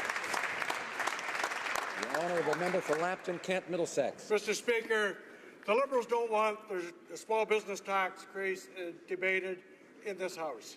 So I'm going to take this opportunity to stand up for my constituents of Lambton, Kent, Middlesex and voice their concerns. My riding is made up of small and medium-sized businesses with agriculture as the main driver. My constituents are concerned, they're frustrated and angry at this planned Liberal tax increase. 75 days were given during the busy season of harvest time for farmers to respond. So here's one of the big questions of my constituents. Why tax us and leave your wealthy Liberal friends untouched? It's called Liberal entitlement and hypocrisy. To the Prime Minister and the Minister of Finance, extend the consultation time and don't lock the doors on ordinary people who need to be heard. Hear, hear. Honourable member for Beaches, East York. Thank you, Mr. Speaker. On September 30th, we remember the children who survived the residential school system and those who didn't. But our historical mistreatment of Indigenous peoples extends well beyond residential schools and is our most fundamental injustice, one we must all be committed to correcting. An important step towards that reconciliation is education, and my office recently co-hosted a Kairos Kitschy Blanket exercise alongside MPP Arthur Potts and Councillor Mary Margaret McMahon. I want to thank Kairos for their educational outreach, which should be in every school across Canada. Over 100 constituents joined us and dozens more attended our public forum on reconciliation that followed. The message my constituents asked me to take back is this: we made the right commitments on access to clean water, on ending discrimination, on implementing UNDRIP, on meeting the needs of Indigenous children, among others. We must continue our work to ensure these promises are kept reconciliation depends upon action. Thank you, Mr. Speaker. Honourable member for South Shore, St. Margaret's. Mr. Speaker, the National Strategy on Abandoned and Wrecked Vessels, a part of the $1.5 billion Oceans Protection Plan, is an important part of our commitment to preserve and restore Canada's pristine marine ecosystems.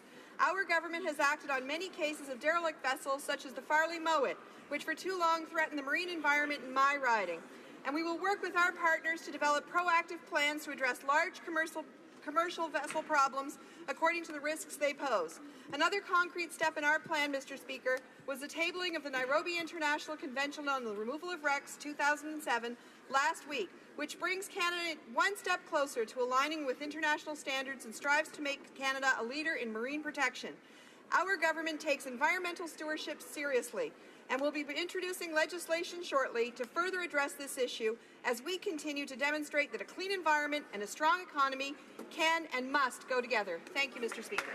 The honourable member for Battle River Crowfoot. On September 11th, a grass fire started on Canadian Force Base Suffield. The fire jumped the fire guard and spread to ranches, fields, losing nearly 90,000 acres. 160 cattle died, farms were evacuated, one farm site destroyed, and undetermined miles of fence and infrastructure burnt. An 89-year-old man has been left homeless, and winter feeding pastures have been lost and will take years to replenish.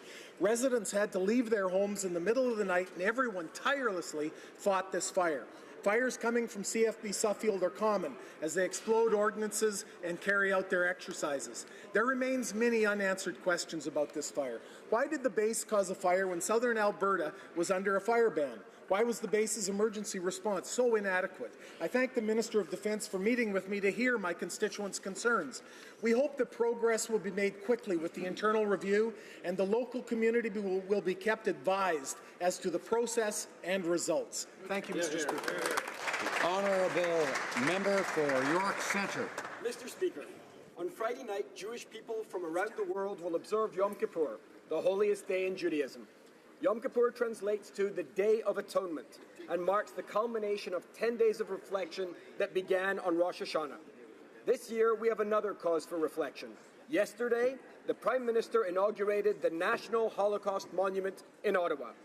This memorial will allow Canadians of all faiths to remember the 6 million Jews murdered in the Holocaust. It will ensure that the lessons of the Holocaust remain within our consciousness for generations to come so that we may never again see history's darkest period repeated. I want to recognize the hard work of the National Holocaust Monument Development Council, led by Friend Sunshine, and the incredible generosity and efforts of the many Canadians who work to make this dream a reality. In this time of reflection, may we resolve in our words and deeds to combat hate, intolerance, and anti-Semitism.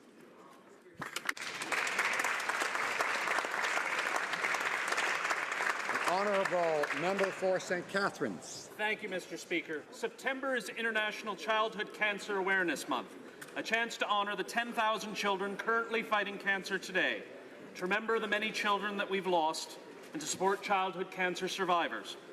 While over 75% of children survive cancer, more than 80% of survivors face late effects of their disease and harsh treatment, including heart failure, lung disease, and secondary cancers.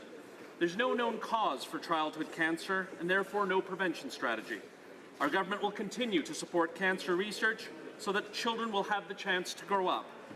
I see many of my colleagues across the aisle on all sides of the House wearing gold pins today that were donated by the parents of Maggie Jenkins, who passed away in 2014 at the age of 13.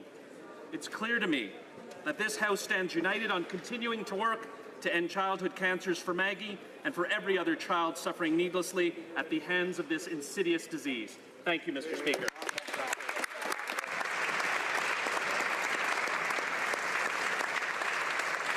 Honourable member for Dauphin Swan River Neepawa. Mr. Speaker, I rise today to recognize the contributions that hunters, anglers, trappers, farmers and ranchers make to Canada's conservation successes. While activists focus on talking politics, it is those who actually live and work on the land who are Canada's most effective conservationists. Mr. Speaker, September 16th was National Hunting, Trapping and Fishing Heritage Day, a day to recognize the millions of Canadians who enjoy hunting, trapping and fishing. I am one of them, and I'm proud to defend their interests every step of the way. Hunters fund most wildlife management projects. Anglers are the first to get in the water and improve fish habitat. Trappers care more about wildlife ecosystem balance than anyone else. Farmers and ranchers sequester carbon, preserve habitat, and work the land with pride. Mr. Speaker, these are Canada's best conservationists and true environmentalists, and they deserve to be accorded respect. Heading into the fall, I wish them all bountiful harvests, tight lines, and straight shooting. Honourable member for Fundy Royal. Monsieur le Président. Mr. Speaker, I'd like to welcome the Ministers of Tourism and Indigenous leaders to Ottawa for the meeting of the Canadian Council of Tourism Ministers. Tourism is an economic driver representing almost 2% of the GDP and supporting over 1.7 million jobs across Canada. C'est pour cette raison que le ministre... That's why the Minister for Small Business and Tourism announced the new Vision for Tourism in Canada, our plan to support growth in tourism in Canada, create jobs, and develop our economy for the middle class. With our provincial, territorial, and Indigenous colleagues, we are ensuring the momentum we experienced this year during celebrating Canada 150 and expect to continue in 2018. The Canada-China Year of Tourism continues for years to come. L'honorable député de Jean. The Honourable Member for Jonquière. Mr. Speaker, during the summer, I had the privilege of talking to a great number of people from my riding about issues of concern to them. Softwood lumber, support for seniors, the future of agriculture are some of the subjects that they raised. The confidence that my constituents have placed in me is dear to my heart. That's why I'm proud to help mobilize the community when it comes to large-scale projects like the Théâtre Place Arvida, Jonquière en Musique, and the Fjord Distillery, the first of its kind back home. My region, the Saguenay, is home to many wonderful projects like this Farmer's Circle in Saint-Jean-de-Bourget, which is invested in weaving looms used for handicrafts. These are just a few examples of our wealth and community engagement. That's why I'm so proud to participate in these events and to be from the Saguenay. Honourable member for Parry Sound, Muskoka. Speaker, my offices in Parry Sound, Muskoka have been inundated with calls and emails from small business owners expressing their deep concern at the proposed Liberal tax grab. Recently, I met with the owner of Sawdust City Brewing, one of several craft breweries in my riding. The owner, Rob Engeman, told me that this Liberal money grab will be damaging to his business prospects. Let me run down just some of the other small businesses in Parry Sound, Muskoka that have expressed the same concerns. Ontario Cottage Rentals, Kids Home Hardware, Festing Motors, Muskoka Medi Spa, Knox Chiropractic, Miller's Eaves Trough and Doors, Desmondon's Boat Works, The Stair Guy, Jake's Place Restaurant, and Chestnut Lane Kitchen and Bath. I could go on, Mr. Speaker, but my time is almost up. I simply urge the government to hear the voices of worried small business owners and put an end to this harmful tax grab. The honourable member for Pitt Meadows, Maple Ridge. Friday sunset marks the beginning of the holiest day of the year for Jewish people across Canada and around the world. Mr. Speaker, Yom Kippur, the Day of Atonement, is the most holy day on the Jewish calendar. It is a day of fasting, prayer, and reflection, a day in which Jews are required to take stock of their lives, to ask forgiveness from friends and family, and to take steps towards self-improvement for the year to come. As my fellow Jewish Canadians gather on this holy day, I would like to remind all Canadians that diversity makes us stronger. We are a mosaic of other cultures, and in my riding of Pitt Meadows, Maple Ridge, I am proud of how we have created a place where all can come together to respect and celebrate the various religions, cultures, and differences that make our community and country great. Mr. Speaker, I would like to wish everyone observing Yom Kippur in my own riding, across Canada and around the world, an easy fast. Som Kal.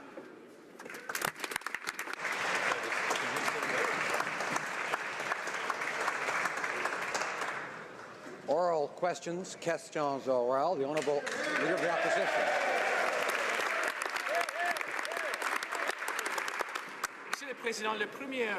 Mr. Speaker, the Prime Minister tried to conclude rushed to conclude a secret accord to pay off Omar Khadr.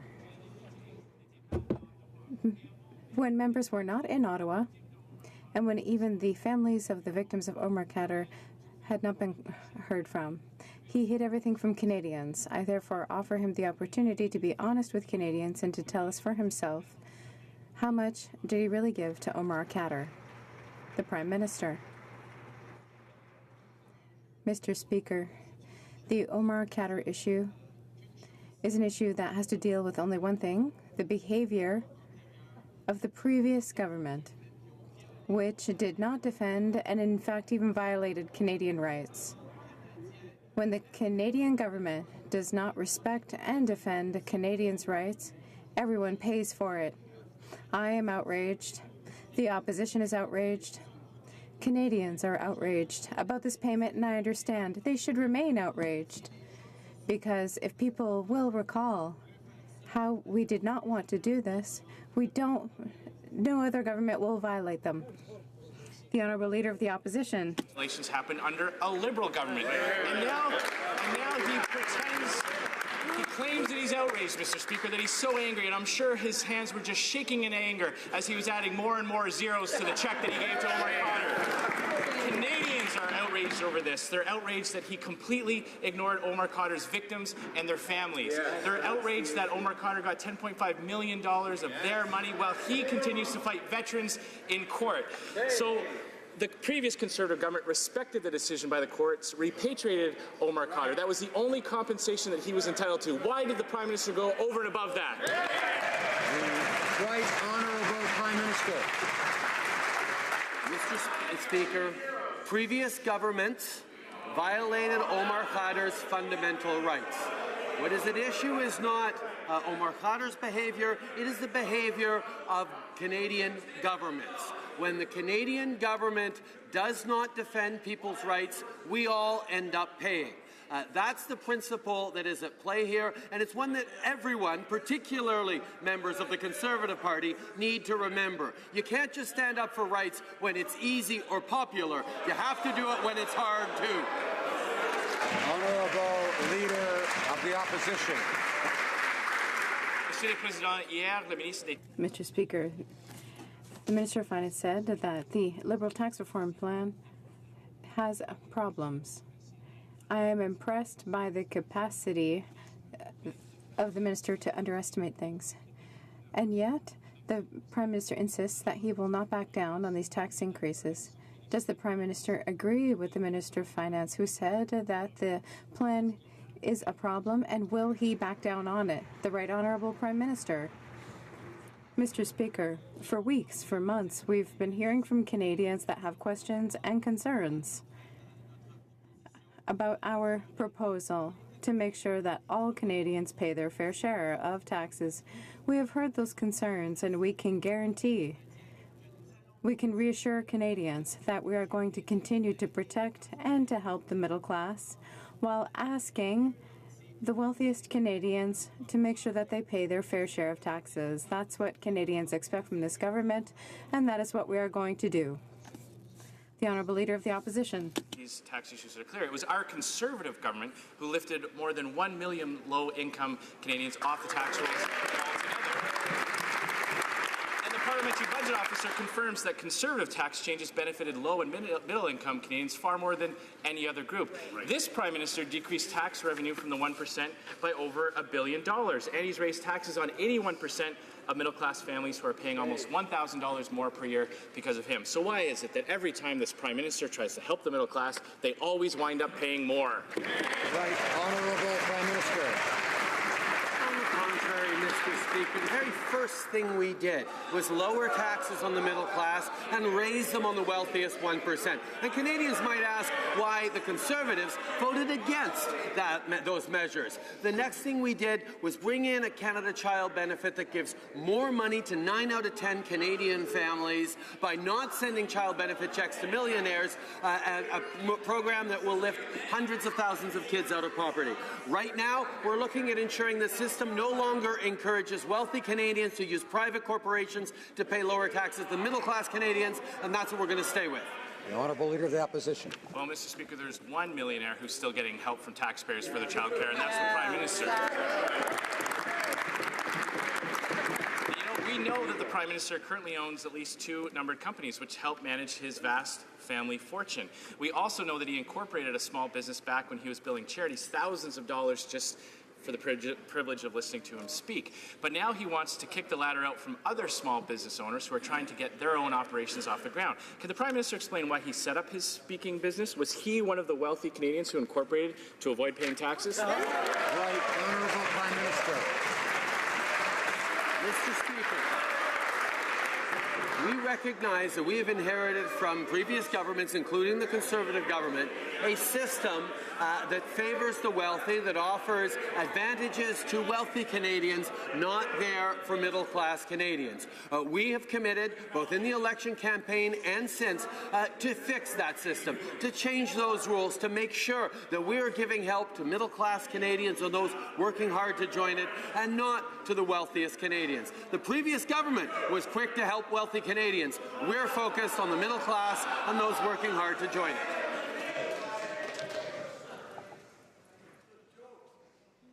Alors, l'honorable député de Longueuil-Saint-Hubert. The honourable member for Longueuil-Saint-Hubert. Mr. Speaker, the Liberals have a habit of making agreements with their friends and not asking for anything in exchange. Today, we've seen an example of Netflix. After 50 years of strong cultural policy in Ottawa, the minister is subcontracting the responsibility for our cultural policies. We have no guarantee for Canadian, Francophone, or Indigenous content.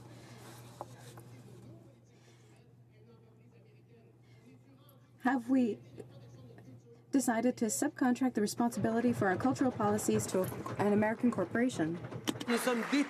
Mr. Speaker, we are determined to defend the creative sector with new investments that open possibilities for producers and creators all over Canada. Our plan for a Creative Canada will fund Canadian content that is high quality, unique, and varied for Canadian publics and publics throughout the world. We have unprecedented investment from Netflix. And other investments have been announced that will create good jobs for Canadian producers. Canada is a good place for investment. We are proud of our cultural communities, and we will continue to invest in our future. Island Powell River. Well, Mr. Speaker, it almost sounds like this government plays favorites with our friends to the south. The Canadian media industry asked for a level playing field on publicity, yet in the announcement today, the minister failed to mention anything about Google, Facebook, Twitter, or YouTube.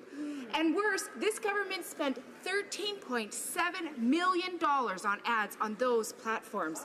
So while our industry is in danger, the government is giving money to foreign companies without asking them to pay their fair share. When will this minister protect Canadian content and jobs? Honourable Prime Minister. Canadians have world-class content creators and creative industries, and we know that investing in them and supporting our creators is the best way to ensure not just that Canadians hear our stories, but the people around the world understand and hear the stories that Canadians have to tell. We're incredibly proud of the innovative work that our Minister of Heritage has done to look at the future of broadcasting, of creativity, and recognize that we can move forward with strength and pride, relying on the extraordinary capacity of our creators to create great content for the world. The honourable member for Longueuil-Saint-Hubert. Mr. Speaker, to recommendations from the industry or provincial governments. She automatically rejected the possibility of making foreign companies pay their fair share like any other Canadian companies. She claims she doesn't want Canadians to pay more tax, yet how interesting to note that Netflix raised its prices, netting themselves almost $100 million more just before announcing the deal. Coincidence? The minister might be proud of this, but the cultural sector is worried. $100 million per year. Hadn't Netflix already committed to spending that on Anne of Green Gables? Right, Honourable Prime Minister. Mr. Speaker, we're incredibly proud of our cultural industries, and we know that building stronger cultural industries for the 21st century, recognizing the transformation of the broadcast universe, is something that we need to do to guarantee the kinds of good jobs that our producers, creators, crews, innovators across the creative industries are demonstrating every single day. We will continue to fight for our creative industries. We will continue to fight to share our stories with the world. This is a good news for creativity in Canada. It's a great news for the future of Canadian cultural industries. The Honourable Member for Rosemont-Petite-Patrie. With the Americans. In the last weeks, the Liberals are not tackling the big fish, only the small ones. They had a golden opportunity with the Minister of Heritage, who could have demanded that the biggest internet companies pay their fair shares like our own companies do. But once again, they missed that opportunity. Does that mean that they understand that equality means we treat everybody equally? Will they commit to making Netflix pay its fair share, or will they try to pull a fast one like they always do? The Right Honourable Prime Minister. Mr. Speaker, we are very proud to announce $500 million of investment by Netflix in Canada. This will encourage our creators, allow for the creation of high-quality work throughout the country. We know that the future is changing for our creative industries, and the leadership of this government is to see this future, build for it, and that's something we can all be proud of. Richmond, Arthabaska. Is the Prime Minister aware that 90% of our jobs in Canada are created by SMEs, local entrepreneurs, farmers, and professionals? People who are proud, who work hard day after day, who get involved in their communities. People who, every single day, fight to create jobs here in Canada. Can the Prime Minister stop wanting to go and get more money out of their pockets to pay his enormous deficit that he created all by himself? The Honourable Minister of Finance. Mr. Speaker, we know that SMEs are very important for our economy. We know that it's very important to have a tax rate for them that is very low. We have a tax system for SMEs that is the lowest rate in the G7. That's very important. At the same time, our system must be fair. There are advantages now for the wealthiest to have a private company to reduce their tax rate. We can do both at the same time. We can have a low tax rate for SMEs and a system that is fair for all Canadians. The Honourable Member for Richmond, Arthabaska. Mr. Speaker, only the Liberals can believe that you can create jobs by raising taxes on people. Only a Liberal Prime Minister would dare to lecture entrepreneurs by saying they don't pay enough taxes when he himself will never pay under this proposed tax reform. Only a Liberal Prime Minister could lecture local entrepreneurs when he cannot even manage his own deficit. My question is simple. Will the Prime Minister do his job and let job creators do their job, which is to create jobs? The Honourable Minister of Finance. Mr. Speaker, we are doing our job here. It's very important to ensure that there is growth. It's very important to improve the situation of the middle class with our tax cuts for the middle class.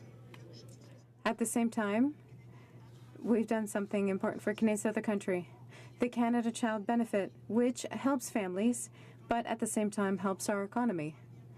With the growth in our economy, it's very important to continue with a tax system that is fair. That's our goal, and that's important for our economy. House Leader.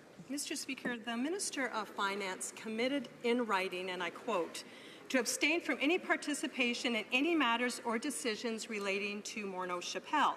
Today, experts told the Finance Committee that as a result of the Liberal changes, the Finance Minister's changes, individual pension plans will become more popular and more used. A witness also said that the minister's family company, Morneau Shepell, provides individual pension plans to Canadians. Why didn't the minister recuse himself from discussions surrounding these changes? Honourable Minister of Finance. Mr. Speaker, one of my key jobs as Finance Minister is to make sure that we have a tax system that's not creating inappropriate incentives. Right now, we have a system that creates inappropriate incentives for the wealthiest to arrange their affairs in such a way that they can pay lower taxes in the middle class. So we are going to make sure that our system is actually fair. At the same time, what we want to do is make sure that there's incentives for businesses to invest in their business, to grow the economy, to create jobs. We are doing this. It's going to make an enormous difference, a continuing difference for our economy and for Canadians across our land. Honourable Opposition House Leader. Mr. Speaker, it's not answers like that that are causing Canadians to become suspicious. It is clear that Morneau Shepell has a very clear opportunity to benefit from these changes. The minister told Canadians in writing that he would recuse himself from any discussions surrounding Morneau Shepell. Again, I ask the minister, why didn't he not recuse himself when discussions around these tax changes came up when they so clearly affect his family company? Honourable Minister of Finance. Mr. Speaker, taxes affect every Canadian across our country. They affect every business across our country. And what we know is that what we've done with taxes since we've come into office has been particularly important for our economy, lowering taxes on middle-class Canadians while we raise them on the top 1%. Introducing the Canada Child Benefit, creating a great situation for 9 out of 10 families, helping our economy at the same time. Now, we are going to make sure our tax system is fair for the long term. We're going to make sure people continue to invest in our economy, and we can do those two things at the same time. Honourable Member for Carleton. Andrew Lovell is a farmer from New Brunswick who's looking forward to passing his farm on to his kids. Today, he testified before the Finance Committee that the minister's amendments to Section 84(1) of the Income Tax Act would double the tax that his family would pay on that transaction. Meanwhile, there would be no tax if he sold the farm to McCain Family Foods. Mr. Speaker, that means that farms like Andrew's will be taken over by big corporate giants. Will the minister announce today that he's backing down on the draft legislation that would take Andrew's farm out of his family? Honourable Minister of Finance. Mr. Speaker, creating a tax system that's fair for the long term is very important. Listening to Canadians along the way to make sure that we understand how we can do that best is also important. So what we're doing is we're making sure that we don't have incentives for the wealthiest not available to the middle class. What we're going to do as well is make sure that businesses that have created jobs that are within families can be transferred from one generation to the next.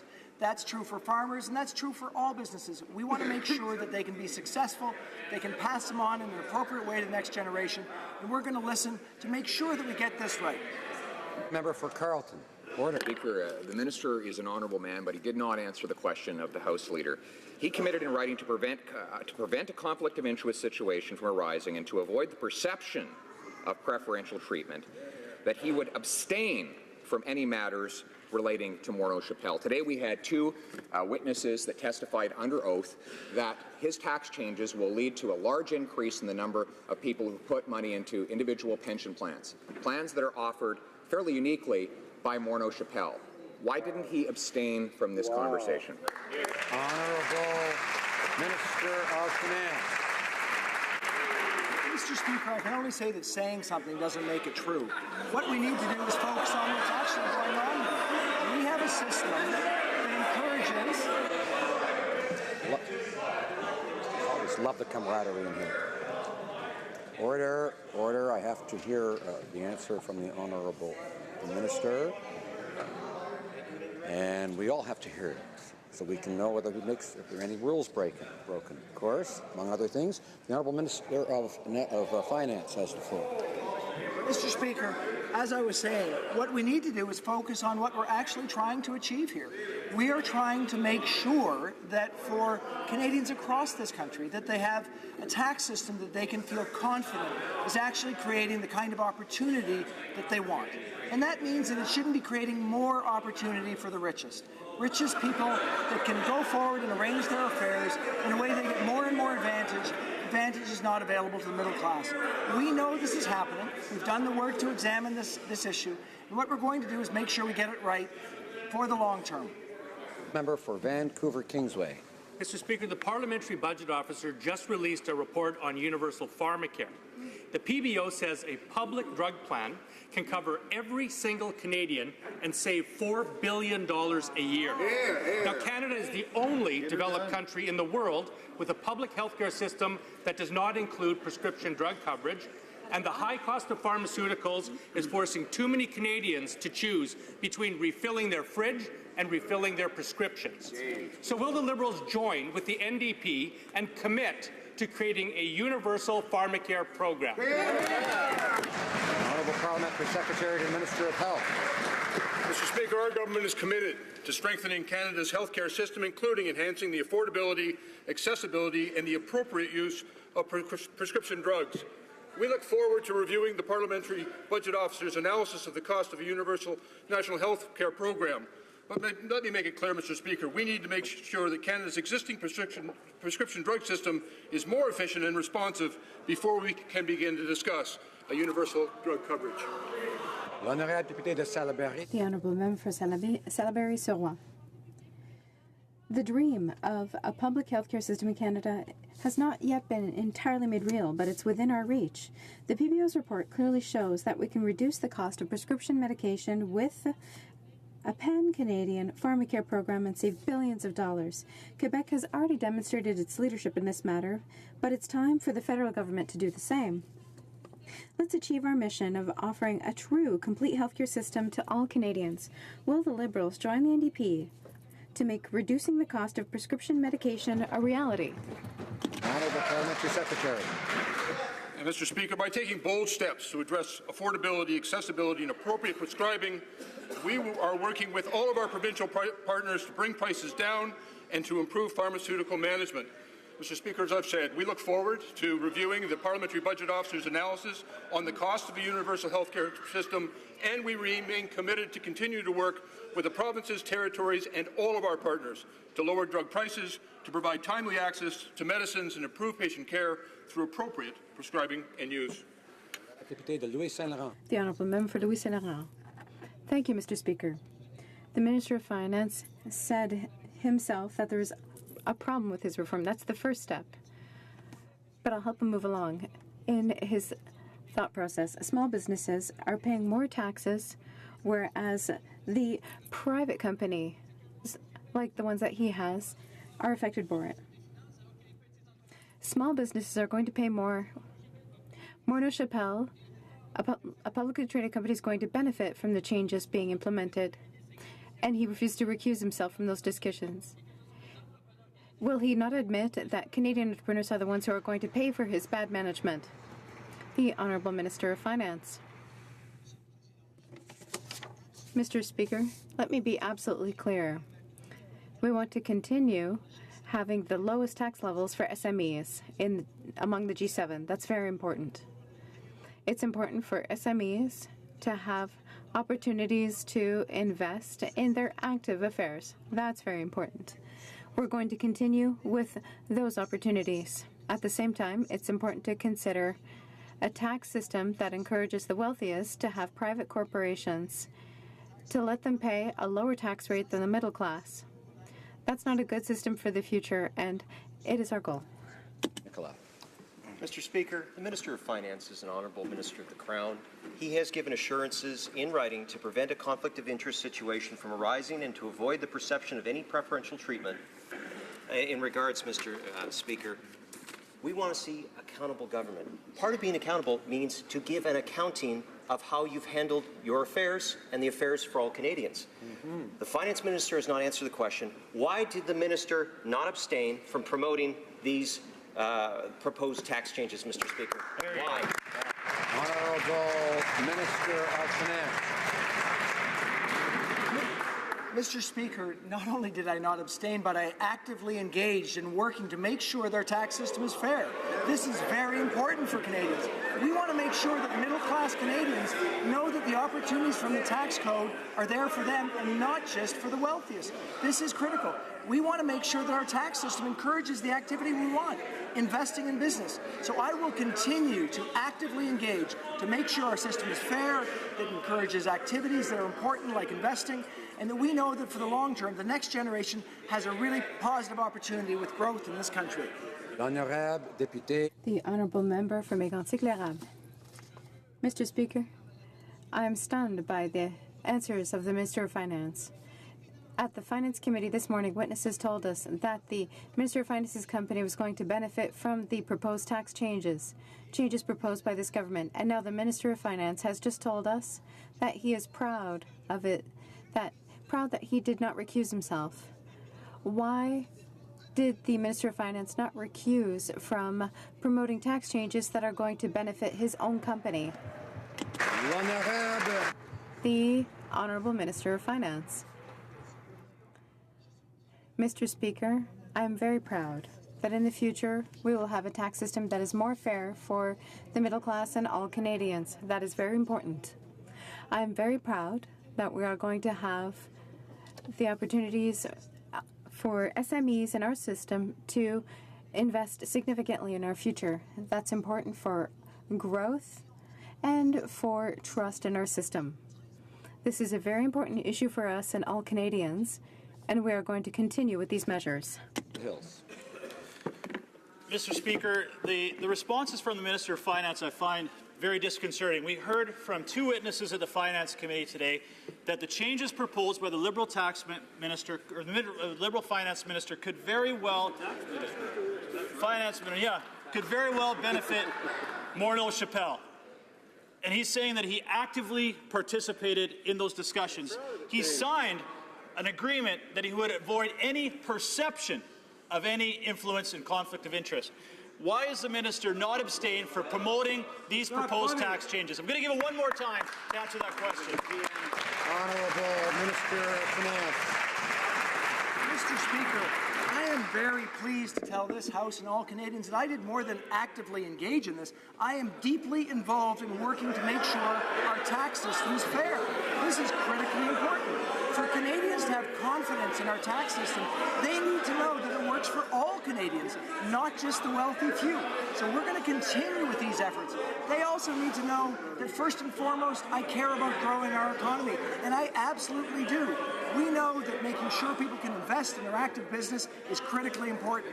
We are going to move forward and make sure that our system works for all Canadians. The honourable member for Courtenay-Alberni. Mr. Speaker, for many small businesses, summer is a busy time and when a lot of them make their bread and butter for the year. Small business owners are questioning why the Liberals chose this time for these consultations. They also don't understand why they are being singled out while the biggest abusers of our tax system are being ignored.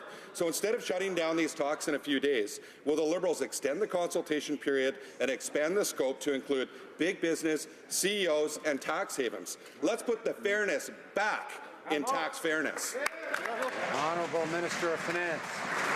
Mr. Speaker, we've worked for a year with tax experts to focus on the places where we see that there are significant advantages going to wealthy Canadians to arrange their affairs in a way to create lower taxes for them than other Canadians. At the same time, we've given more than $1 billion over the last 2 years to the Canada Revenue Agency to go after tax evasion. At the same time, of course, we've lowered taxes on middle-class Canadians. We've helped those who are most challenged with the Canada Child Benefit. So we're doing multiple things that are helping Canadians that are also improving our economy over the long run. Now, we are listening to Canadians to make sure we get this right, but make no mistake, we're going to move forward. Honourable member for Sherbrooke.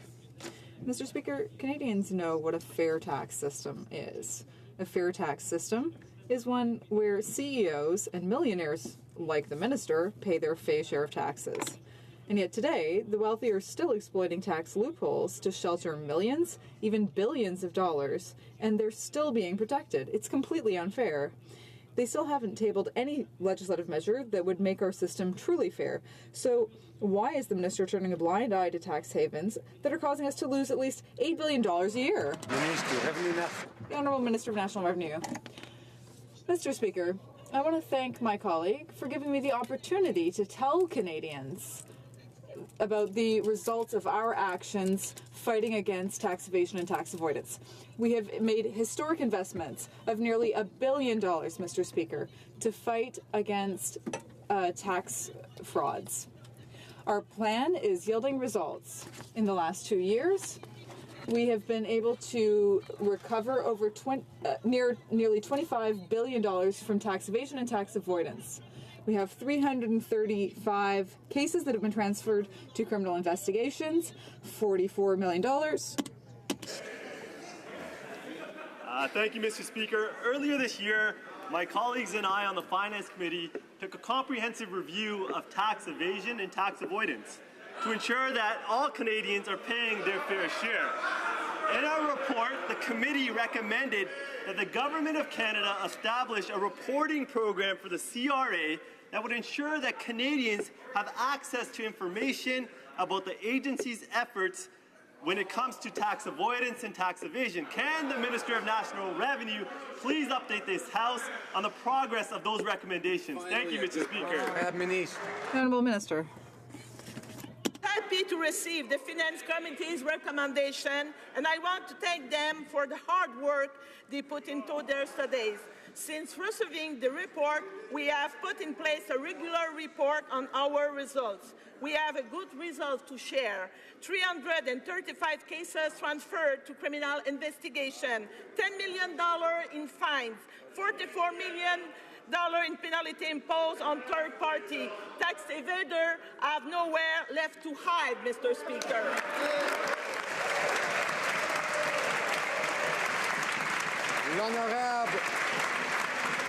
The Honourable Member for Beauce. Mr. Speaker, deeply concerned to hear the decision from the U.S. to impose a levy of 220% on Bombardier's aircraft. This will put many Canadian jobs and businesses at risk, and it is time to end, yes, to end this subsidy race, because, you know, it is unfair, and we cannot do that anymore. So my question to the Prime Minister, can he have a better solution? We have a better solution for him. It is time to sign a new international aircraft agreement to get rid of subsidies and to be sure that we live in a free market. Honourable Minister of Foreign Affairs. Mr. Speaker, we will always defend Canadian companies and Canadian workers against unfair and costly protectionism. While this is only a preliminary determination by the Commerce Department, we strongly disagree. Boeing's petition is clearly and unfairly aimed at eliminating the C-Series aircraft from the U.S. market. We will continue to raise this issue at the highest levels. We're going to defend our workers. We're going to defend our aerospace sector. Honourable Member for Beauce. Boeing's decision was disappointing for Canada, but the minister's response is even more disappointing. She's not fighting for Canadian taxpayers, and the real solution is to lower taxes and to sign a new agreement to cancel those subsidies. But the Minister of Finance, most importantly, should have policies to promote growth in the country. But according to a witness who appeared before the committee this morning, he's creating policies that will help his own firm, Morneau Shepell, have more clients. And so he himself is benefiting when he writes that he is going to have pro-Canadian policies. Honourable Minister of Finance. Mr. Speaker, we want to talk about economic growth. It's very important. We are currently doing very well. We are in the best position that we've been in for the last decade. We have a very significant rate of growth. In fact, we have the highest rate of growth that we've had in years. That means even higher than other G7 countries. Over almost 400,000 new jobs have been created over the last 2 years. So we're in a very good position. We need to continue going down that road in the future, and that's why we are continuing making investments in our economy. Very sound, Muskoka. Speaker, the process for replacing Canada's fighter jets has disintegrated into a very expensive and embarrassing mess for the Liberals. Dithering with interim jet purchases and made-up capability gaps, the Liberals have now painted themselves into a corner after refusing to engage in an open and transparent competition and opting for a sole source jet from Boeing. Can the Prime Minister speak to the status of the sole source Super Hornet purchase after he himself confirmed that Canada won't be doing business with Boeing anymore?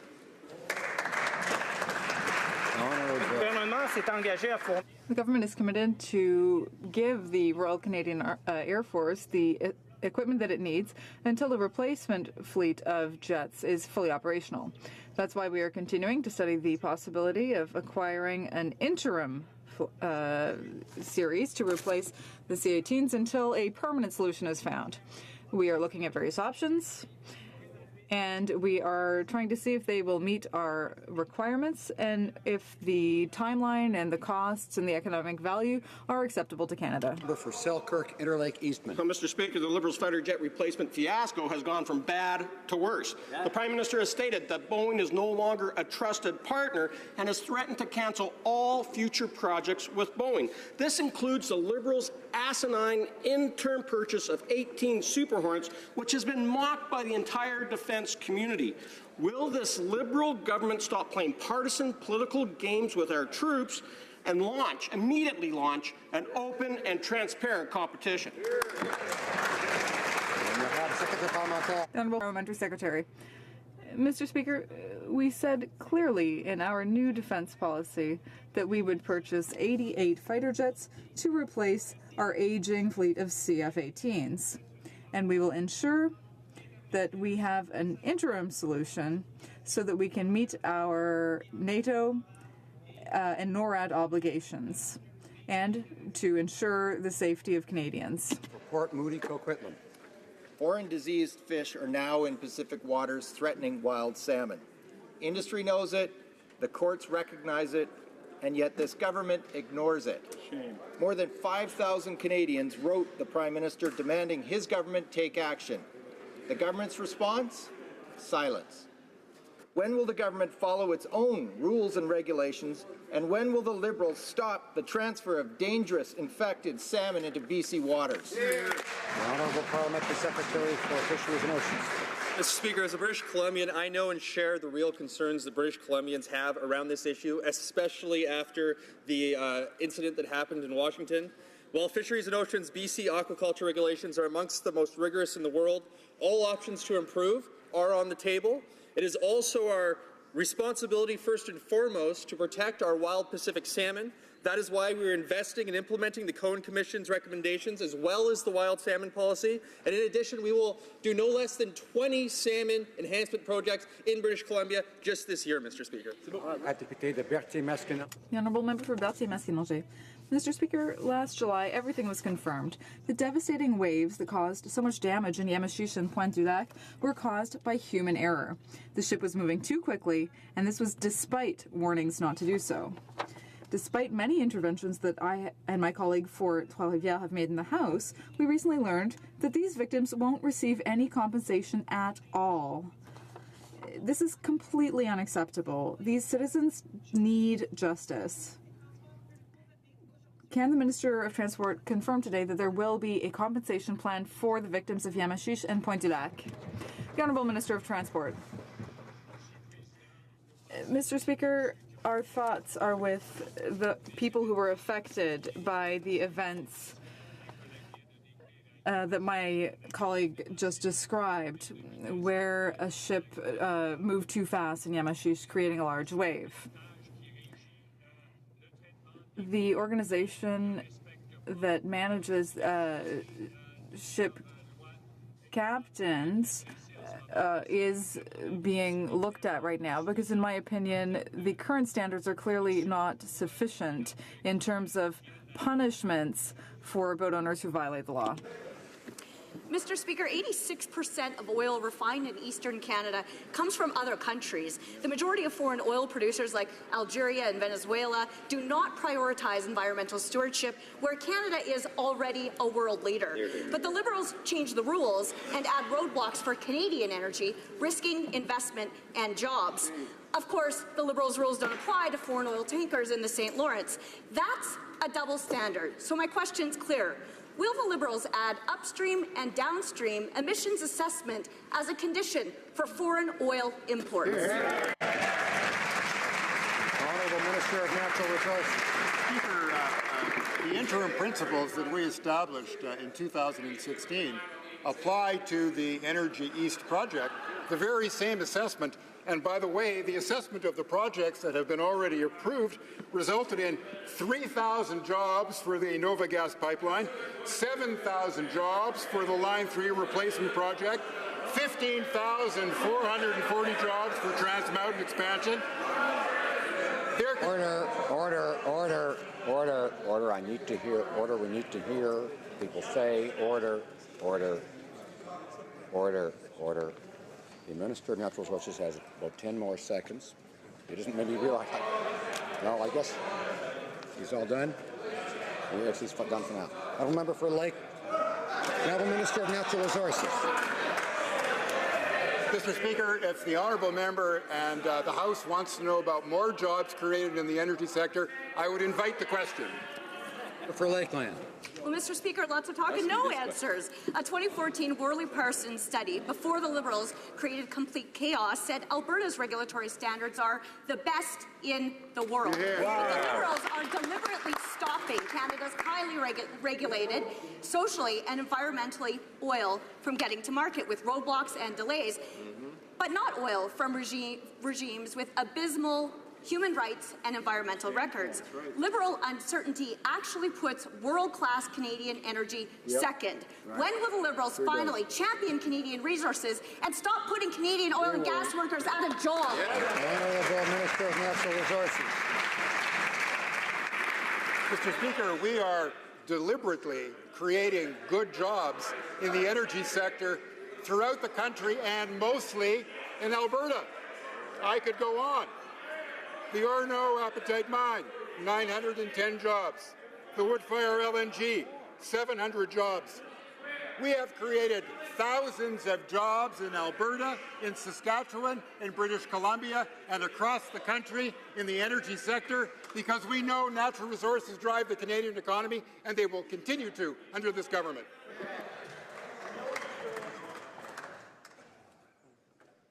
Order. Now I have to put it. The Honourable Member for Beauport de Beaupré, Ile d'Orléans. Order. Mr. Speaker, the construction of the Energy East pipeline is essential to creating thousands of jobs in Quebec and New Brunswick. Studies show that it could generate billions in economic activity.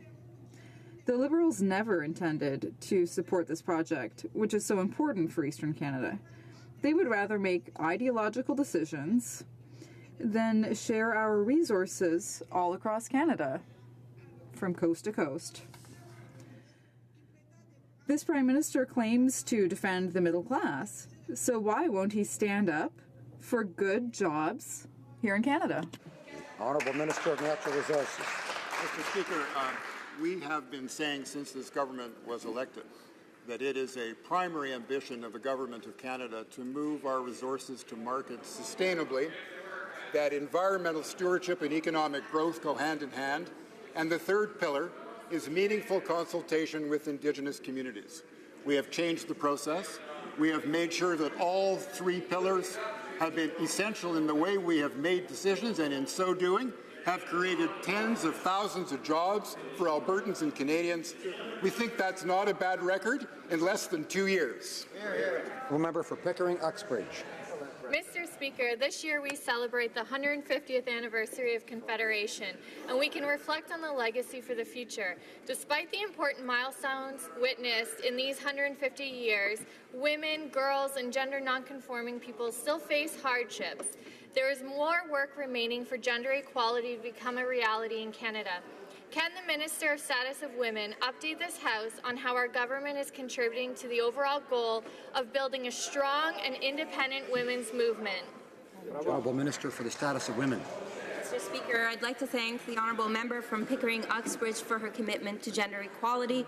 We all agree that a strong and resilient women's movement is integral to the sustainability of our collective efforts.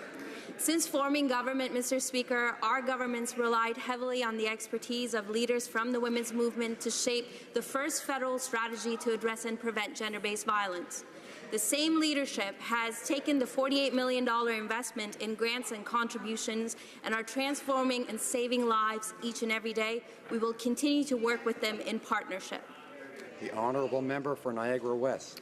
Mr. Speaker, unlike the previous government, which understood how trade works, this Liberal government just doesn't get it. Small businesses need to be competitive to take advantage of trade. These tax hikes raise the cost of doing business and make our country uncompetitive. If the Prime Minister can't protect local businesses from massive tax hikes and undermine their survival here in Canada, then how can he possibly be trusted to protect our local businesses when he's negotiating with the United States? Honourable Minister of Finance. Mr. Speaker, we start with a point of view that it's critically important for small businesses to be successful. We know how important they are to our economy. We know that keeping small business tax rates low is very important, and that's, in fact, what we're absolutely committed to do. We also know they need to be able to continue to invest, so they will be able to continue to invest. What we also know is that the next generation of small business owners want to have a fair tax system so they can have the opportunities to invest and to do it as well.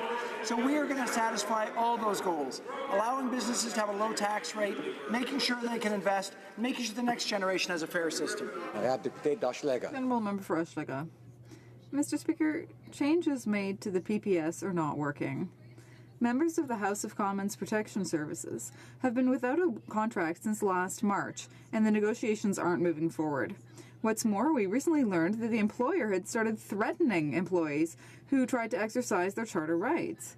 Let's be clear, my colleagues and I don't feel any less safe because of a differently colored cap. Will the government amend the Parliament of Canada Act to ensure the independence of the Parliamentary Protection Service?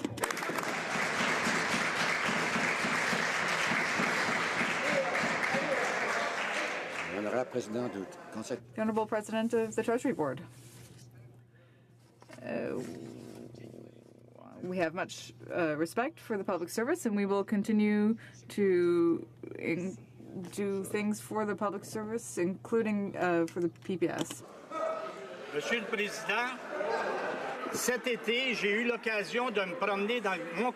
This summer, I had the opportunity to walk around in my riding of Marc-Aurèle Fortin and to talk with a lot of people.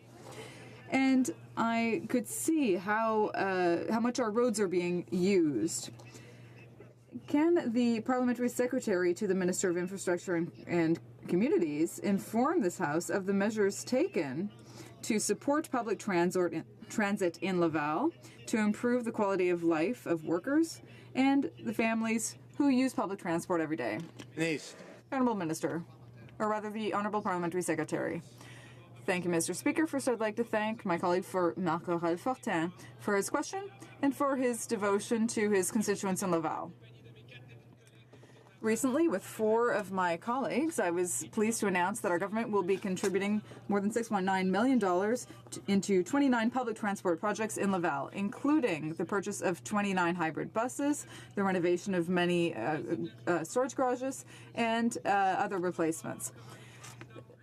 Public transport is good for Quebec and for Canada. Order. The Honourable Member for Pierre Boucher, Les Patriotes Verchères.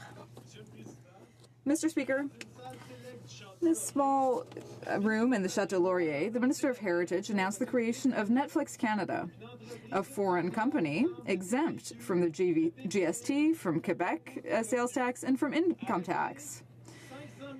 And then we have $500 million for the creation of Canadian content over 5 years. Can the Minister of Heritage confirm that at least 33% of that sum, the same amount as for the Media Fund, will be reserved for Francophone content? Honourable Parliamentary Secretary. Thank you, Mr. Speaker. Our commitment to Canadian creativity is clear. This agreement is the first of its kind and will allow us to invest $500 million, as the member said, in original Canadian content in both official languages. This investment will create jobs and opportunities for creators and artists to share their content with the country and around the world. These investments will help ensure that our creative industry will be sustainable. The Honourable Member for Montcalm. Mr. Speaker, Saudi Arabia is using Canadian weapons against its civilian population. On July 28th, the minister said that she was going to react. But light armored vehicles are still flowing to Riyadh and Saudi money is still flowing into Canada. Why does the Minister of Foreign Affairs want to ratify the arms trade treaty when her government doesn't even intend to respect it? The Honourable Minister of Foreign Affairs. Canada expects that the final use of all arms will respect the terms of final use in the export permits that are delivered. I am reviewing the situation, and our senior officials have asked for more detailed information about these allegations. I can confirm that no new export permit has been delivered for Saudi Arabia. I'd like to draw to the attention of honourable members the presence in the gallery of the Honourable Blaine Peterson, Minister of Growth, Enterprise and Trade for the province of Manitoba.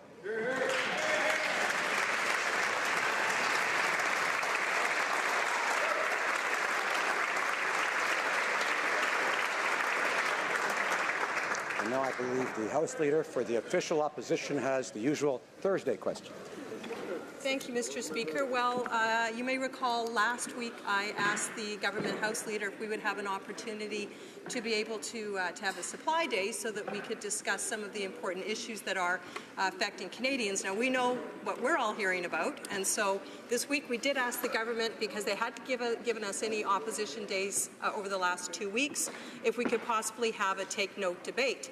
You may recall the last Parliament, at this point, we already had 9 take-note debates, whereas in the Parliament currently that we're in, we've only had 2. So there is a reason to have granted us a take-note debate. That wasn't allowed, so we've had no opportunity. Basically, members of Parliament have been completely shut out of the consultation process on these tax changes that are so fiercely impacting and concerning Canadians right across the country. So I would ask the Government House Leader if she or her representative would be able to answer what the upcoming business is, and if we would be able to have a supply day so that we can discuss some of these important issues. Honourable Parliamentary Secretary to the Government House Leader. Thank you, Mr. Speaker, and I'm sure my colleague across the way will be happy with what we're about to say. We will continue today with second reading of Bill C-47, the Arms Trade Treaty. When the debate is completed, we will then proceed with Bill C-55 concerning the protection of Canada's marine and coastal areas.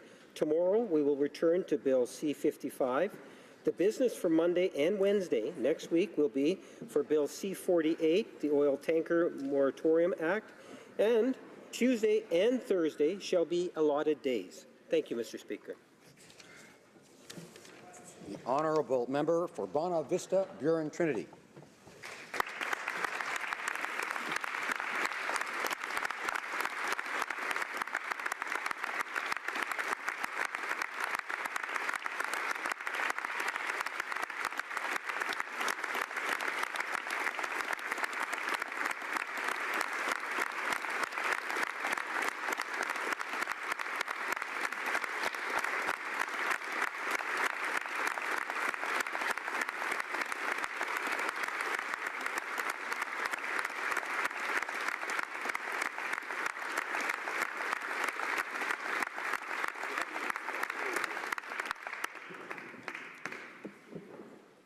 Mr. Speaker, when I ran to be a Member of Parliament in beautiful Newfoundland and Labrador, I did not expect to be standing here today, resigning from a job I love, representing people I love, and spending time with an incredible caucus, but as well in the company of incredible individuals on both sides of this place.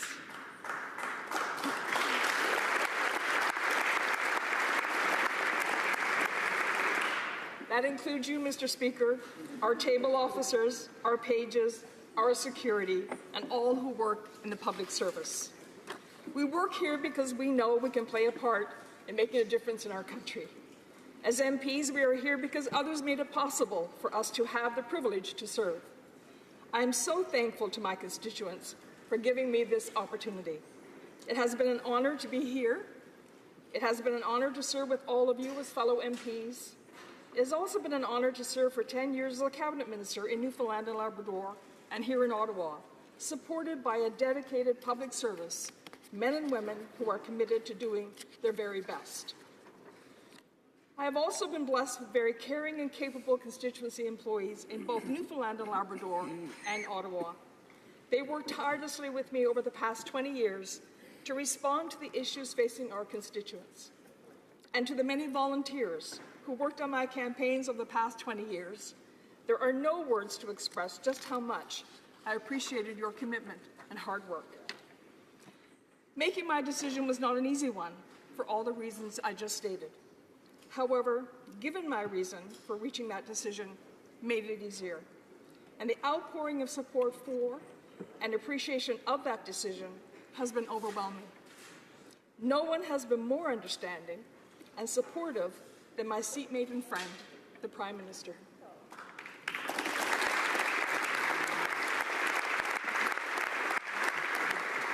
He continually reminds his caucus to put our families first, because it is so easy for us as MPs to get caught up in our work that we love but can consume us if we let it, and many of us do that.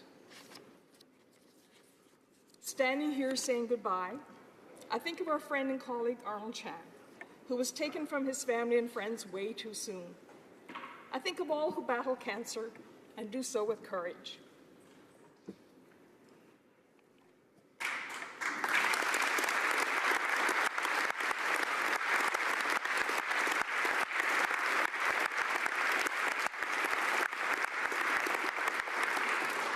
I can think of no one who faced a battle with cancer with more courage than Arnold.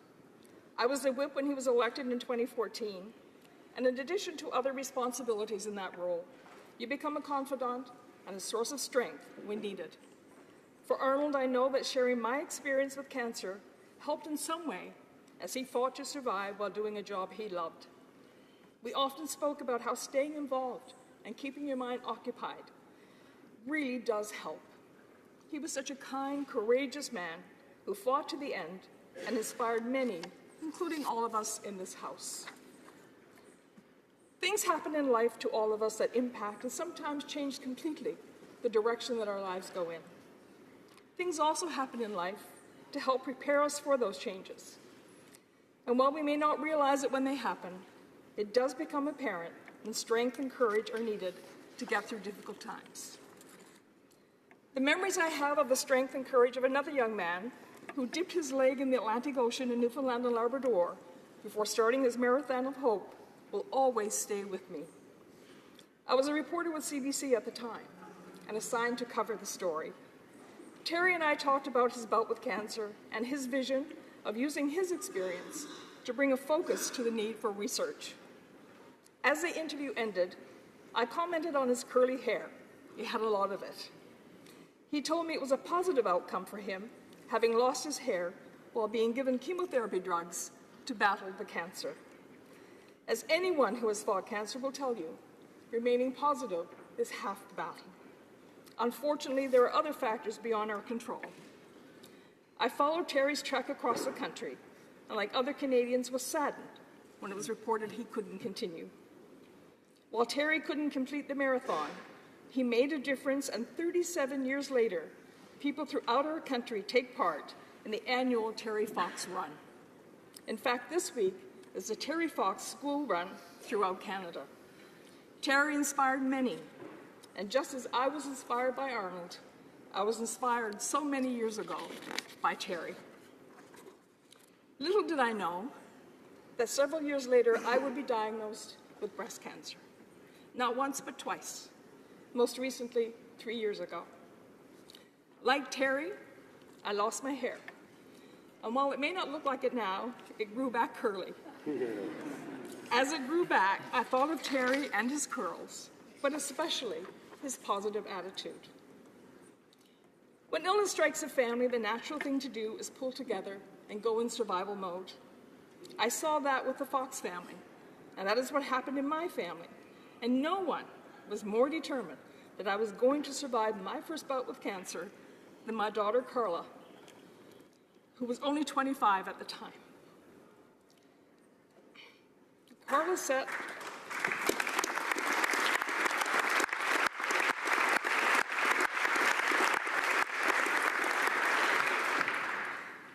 through all of my chemotherapy and radiation treatments and made sure a chart was prepared listing all the medications I needed to take if I was going to survive.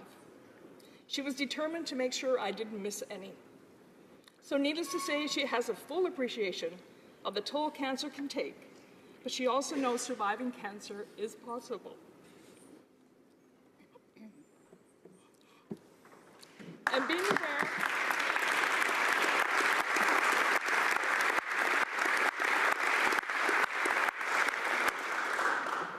being aware of that became even more important when it was discovered 2 years ago that I carry the BRCA gene. Having the BRCA gene means your body is susceptible to any number of cancers. It also means those closest to you are at risk. Getting my head around what having the gene could mean for my children, Carla, Jason, and Heidi, and their children, if they inherited it from me, was difficult. And needless to say, remains so, because unfortunately, 2 of my 3 children did.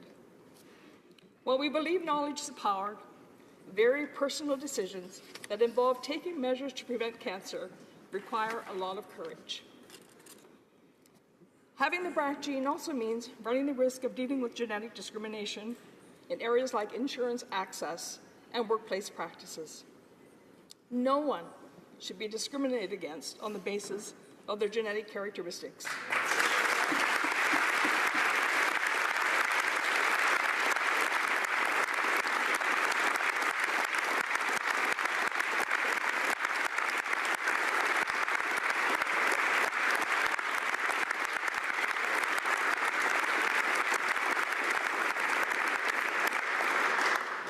I am pleased this government supports adding genetic characteristics as an explicit prohibited ground of discrimination in the Canadian Human Rights Act.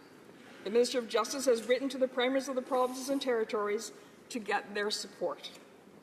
In her correspondence with the premiers, the minister wrote, "I reaffirm the high importance that the provinces and territories take the necessary steps within their respective jurisdictions to prohibit discrimination on the grounds of genetic characteristics. With an interlocking scheme of federal, provincial, territorial legislation, our country has achieved comprehensive human rights measures prohibiting discrimination on the grounds of race, national or ethnic origin, color, religion, age, sex, sexual orientation, disability, and others." Mr. Speaker, the prohibition of genetic discrimination should be added to their proud human rights heritage.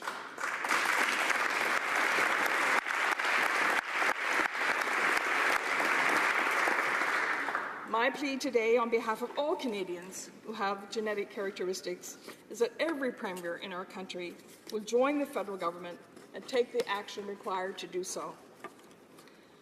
As a woman who has spent 28 years in political life, I would be remiss if I did not take this opportunity to encourage more women to get involved in what I consider an honorable profession where it really is possible to make a difference in the lives of others, especially the most vulnerable. Unfortunately, I have observed over the years why they may choose not to go down that path. It takes a strong individual to stand up and fight back against bullying of any sort, especially if the bully is in a position of authority. And while I refer to politics as a profession in which women may choose not to get involved because of these tactics, the harassing and belittling is not limited to politics, nor is it limited to women, but it is safe to say it is more pervasive among men toward women. The question, Mr. Speaker, is why? Why do some people feel it is okay to treat another individual as less than equal? As I continue to encourage more women to get involved, I tell them of my positive experiences and that, in my opinion, There is no profession more rewarding. I also say to them, my encouragement doesn't mean I think women do a better job. Instead, we do a different job based on our experiences. I thank the Prime Minister for the opportunity to serve in a gender-balanced cabinet. It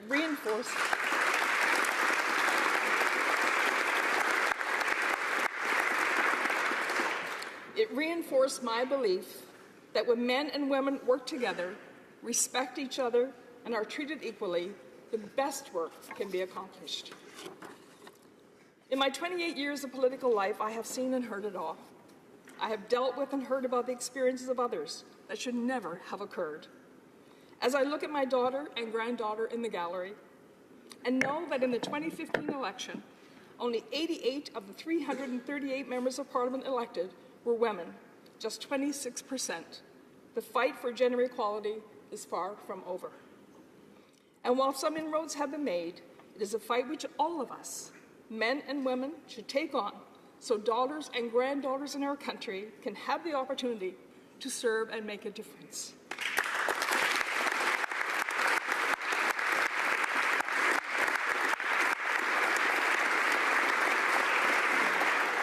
As the Prime Minister says repeatedly, better is always possible. By working together, better is indeed possible. Mr. Speaker, I have said to anyone who will listen, I am blessed with an amazing family. As they watch today from the gallery and at home, I thank them for their tremendous support during the entire 28 years I have been in political life, support that never wavered.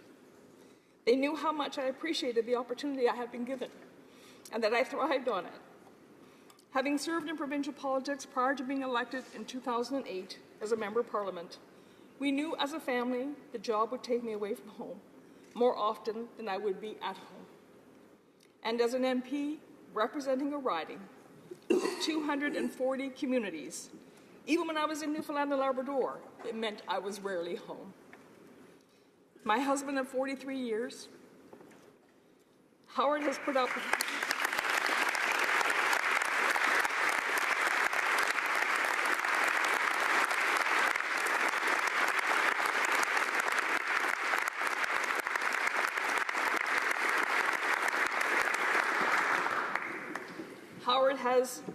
such a crazy lifestyle.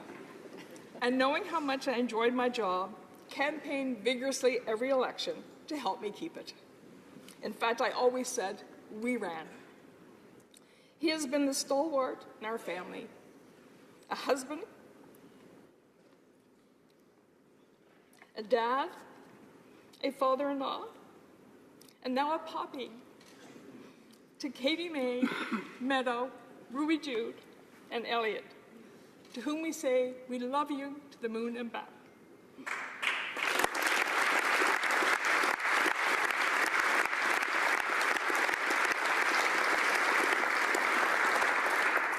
Katie May's response is always, I love you more. Thank you for always making me feel you understood how important my job was. Thank you as well for showing me that as important as it was, you knew was never more important than you. I am so looking forward to spending more time at home, making memories with you for many, many years to come. Thank you.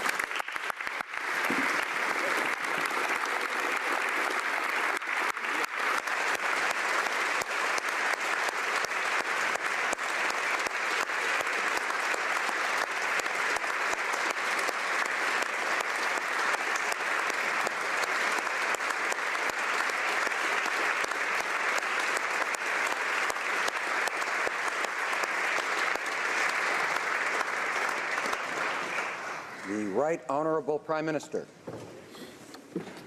Monsieur le Président. Mr. Speaker,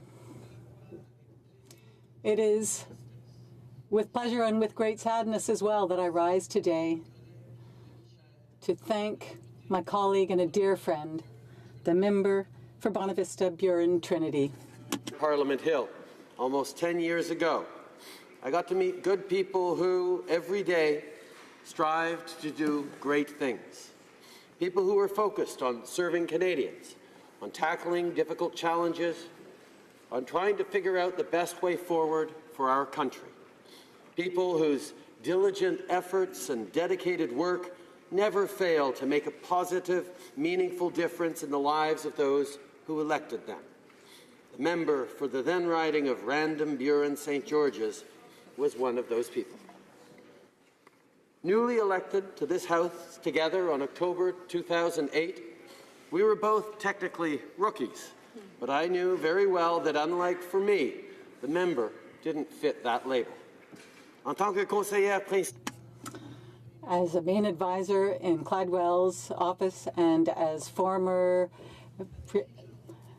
Member of Parliament in Labrador, she had already responded to the call of public service well before our paths crossed. In fact, she'd already spent her career doing what she does best, and that is serving the people of Newfoundland and Labrador with passion and dedication. And once she came to Ottawa, she quickly became known for her work ethic and her determination to help others. Opposition Deputy House Leader and then Liberal Whip. Now, we all know that the Whip's job is nominally about discipline, but she understood that it was actually more about morale and team building. Now, remember, the party had been dealt its worst ever election defeat in 2011, and we were reeling without a permanent leader, and it was this member who wrangled and managed and motivated the 35 of us, helping us with her strength and resilience to remain united and focused. And once I became leader, I relied on her time and time again through some extremely difficult moments for her support and leadership. No matter what the situation, she has always been for me a model of grace and compassion, a source of intelligence and deep wisdom. Monsieur le Président. Mr. Speaker, whether it be in opposition or in government, as a member of our caucus or a member of our cabinet, the member for Bonavista Buren Trinity has always been an excellent representative of her constituents here in Ottawa. She has always ensured that the people of Labrador and Newfoundland have a place at the table for decision-making and that their interests be represented and their voices heard. And all Canadians are better for that. The greatest impression on her colleagues, constituents, and fellow citizens is the member's strength of character. We will miss not only a skilled politician, but also a dedicated citizen, a devoted wife, an incredible mother, and a loving grandmother. A great Canadian who will continue to inspire women across this country to choose a career in politics, who will continue to motivate young people to serve their community and continue to encourage those who are fighting an illness to keep on fighting.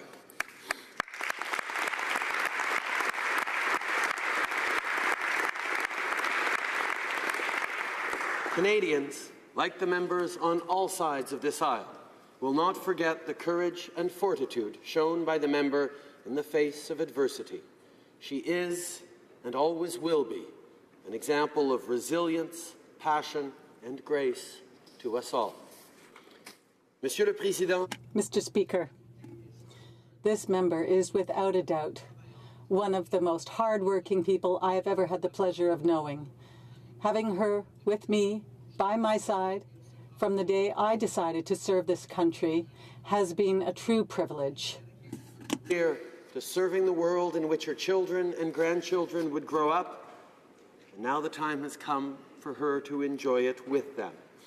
And of course, with Howard, her extraordinary husband, to whom we are all deeply grateful for having shared her for so many years in service to her community, to her province, and to her country. Thank you, Howard.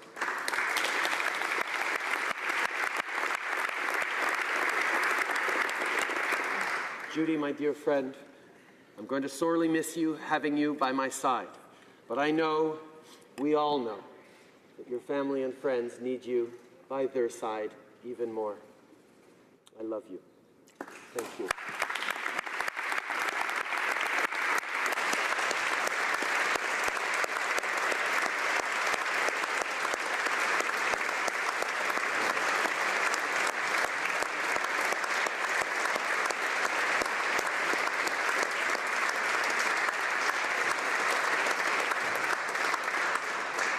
Honourable member for Moose Jaw, Lake Centre, Lanigan. Mr. Speaker, and I have to say at the outset what a pleasure it is to see again my friend from Newfoundland sitting in her accustomed place to the right-hand side of the Prime Minister. Mr. Speaker, you know, Mr. Speaker, one of the most commonly asked questions we as MPs get when we go back home from our constituents is, what is that MP like? What is that person like that you work with? And when it comes to answering questions about my friend opposite, I only had one answer and will always have one answer, and that is, she's one of the good ones. Mr. Speaker, there are so many reasons for that. Primarily, it comes down to one thing. She just simply has a good heart. And that's the measuring stick that I use when evaluating whether it be MPs or citizens or people that I meet perhaps for the first time. Do they have a good heart? Not only does the member opposite have a good heart, she has a big heart. And that has been exhibited time and time again over the last few decades that she has been in public service. I know what motivated her back in 2006 to seek public office, and it wasn't for the glamour, it wasn't for the money, it was merely for the fact she wanted to help people. And she wanted to make a positive contribution to her constituency, to her province, and to her country. And, Mr. Speaker, she has surely done that in spades.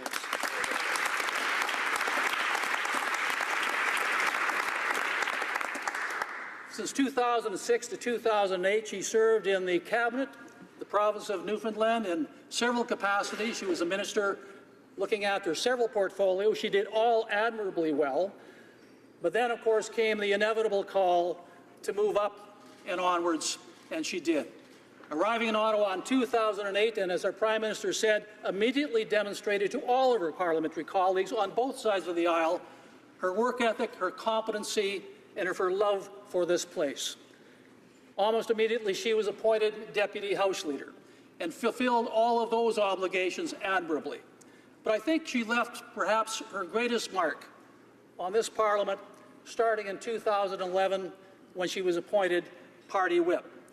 Now, Mr. Speaker, I know that you understand, and many others in this place may understand, that being a party whip is not the easiest job in the world, and the Prime Minister has referenced that. Well, think of this. Not only is the job of whip itself a difficult position to attain and a difficult job to perform well, this member inherited the job, was asked to do the job of party whip of a third party, a party that, as the Prime Minister explained quite rightfully, that just had suffered one of the most devastating electoral defeats that the Grand Old Liberal Party had seen in its long and storied history. It was reduced to 35 seats, having only a few years ago been in Parliament. Now, Mr. Speaker, not only was that a daunting task for anyone to take on, to be the whip of a morale-ridden party in third place, Prime Minister, at least the leader at the time, the interim leader, Mr. Ray, asked my friend from Newfoundland to take on this job, and the challenges were even greater than one would think because, number one, she was a female in a very heavily ridden, testosterone-driven caucus, whose morale was low, whose unity was questioned, and yet, against all of those obstacles, she not only survived, she thrived. Why? Not only because she is competent, but she is the consummate team player.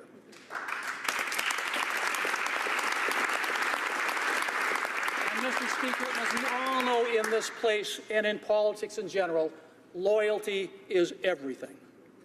And my friend, my member, demonstrated her loyalty to her party, to her friends, her colleagues, and her constituents time and time and time again. And for that, I say not only do we thank you, I admire you, and I respect you greatly, and I always will.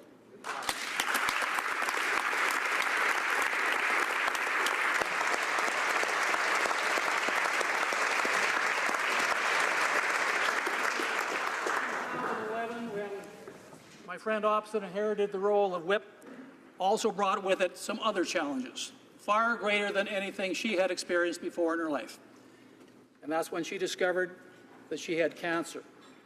Now, Mr. Speaker, for many of us who have experienced through our families personal tragedies, family members who have contracted insidious diseases like cancer, it is not the easiest thing in the world to talk publicly about it. In fact, many people try and keep their condition private. This member did not do that. She chose not to take that path. She chose to go public with her cancer, letting others know, thousands upon thousands of women and men across Canada know that it's okay to talk about a disease that could potentially kill her. But she wanted to demonstrate the fact that she was willing to fight as hard as she could to beat this terrible, terrible disease, and she did.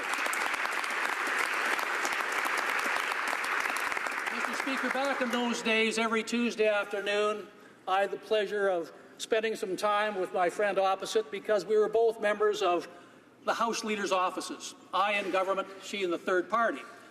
So from 3:30 to 4:30 every Tuesday afternoon, we'd have House Leaders meetings and we would discuss all of the issues of the day, come to some conclusions and move on.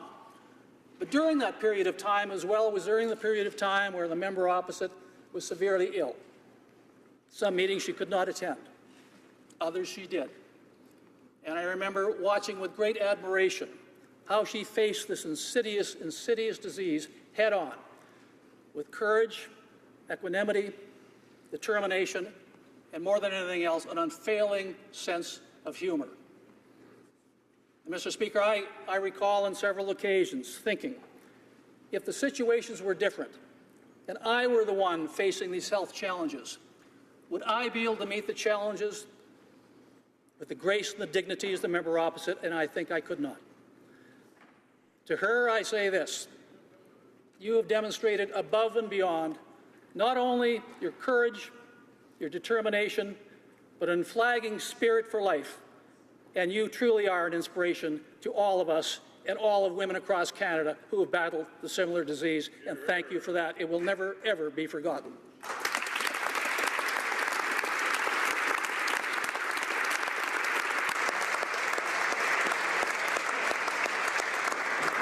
Thankfully, Mr. Speaker, her health has returned and other challenges were just around the corner. As a matter of fact, in 2015, if I recall, there was an election in which the Liberals sprang from third party to government, and almost immediately one of the first appointments the Prime Minister made, and I congratulate him for this, was the appointment of my friend to Cabinet.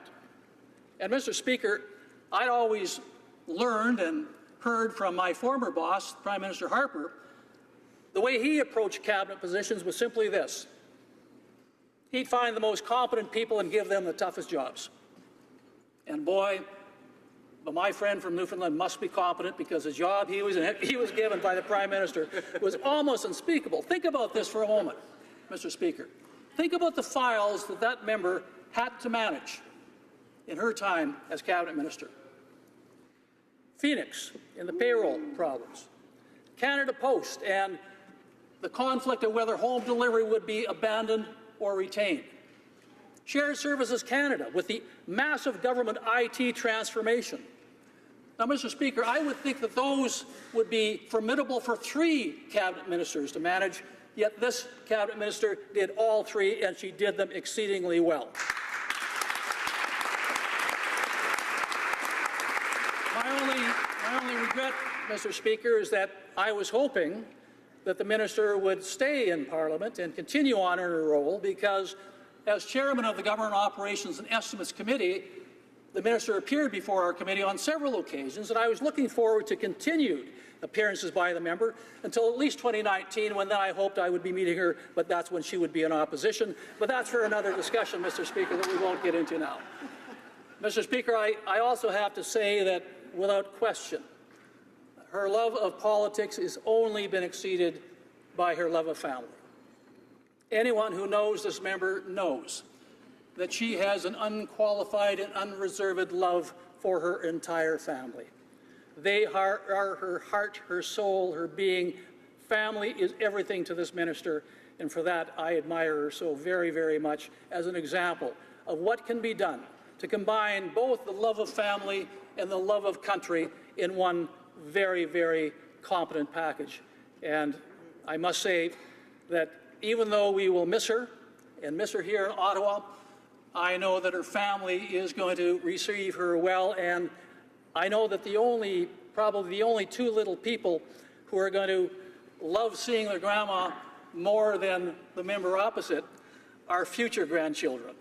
And I'm sure that they will know as I do, since I'm a grandfather myself of two beautiful granddaughters, they are going to be receiving the greatest gift of all. They will see their mother and their grandmother home at last to stay, and I have no doubts that the member opposite will be the greatest grandma in Canada. Mr. Speaker, on behalf of all of my colleagues in Her Majesty's loyal opposition, I want to congratulate my friend for her many years of service to this place, to her constituents, and to her country, and I wish her nothing but health and happiness in the future. And let me just conclude by saying the member is and always will be one of the good ones.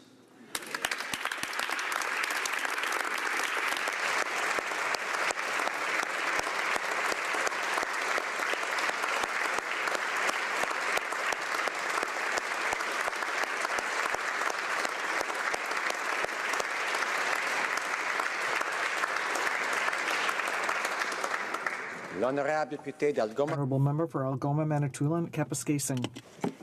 Mr. Speaker, on behalf of my leader and all members of the New Democratic Party, I also rise in the House today to pay tribute to the member for Bonavista Burin Trinity, who is leaving public life to spend more quality time with her family. I am sure it's a decision that many of us struggle with from time to time. But as we hear today about this member's journey through her public and professional life, we know she has made a decision that is in the best interest for her and her family. Truly, this was not something that was arrived to lightly, given that the member has been involved in public life for more than 28 years. We know that people are often called in the service of their communities, province, or country. When someone succeeds in building such a long and impressive track record in politics over the years, such as the member for Bonavista Burin Trinity has, it is perfectly understandable why citizens have put their trust in her so many times. She was provincial and federal member of Parliament, as well as a cabinet minister. But above all, she is a highly popular political personality who has devoted a large part of her life to representing her citizens with dignity. Those who are most familiar with her record and work, her constituents, have consistently supported her efforts on their behalf, and it is no small testament to her good work that the voters gave her the largest percentage of vote in all of Canada during the last election, 82%, Mr. Speaker. Wow.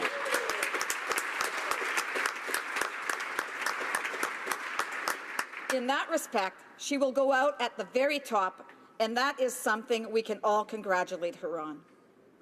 Now, the member talked about her constituency and how many communities she actually represents. And I think it's only an honor for me to be able to speak today and honor her, given the large constituency that I represent in Algoma, Manitoulin, Kapuskasing. And I fully understand when she talked about, even though you're home, you're not home. I haven't been home for 2 weeks now. And I really enjoy what I do. But I know that there will come a time as well where I will decide at some point that it's going to be time.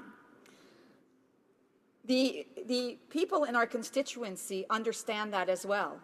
And sometimes we feel extremely sad that, we can't be there for the birthdays, we can't be there for the anniversaries. But, Mr. Speaker, it is those people that keep us going. So none of us, Mr. Speaker, are able to hold these posts without a lot of help. We ask for the goodwill of our constituents, but we rely on the teams we are a part of to help us along the way.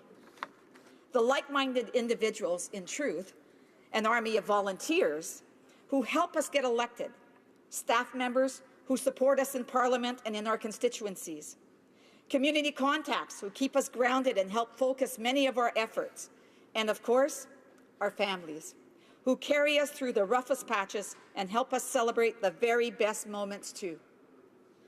Perhaps it is the family who pays the highest price when someone is called to public service, Mr. Speaker. While we can speak of the commitment, dedication, and sacrifice of the individuals who decide to embark on this path, we understand that those who make the greatest sacrifice are often the ones at home. The path of political success can be a hindrance to the goals and desires we have for our homes and lives. In that respect, we are borrowing the politician from their family, and we would like to extend our sincere gratitude to the member's husband, Howard, her children, Carla, Jason, and Heidi, and grandchildren, for their generosity in sharing the member for Bonavista Burin Trinity with us. I became an MP in the same election that brought the member to this place. And although we didn't have the opportunity to work together much while she was in opposition, I did have occasion to work with her once she became a minister, Mr. Speaker. In that capacity, she was always approachable and understanding. It was clear she understood that although we can be partisan players, the work we do on behalf of our constituencies and the people who trust us to represent them must cut above that fray. I am sure that many of us can echo these sentiments, and I would like to thank the member for her kindness and work on behalf of all people of Canada. The member for Bonavista Burin Trinity is leaving us so she can spend more quality time with her family, which is entirely understandable. But few of us will be surprised if we see her adding her voice to the issues of the day from time to time still. It would be too much to ask someone who is so obviously driven to disconnect in every way. Mr. Speaker, I want to wish the member for Bonavista Burin Trinity farewell, but not goodbye. On behalf of the New Democratic Party, we wish you the very best as you begin the next chapter in your life. Good luck. Here, well done.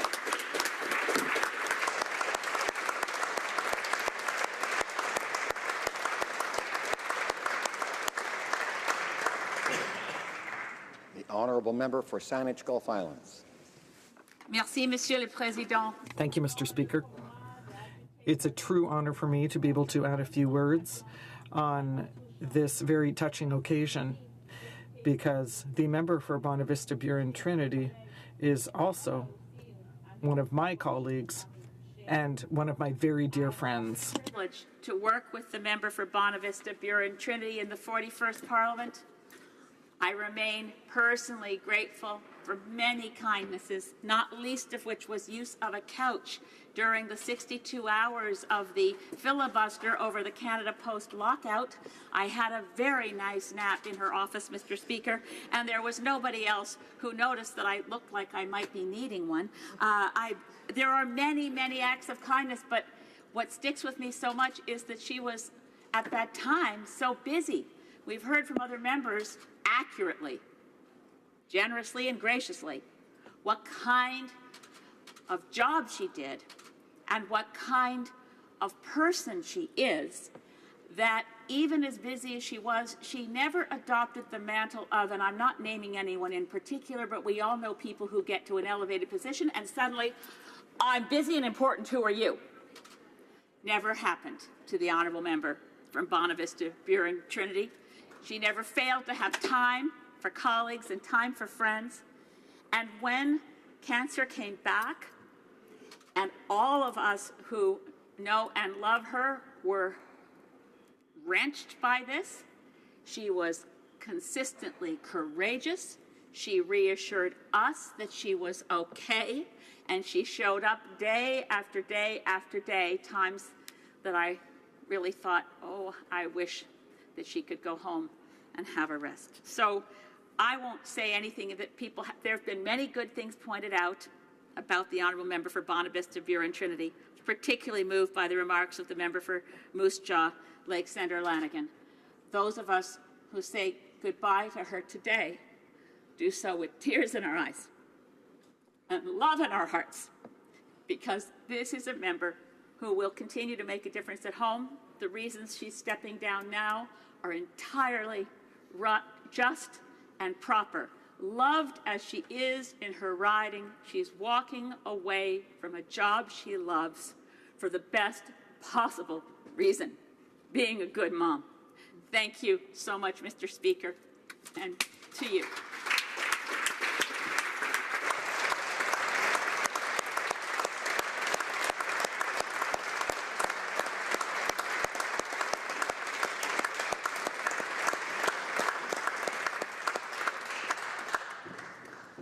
I wish to thank all the members who have spoken and certainly endorse what has been said about my dear friend, the honourable member for Bonavista Burin Trinity, and I would like to express my own admiration, affection, and best wishes to her and her family.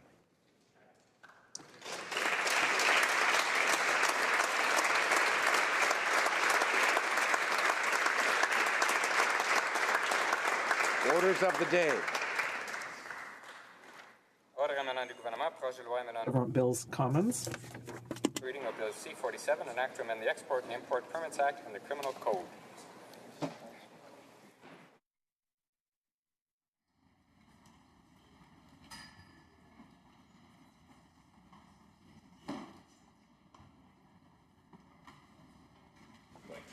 I'm going to wait a minute. I must wait.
Resuming debate. Seeing none. Please the débat. Okay. Is the House ready for the question? The question is as follows. Madame Freeland. Ms. Freeland, seconded by Mr. Macaulay, moves that Bill C-47, an act to amend the Export and Import Permits Act and the Criminal Code, amendments permitting the accession to the Arms Trade Treaty and other amendments, be now read a second time and referred to the Standing Committee on Foreign Affairs and International Development. To adopt the motion. Second here. All those in favor, please say yea. Yay! All those opposed, please say nay. Nay! In my opinion, the nays have it. Okay. Call in the members. The Honourable Parliamentary Secretary to the Government House Leader. Yes, Mr. Speaker, we'd ask that we defer the recorded division for second reading of Bill C-47 to Monday, October the 2nd, at the end of government orders. Accordingly, we have a last-minute change here. Is this easy? Okay, very good. Not a problem. Accordingly, the recorded division stands deferred until Monday, October 2nd, at the expiry of the time provided for government orders. The Honourable Parliamentary Secretary to the Government House Leader. Mr. Speaker, if you were to seek it, you would find that there is unanimous consent to further defer the deferred recorded division for a second reading of Bill C-47 to Tuesday, October the 3rd, at the end of the time provided for oral questions. Honourable member have the unanimous consent of the House to move the motion. Agreed? Accordingly, the recorded division is further deferred until Tuesday, October 3rd, at the expiry of the time provided for oral questions. Orders of the day. Government Bills Commons. Reading of Bill C-55, an act to amend the Oceans Act and the Canada Petroleum Resources Act. Resuming debate, reprise du débat, the Honourable Member for North Okanagan-Shuswap. Thank you, Mr. Speaker. It's always a little more challenging to stop a speech or intervention midpoint and pick up a day later, which is what I'm doing today. But it's always an honour to have the opportunity to rise and speak in this House, especially representing the incredible riding of North Okanagan-Shuswap and in my role as Shadow Minister for Fisheries, Oceans, Deputy Shadow Minister, for Fisheries, Oceans and Canada Coast Guard. Rather than starting off mid-paragraph, I'll briefly recap some of what I mentioned in my first half yesterday, first in point form, which will allow me to elaborate further in a tangible format. Firstly, and most significantly, is that the ministerial power will significantly increase with Bill C-55, if passed, and it will reject scientific certainty as a basis for designation of MPAs. Secondly, Bill C-55 will press inflexible timelines and accelerate the process that has taken many years for the reason of in-depth consideration. Bill C-55 will significantly increase the power of the minister, allowing this government to no longer require scientific certainty or consensus amongst affected stakeholders before imposing closures or restrictions associated with marine protected areas. That may be just what this minister wants, but is that in the best interest of all Canadians? It has been said that the Minister of Fisheries and Oceans already possesses more power than any other minister in Cabinet under Canada's current legislation. But we know this minister will be replaced, and believe me, we on this side are working hard on that. Yes, this minister will be replaced by another minister, and another one after that. All of this power placed in the office of one individual may seem okay on the short term, but no one can predict what the long term will bring.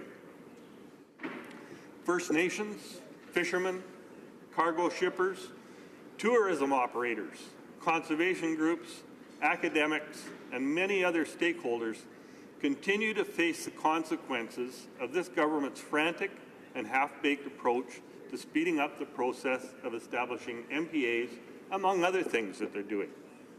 Our Standing Committee on Fisheries and Oceans and the Canadian Coast Guard is currently studying the criteria and process for establishing MPAs, because we saw a government hell-bent on reaching a political target.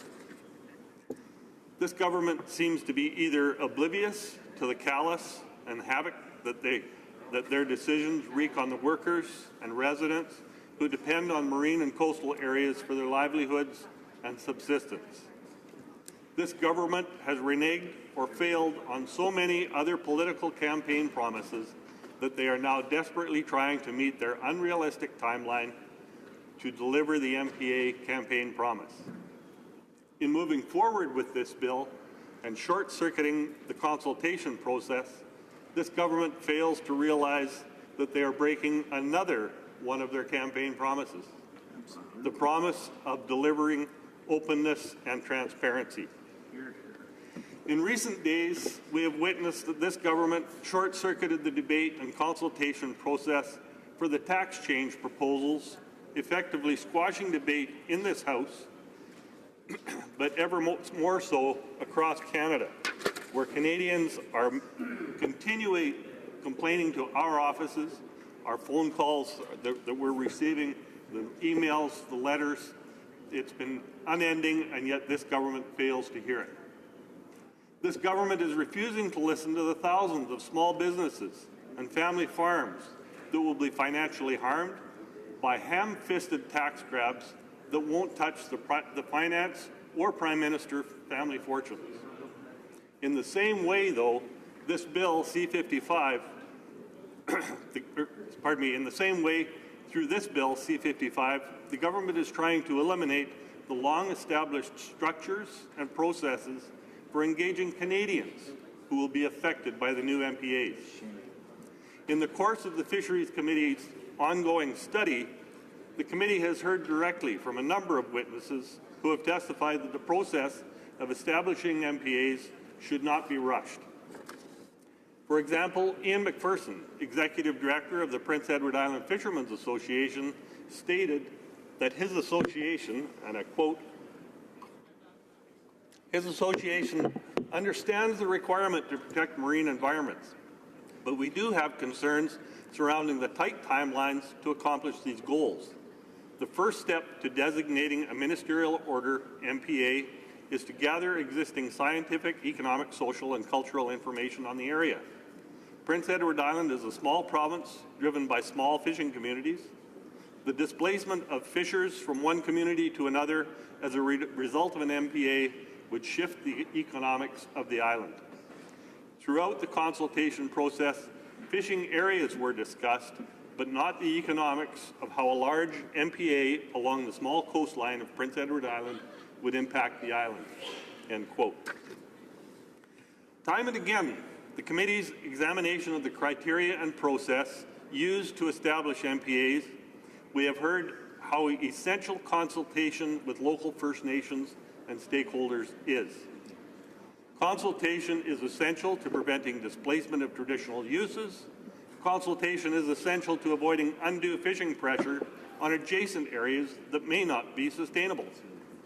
The committee has also heard from Chris Spohr of the Pacific Halibut Management Association of British Columbia, who stated, and I quote, "If fishermen are forced from productive, high catch per unit effort areas to less productive ones, this means increased fishing time, the need to fish using more gear to catch the same amount of fish.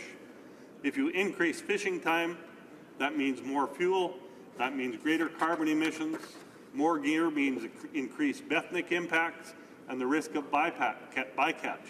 For instance, of things like seabirds, something that we've worked very hard in the industry to minimize." End quote. During his testimony, Mr. Sporer also stated that, and I quote, "The MPA process needs to take into consideration and evaluate the ecological consequences of displacing fishing effort, but it also needs to take into account all the sustainability measures that are implemented to date. At present, they're not being factored into the analysis," end quote. Mr. Speaker, I support protecting our coasts and offshore marine environments, but these protections must be in the right place, developed over the right time frame, with clear objectives that can be measured with scientific basis and with all the support of locals and Canadians who will be affected. What I see in Bill C-55 is the ability for the minister to use unrestrained power without the backing of scientific certainty to impose restrictions and closures with complete disregard for the culture, heritage, livelihoods, and interests of Canadians. I also see that Section 35.3 of the bill proposes a strict timeline of 5 years from the time an interim MPA is designated by the minister for the government to render a decision to either issue a permanent designation or for the MPA or repeal the interim order. This timeline flies in the face of testimony and anecdotal evidence that shows that 7 to 10 years are required to thoroughly establish an MPA. How can this government so blatantly choose political expediency over respect for Canadians? This government must recognize and respect the essential value of engaging Canadians affected by the proposed MPA, and to hear concerns, to receive their perspectives, and to respect their opinions. If this government fails to fulfill these important steps, they prejudice the future sustainability of the MPA. As this government tries to discard the scientific basis and democratic consensus from the MPA process, they run the acute risk of undermining the legitimacy of future MPAs.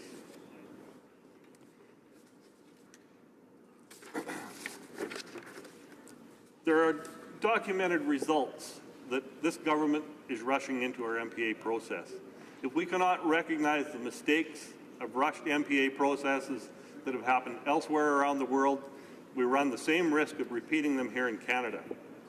I call on the government to step back from this bill, attempt to further accelerate and exacerbate the MPA process, and reset their timeline for achieving MPA objectives. That is what is needed to ensure that Canadians, especially those who will be most affected by MPAs, are able to factor into their MPA development process. It is not what you do, it is how you do it that counts. I certainly hope that this government can put their own political interests aside in this instance and do what is right for the people of Canada. Thank you, Mr. Speaker. Questions and comments? The honourable member for Burnaby North Seymour. Thank you, Mr. Speaker. And I'd like to take this opportunity to thank the member opposite from beautiful British Columbia for his speech, and also to express how much I enjoy working with my colleague at the Fishery and Oceans Committee. A lot of my constituents back in British Columbia expressed that we're not moving urgently enough to protect our oceans. In fact, that we might be taking our oceans for granted, which is why I was so excited when we made the commitment to get to 10% of marine protection by 2020. Under the Oceans Act currently, there is no protection until there is full protection. And that's a problem because, as the member stated, it could take 7 years on average, but up to 10 years to actually pass one of these MPAs. Now, certainly, the precautionary principle under which so many decisions of the Department of Fishery and Oceans are made is in line with the concept and what we're trying to do. We're trying to give people the tools that we need to protect the areas that we need to protect urgently. I want to ask the member opposite, certainly the concept of scientific certainty can't be used as a justification to do nothing when our oceans are in fact in trouble. For North Okanagan, Shuswap. Thank the member from BC and the Parliamentary Secretary for Fisheries and Oceans in Canada, Coast Guard, for the question. It has been an honour to get to know him over the past few months. He brought up the fact that some of the residents of BC are asking the government to move faster on this, but I compare that to traveling down the highway, Mr. Speaker, and you have a truck come up behind you and wants to go faster. Does that mean you should exceed the safe speed limit? I don't believe so. And I think the same analogy should be applied to marine protected areas. Rushing into something that is as permanent and so involved, intricate to try and understand, I think is a mistake on behalf of Canadians. Questions and comments. The honourable member for Courtenay Alberni. Thank you, Mr. Speaker, and I want to thank my honourable colleague from North Shuswap, Okanagan. I've had a chance to sit with him on the Fisheries and Oceans Committee, and certainly as a British Columbian, we have a lot in common. One thing I want to ask the member is, does he agree with the Liberals in that oil and gas exploration should be permissible in marine protected areas and maybe even aquaculture and fish farms? Would he think that would be adequate that they're located in marine protected areas? The honourable member for North Okanagan, Shuswap. Thank you, Mr. Speaker, and I thank the honourable colleague for the question. Canada has a robust assessment system in place. Environmental assessments take place before any development can happen. And exploration, development, you name it, it's all done under quite strict scrutiny.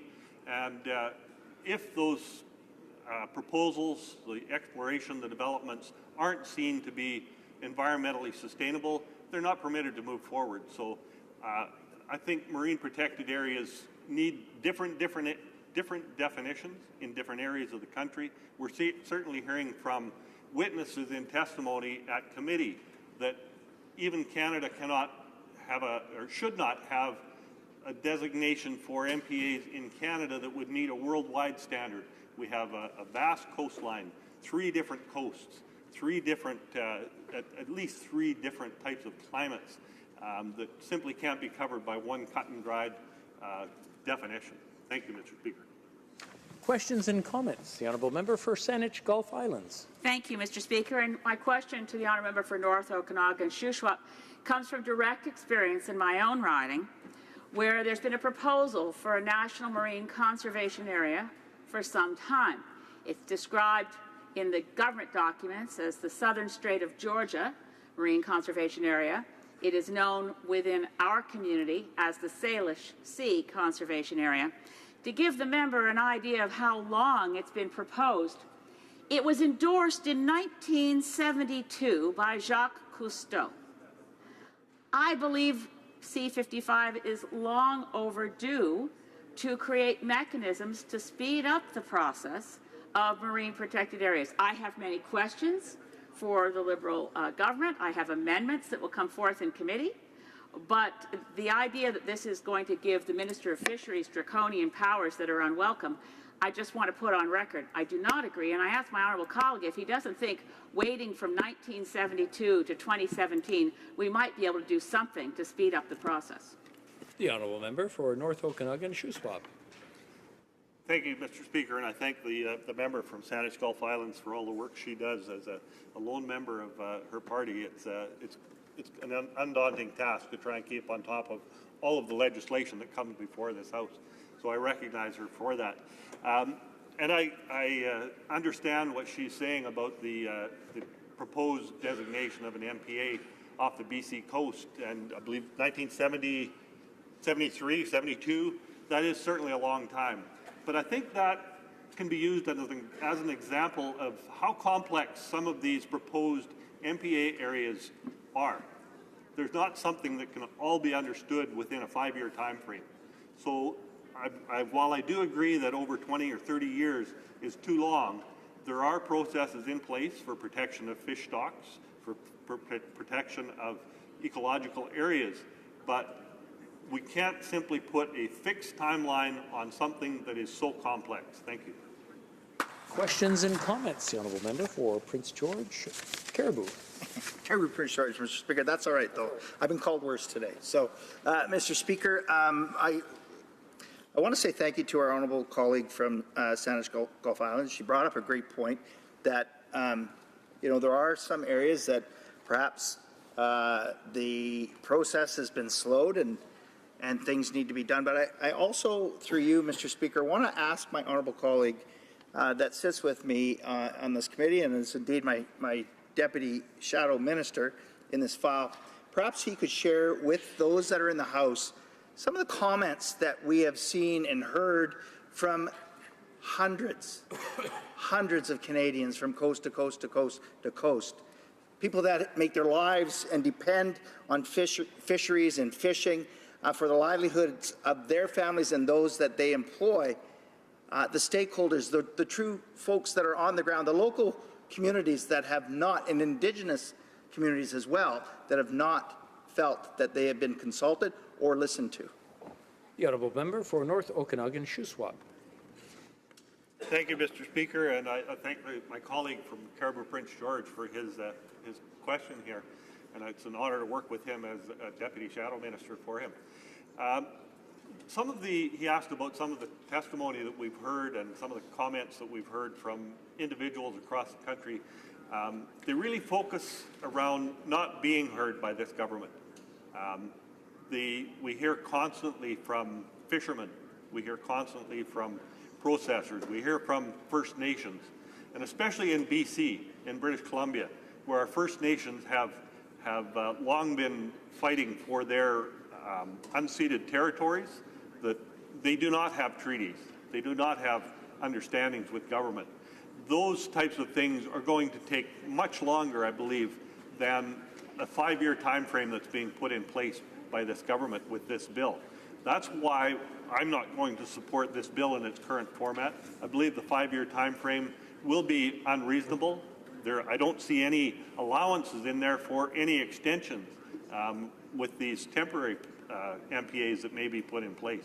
These are the types of problems I see with this bill, Mr. Speaker. Thank you.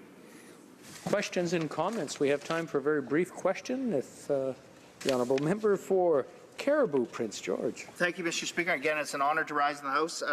Perhaps our honourable colleague could actually share with the House an example of a marine protected area that took about 7 to 9 years and actually started with true consultation, and that is the testimony that we heard from the gentleman from California, and I believe is probably one of the best examples of an MPA that we've seen to this point and actually appeared before our committee.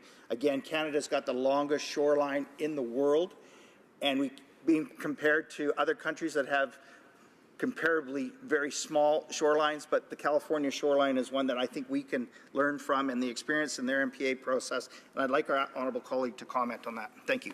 Member for North Okanagan Shuswap in 45 seconds or less, please. Thank you, Mr. Speaker, and again, I thank my honourable colleague from Caribou Prince George for the question. Yes, we've had incredible testimony. The testimony from the witness from California about how their MPAs were created through full consultation with the fishermen, with the locals, with the local communities. They have been a success. We saw another example of that when we traveled north with the committee to the areas of Inuvik, Tuktoyaktuk, Palatuk. Those MPAs were put in place with full consultation with the local Indigenous communities, with full consultation about what it was they needed in the protection, and full consultation with government to understand what needed to be protected for a long period of time. Those MPAs have been a success because of that consultation process. Thank you, Mr. Speaker. Reprise du débat, resuming debate. The honourable member for Yellowhead.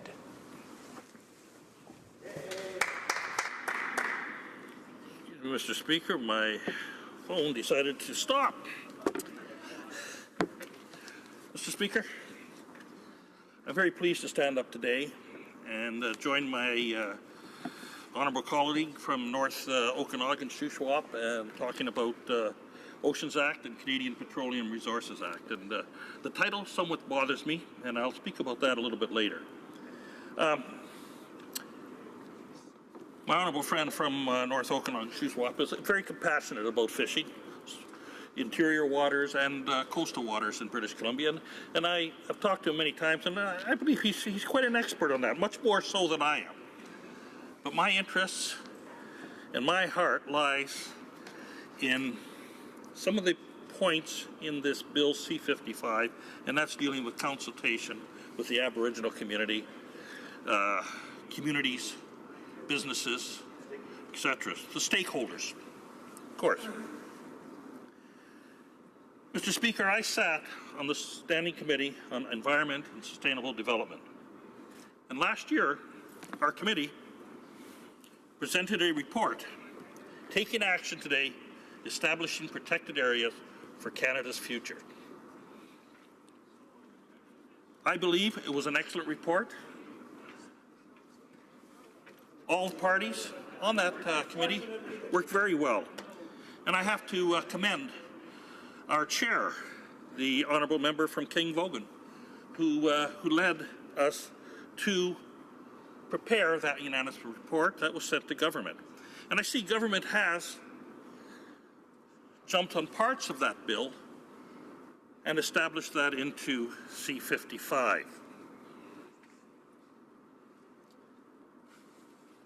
You know, when we were doing that report, we heard from people from coast to coast to coast. We heard from a large number of Aboriginal communities from the West Coast, Inuits from the Arctic, Aboriginals from the interior of Canada, Aboriginal communities from the East Coast, the James Bay area. And they had one specific message that they sent to us, consultation. I see this as somewhat missed in Bill C-55. I noted in the minister's mandate letter, it states the Minister of Fisheries and Oceans instructs him to work with the Minister of Environment and Climate Change to increase the proportion of Canada's marine and coastal areas that are protected to 5% by 2017 and 10% by 2020. And it says it's going to support it by new investments in community consultation and science. Well, Mr. Speaker, let's look at that number. That's 3 months from now. They're going to reach 5%. As of about June of this year, Mr. Speaker, I think Canada was less than 1% of coastal areas and protected spaces. And we were only at about 11% for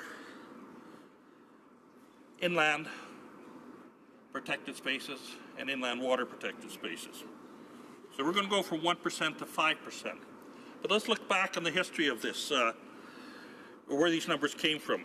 And it came from the Aichi Agreement that came out of the Convention on Biological Diversity that was held back in 2010. Our Conservative government attended that conference, and we agreed with many other nations around the world to establish protected spaces, both inland and on our coastal waters. And we agreed on 10% of coastal waters to be protected by 2020 and 17% of inland water and lakes to be protected by 2017. But also, we looked at it as a government. Those are aspirational targets. Could we reach them? No. Not without doing proper consultation with our Aboriginal communities, our municipalities, our provinces, industry stakeholders. It was going to take a great amount of time, and it was going to take a lot of work. But we looked at those targets, and we agreed to those targets, and we think that they can be reached. There's a large segment out there, Mr. Speaker, of environmentalists that think that we should go much higher. In fact, during our committee's work, there were people that made presentations that think 50% of Canada's coastal waters should be protected. 50% of the inland should be protected. Those unrealistic amounts.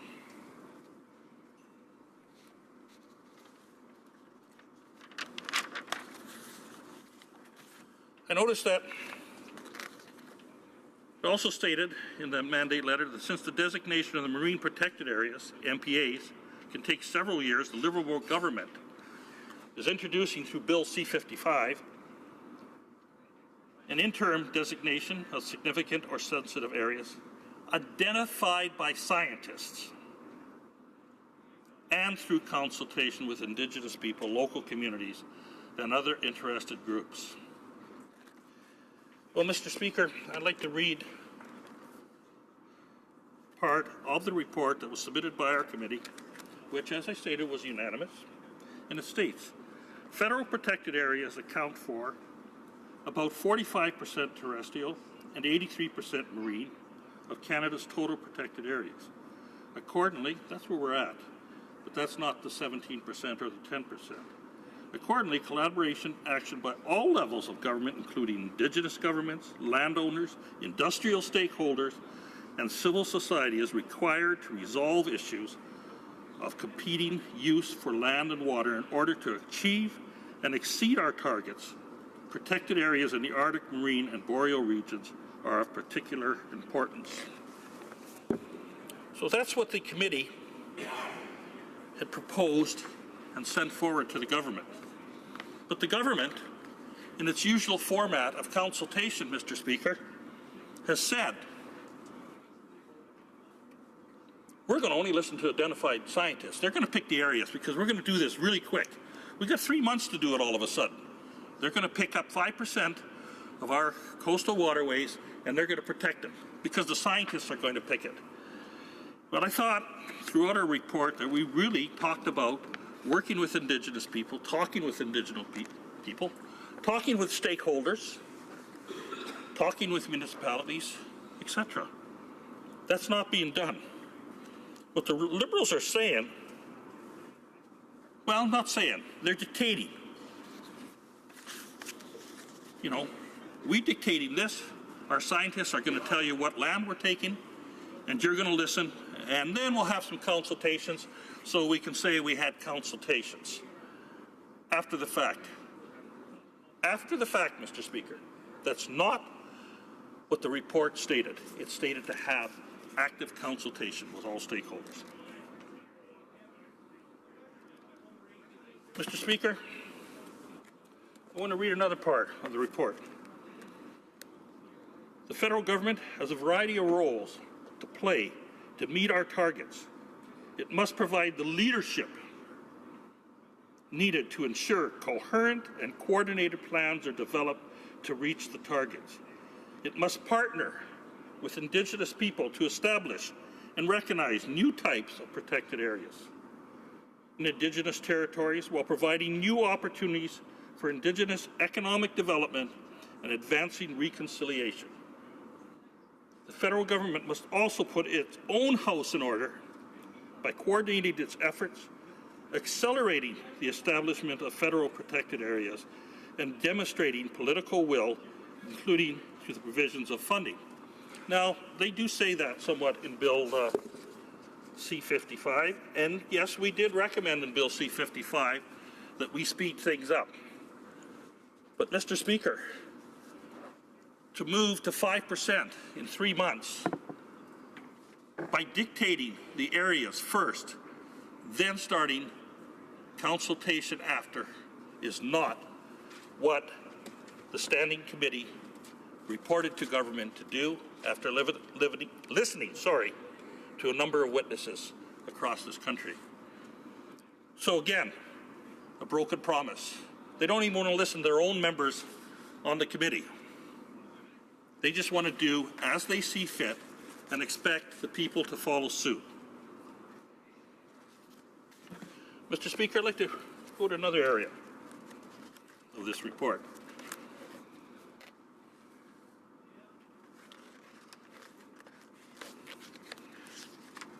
Bear with me, Mr. Speaker, there's lots of reading here.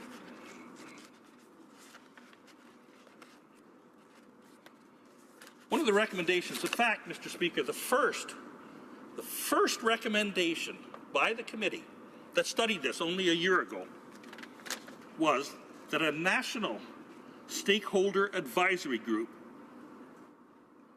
to advise the conservation body to be established representing, among others, municipal governments, civil society, private landowners, conservation specialists, industry, academics, and Indigenous groups, and that a process be put in place through which individuals In particular, Indigenous people or organizations may suggest priority areas for protection. That was number one recommendation, Mr. Speaker. Now, let's go back to what the Liberals are stating in Bill C-55. The Liberal government has introduced Bill C-55, which will allow for an interim designation of significant or sensitive areas identified by scientists. Where in there did it say scientists? It says academics, it says Aboriginal groups, it said stakeholders, it didn't say scientists. I'm not knocking scientists. Science is needed to establish these areas. But they have gone completely, totally against a standing committee that made very strong recommendations. Those recommendations were made on the information received from Aboriginal people from coast to coast to coast, from stakeholders from coast to coast to coast. But, again, it's not in the interest of the Liberals to follow the recommendations that were put out by the committee. They're just going to do as they see fit. Now, I also read in part of that statement I mentioned earlier that it kind of bothered me, Canadian Petroleum Resources Act, to be thrown in C-55. Why focus on oil and gas? It appears over the last little while, Mr. Speaker, that the Liberals are attempting any which way they can to stop future oil and gas development in Canada. I want to read recommendation 1 again, Mr. Speaker.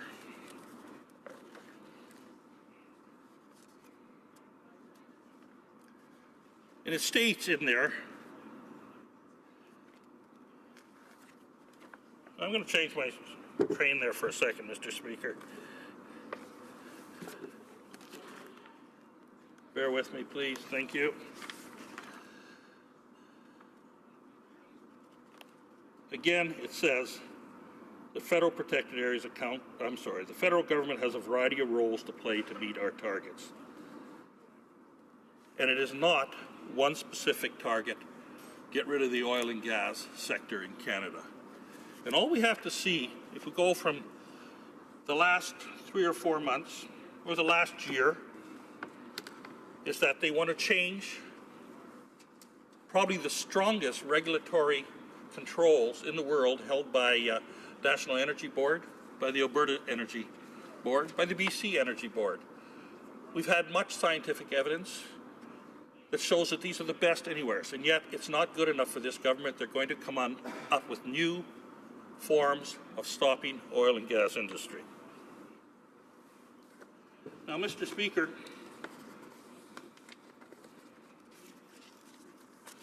I want to read recommendation number 22 that's in this report. And again, I'll just advise you what report that is, and that's the report taking action today, establishing protected areas for Canada's future. Just in case you may have forgotten. The committee, in recommendation number 22, the committee recommends that the Government of Canada place a priority on collaborating with Indigenous people, northern governments, and stakeholders to protect the highest ecological value of Arctic waters and for traditional use in future generations. Now, is this being done? No. They're putting scientific evidence in there. They're telling them what areas they're going to pick. They're then going to consult with them and basically tell them that this is what you end up with. Now, Mr. Speaker, I want to read a further part of the report, and I'm going to read page 2 of the report.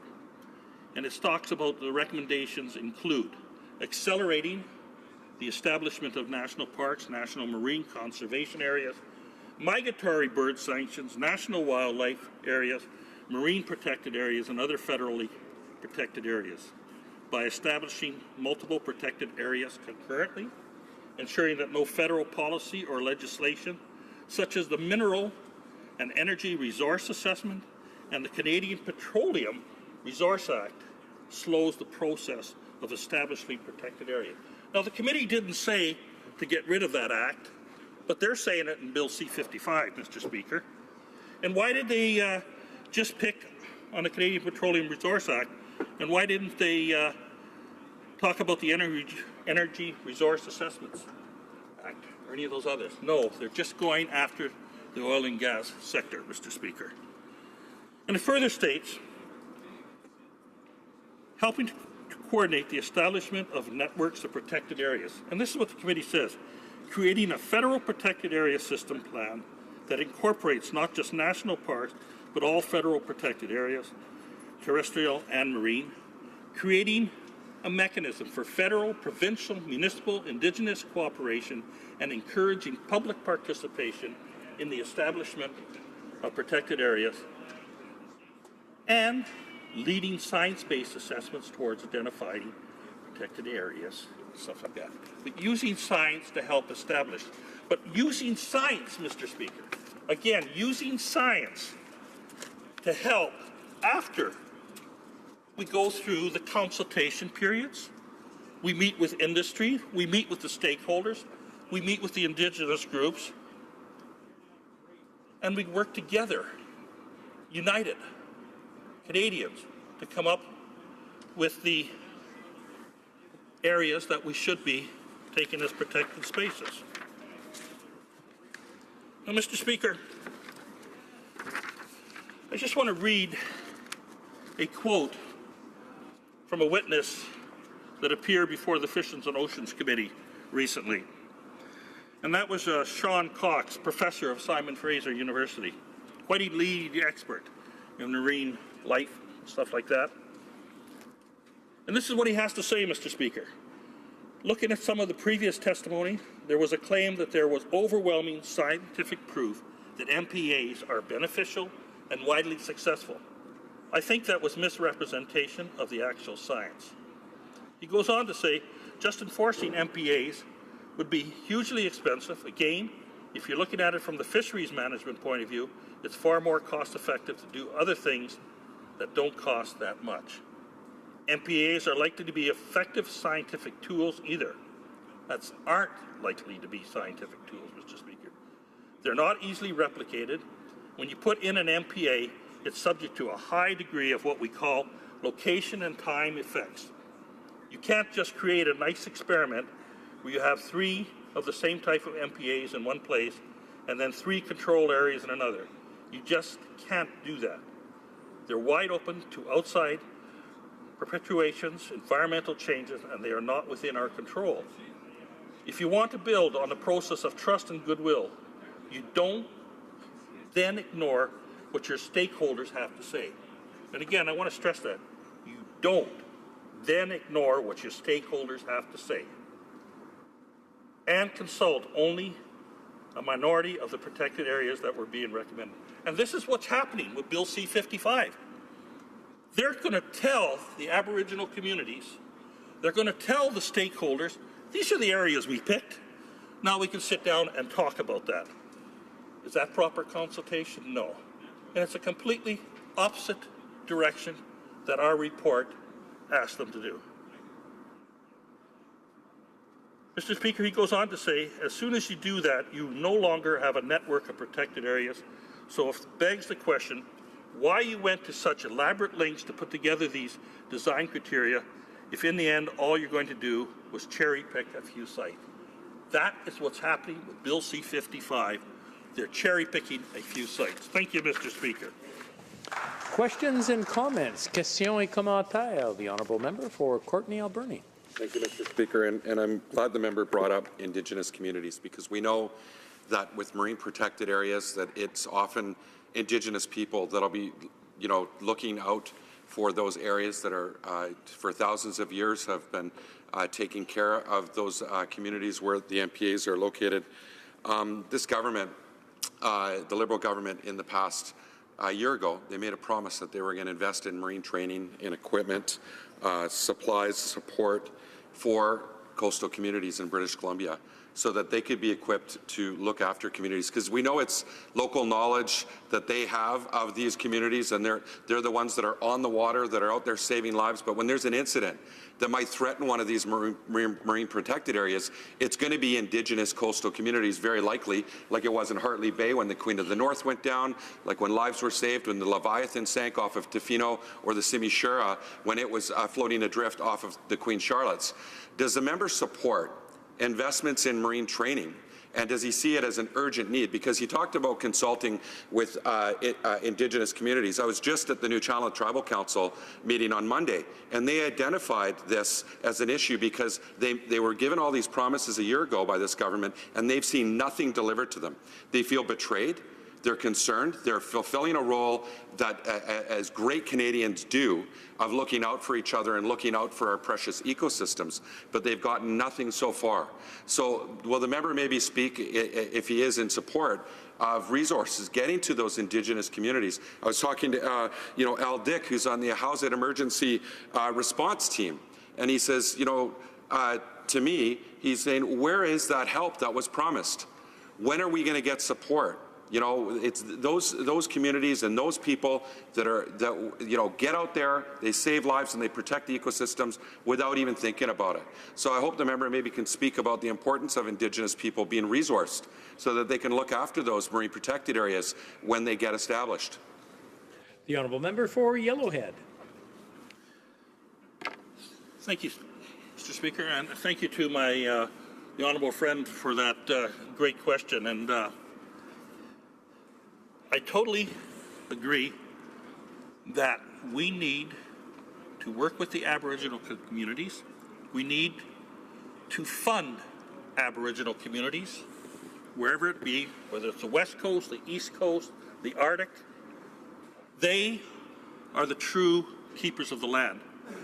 They know through traditional history what has taken place, what may take place, and they are better equipped than any government body or organization to do such a thing.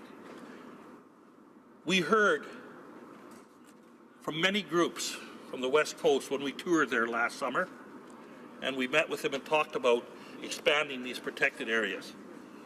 They very much want to be part of that, and our committee recommended that very strongly in our report, Mr. Speaker.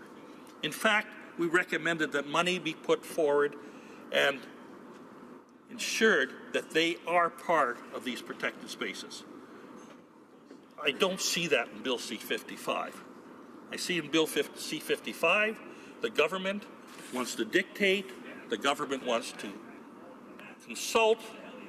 I don't know how they're going to consult with everybody in 3 months, Mr. Speaker, but we need to take the time, we need to take the efforts, we need to meet with our Indigenous neighbours. When we make these new protected areas and they're picked, they should be picked with them in consultation, not with some scientists telling them, and then we should work together to come up with a plan on how they can manage them for the government. Thank you. Questions and comments? The honourable member for Scarborough-Guildwood. Thank you, Mr. Speaker, and I thank my colleague for his speech. He has a clear advantage over me in that he is part of the committee and part of the committee that wrote the report. And I was wondering whether I could get his comments on Section 35(2) of the bill, which says that the Governing Council and ministers shall not use the lack of scientific certainty regarding the risks posed by any activity that may be carried out in certain areas of the sea as a reason to postpone or refrain from exercising their powers. And the powers, of course, is the power of designation or the power to repeal the designation. So I'm a little concerned about just the exact position of the honourable member and his party. Is it your view, therefore, that the government has erred in presenting this bill by saying that the lack of scientific certainty should not impede a designation? Or is it his view that in order to have a designation or a repeal of a designation, that there has to be absolute scientific certainty? The honourable member for Yellowhead. Thank you, Mr. Speaker. I'd like to thank the honourable member for that question.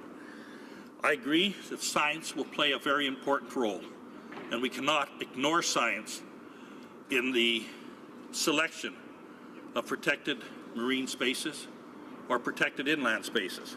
But we need to use science in conjunction with strong consultation with our Aboriginal community. I think I'm just wasting my time. The member's not even listening, Mr. Speaker. He's having a better side conversation, and if he wants an answer, I would like to give him an answer. I'm afraid that's the prerogative of the individual. The time allotted to you is, you have 3 minutes left to answer. Questions in Commons. The honourable member of North Okanagan, Shuswap. Thank you, Mr. Speaker, and I commend my colleague from Yellowhead on his knowledge on this. Recognize that he sat on the Environment Committee when they did a study on parks and also marine protected areas. And I was just wondering if he would like to comment on how, unlike terrestrial parks, that marine protected areas, the environment is constantly changing. Ocean currents change, feed sources change, water temperatures change. How can we compare that to the terrestrial parks where the boundaries are basically fixed? The fish won't see the lines in the water, nor will the currents recognize the lines in the water. Should they be fixed, delineated areas, or would we be possibly better with stronger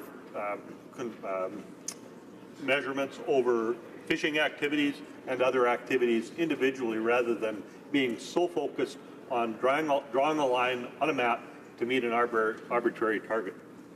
The honourable member for Yellowhead. Thank you, Mr. Speaker. I'd like to thank my honourable friend for that question. I believe that we need to really take into consideration, and again I will go back to the consultation with our Aboriginal neighbours. They understand our coastal waters probably better than anyone. They've been there longer than anyone. They have fished those waters longer than anyone. They have seen the trends of Mother Nature changing. They have seen the temperature changes. They have seen the fish move from one area to another, maybe come back. We see that inland with such things as the caribou moving and going. Who understand this best are the Aboriginal people. So we need to work with them when we come up with these areas. They have to be a very important part. Science has to be a very important part.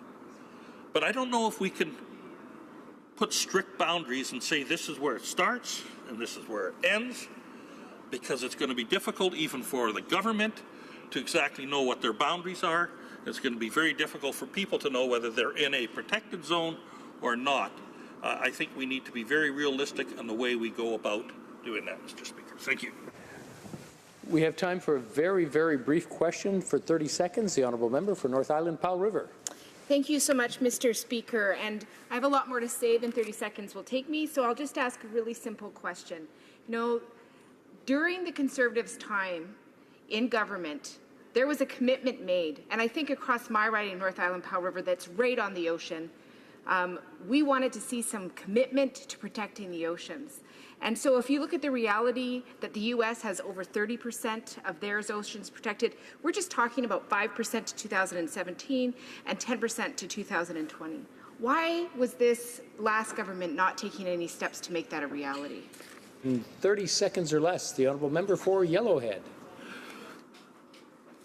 Well, Mr. Speaker, I think our government did do a lot. Maybe we didn't accomplish what the honourable friend wanted down there, but let's look at some of the stuff we did. Additional measures include the protection of MPAs under the Oceans Act, the Musqueam Estuary in New Brunswick, the Bowie Seamont off the coast of British Columbia, and Antarium Neruda off the Beaufort Sea. So these are just some of the areas that we went into protected spaces. So we were busy, but it takes time. Thank you. Alors, conformément à l'article... It is my duty, pursuant to Standing Order 38, to inform the House that the questions to be raised tonight at the time of adjournment are as follows. Columbia, the environment. The honourable member for Calgary Confederation, taxation. and the honourable member for Calgary-Nose Hill, Immigration, Refugees and Citizenship. J'ai l'honneur de... I have the honor to inform the House that a message has been received from the Senate informing this House that the Senate has passed the following bill to which the concurrence of the House is desired. 228, an act to amend the Food and Drugs Act prohibiting food and beverage marketing directed at children. Resuming debate, the honourable member for Bruce Grey, Owen Sound. Well, thank you very much, Mr. Speaker, and I'm pleased to be able to rise in this House today to speak to Bill C-55, an act to amend the Oceans Act and the Canada Petroleum Resources Act. Having just become a member of the Standing Committee on Fisheries and Oceans, this is certainly an important topic for me, and I'm looking forward to the debate on this bill. This bill will make a number of changes to the framework through which the government designates coastal and ocean areas as marine protected areas, otherwise known as MPAs. An MPA, Mr. Speaker, is defined by the Department of Fisheries and Oceans as a part of the ocean that is legally protected and managed to achieve the long-term conservation of nature. Essentially, MPAs prohibit or limit certain activities in the area depending on their impacts to ecological features that are being protected. So the overall intent is conservation and conserving the environment and species within these protected areas. Mr. Speaker, I have always been a supporter of efforts to conserve Canada's lakes, rivers, streams, and coastal areas. While I know that this is outside the scope of this legislation, I have served alongside a number of local sportsmen's associations in Bruce Grey, Owen Sound to protect our local inland fisheries. And furthermore, I'm very proud to say that Bruce Grey, Owen Sound is home to Fathom 5 National Marine Park.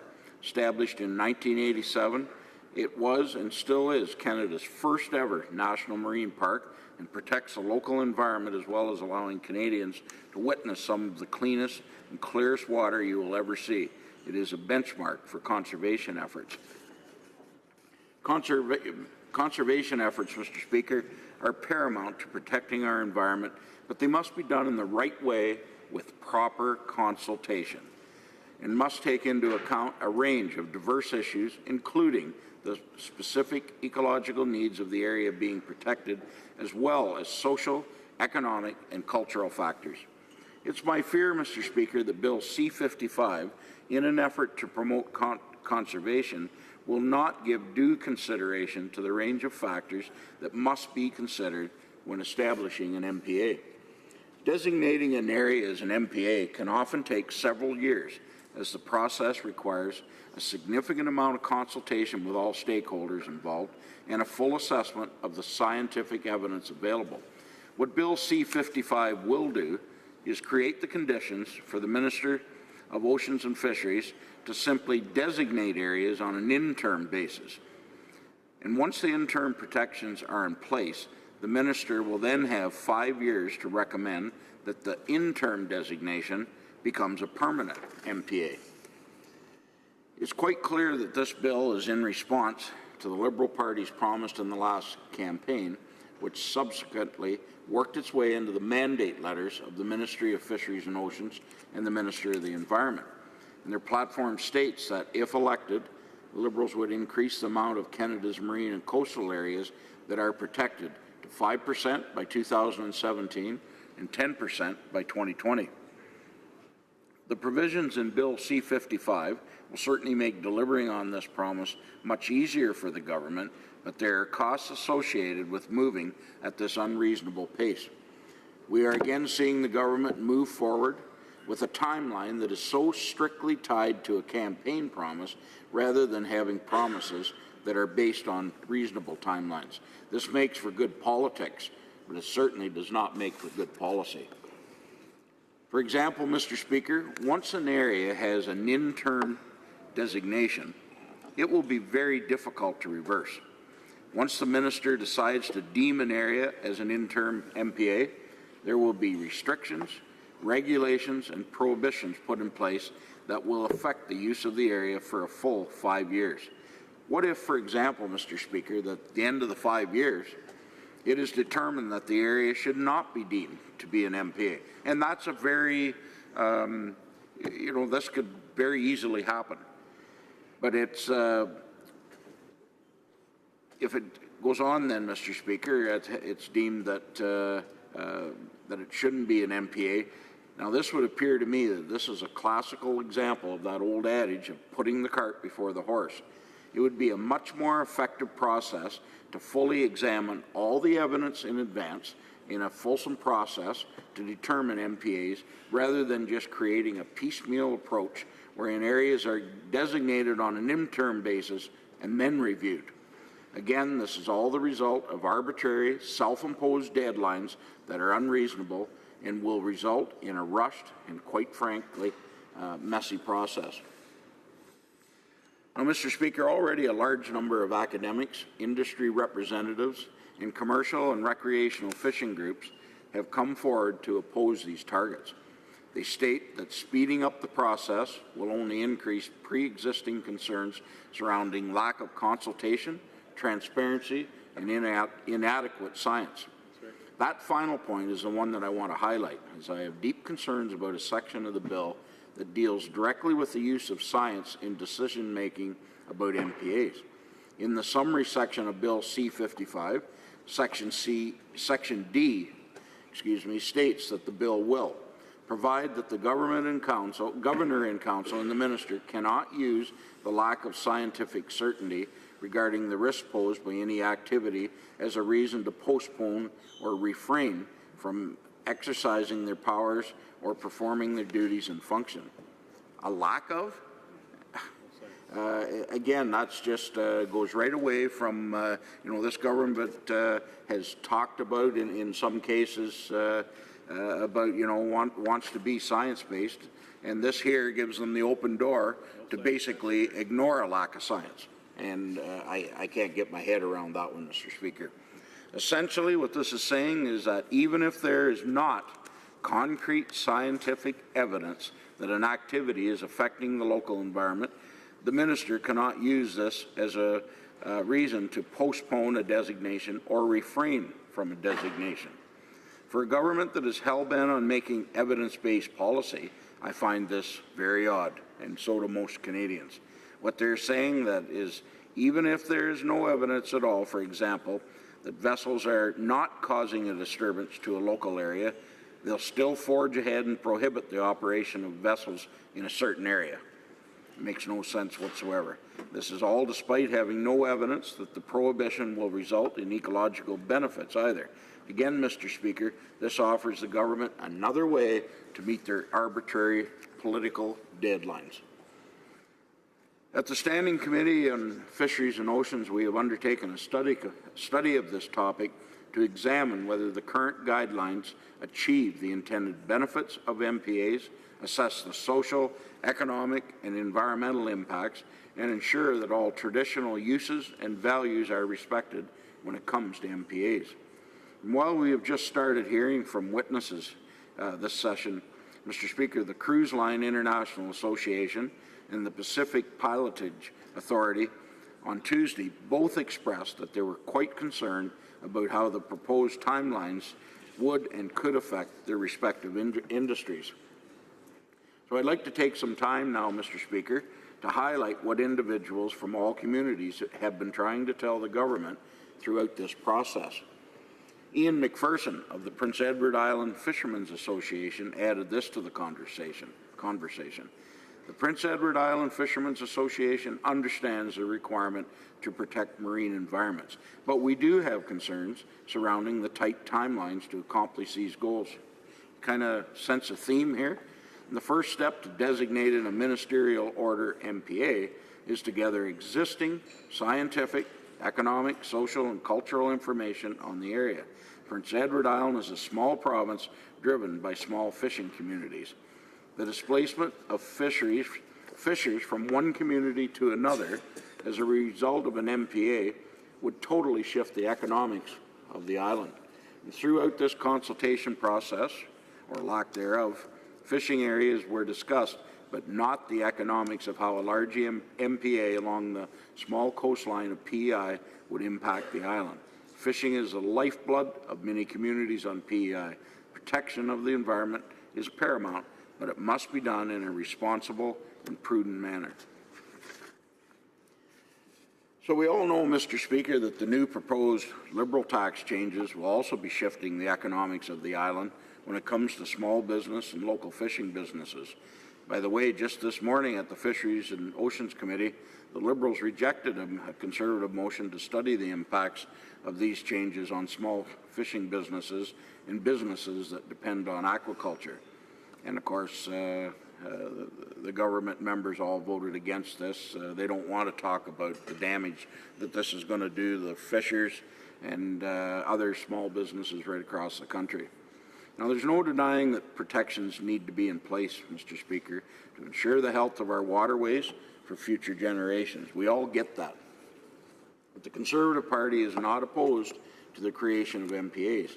In fact, we have championed conservation and marine protection in the past, including the protection of 3 MPAs under the Oceans Act, which included the Musquash Estuary in New Brunswick, Bowie Seamount off the coast of British Columbia, and Terrium Neretate in the Beaufort Sea. And I apologize to anybody from any of those communities if I mispronounced that. Additionally, the previous Conservative government invested $252 million over 5 years through the National Conservation Plan to secure ecologically sensitive lands, support voluntary conservation and restoration actions, and strengthen marine and coastal conservation. Striking the right balance between the protection of marine habitats and the protection of local economies that depend on commercial and recreational fishing is critical, Mr. Speaker. And I, along with the numerous witnesses who have appeared at committee, seem to agree that this Liberal government is failing to strike that balance. We understand the economic importance of fish and seafood to the Canadian economy from coast to coast to coast. To coast. The member from Niagara is one of his pet projects, and that's okay. The previous Conservative government focused on building existing international markets and introducing new ones, while making significant investments in areas like marine research, harbour infrastructure, lobster sustainability, aquaculture innovation, and indigenous participation. Our fisheries are the lifeblood of our rural and remote coastal communities. They drive billions of dollars towards our national economy each and every year. Rather than consulting the communities that will be most impacted by the Liberal government's plan on marine protected areas, the minister has chosen to fast-track this process in order to meet their self-imposed political targets. Speeding up the MPA designation process, Mr. Speaker, has the potential to have disastrous consequences in the form of job losses and fisheries closures if true consultation is sacrificed for expediency. Jim McIsaac, the managing director of the BC Commercial Fishing Caucus, had this to say: "We need to engage stakeholders from the start, not bring stakeholders along at the end. We have to set outcome objectives, and the process should fit those objectives. We should build tools to fit the process and get the place and the scale right for that. Right now on the West Coast, we have 10 or 12 different MPA processes. It's impossible for the fishing industry to engage in all of these in a kind of comprehensive way. We need a place where we can sit down and set some of these overarching objectives. Excuse me. If we don't do that, it's just going to disintegrate into a mess. We need a way to bring all valuable knowledge into this. Consultation shouldn't be done with the objective of checking a box and ramming through changes. The dialogue that is happening at committee and playing out in the media is important." And Mr. Speaker, it's not just the fishermen who will be affected by Bill C-55. Bill C-55 has the potential to impact resource projects and create lengthy delays in the approvals process. The bill also gives activists and non-governmental organizations the right to lobby the government in an attempt to achieve interim protection for a specific area, regardless of science. And that's one of the main problems in this bill. This could alienate fishing grounds, marine activities, or resource projects for up to 5 years without adequate consultation or science. I think it's interesting that Nunavut Minister Johnny Mike used his member statement last week to speak specifically to the Liberal government's lack of consultation when it came to Bill C-55. He said this: "As Pangnirtung residents, we are well aware of the potential in our offshore areas which are used for economic opportunities today by interests outside of Nunavut. This proposed bill for marine management and petroleum industry sector management, which is being developed, seemingly turns its legislative back on the people of Pangnirtung. The federal government never consulted any Northerners or my constituents on what concerns they may have about this proposed bill."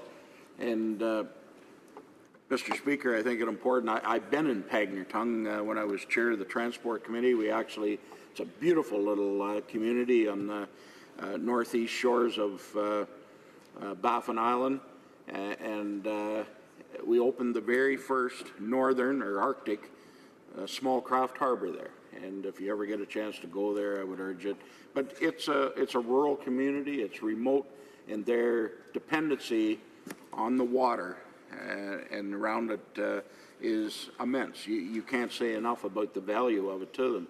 And therefore, Mr. Speaker, the residents up there, they want to look after the quality of that water so that they have fishing available to them and their families for generations to come. And when you hear this kind of lack of consultation with people like Johnny Mike and his constituents, I think that sends a signal that we don't really care what you think. We're going to go ahead and do this, and that's not the way to do things. Mr. Speaker, I've used almost the entirety of my speech to show that the Liberal government is once again ramming through a political agenda with no care for the people on the ground who will be directly affected by these changes. Local government, industry, family businesses, shoved aside. The Minister of Fisheries and Oceans needs to stop playing politics with our fisheries and come up with a real plan that will support high-quality, well-paying jobs in our coastal communities. We shouldn't be punishing the very individuals who want to come up with a fair plan for the environment and for our oceans, rivers, lakes, and streams. Instead of expediting this dangerous piece of legislation, we should be working together with these groups who clearly want to be involved in this process. We should take the time, look at the science, and truly engage our stakeholders. Let's figure out what's worked and what hasn't, and base our decisions and legislation on true consultation. If you go ahead and put in interim MPAs without having done that, you could have really, in the long run, actually delay a process and harm an area that with unintended consequences. So I see I got 2 minutes left, Mr. Speaker. Thank you. I urge the Minister of Fisheries and Oceans and the other 30 members from Atlantic Canada to rethink this legislation and take the time to get it right. We all know that what the value of the fishing and seafood industry means to Eastern and Western Canada, and I know that it would be in the best interests of all of their constituents to speak up on this and do what is right and consult in a proper way. So finally, I'd like to conclude by presenting an argument from academics that have commented on MPAs in the past. This particular article expresses concern for moving forward with designations too quickly when it comes to MPAs.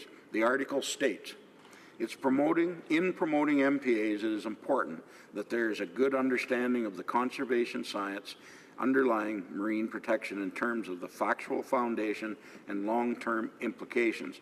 Ignoring this may lead resource managers and policymakers to make ill-informed decisions regarding MPAs, resulting in poor MPA design and performance.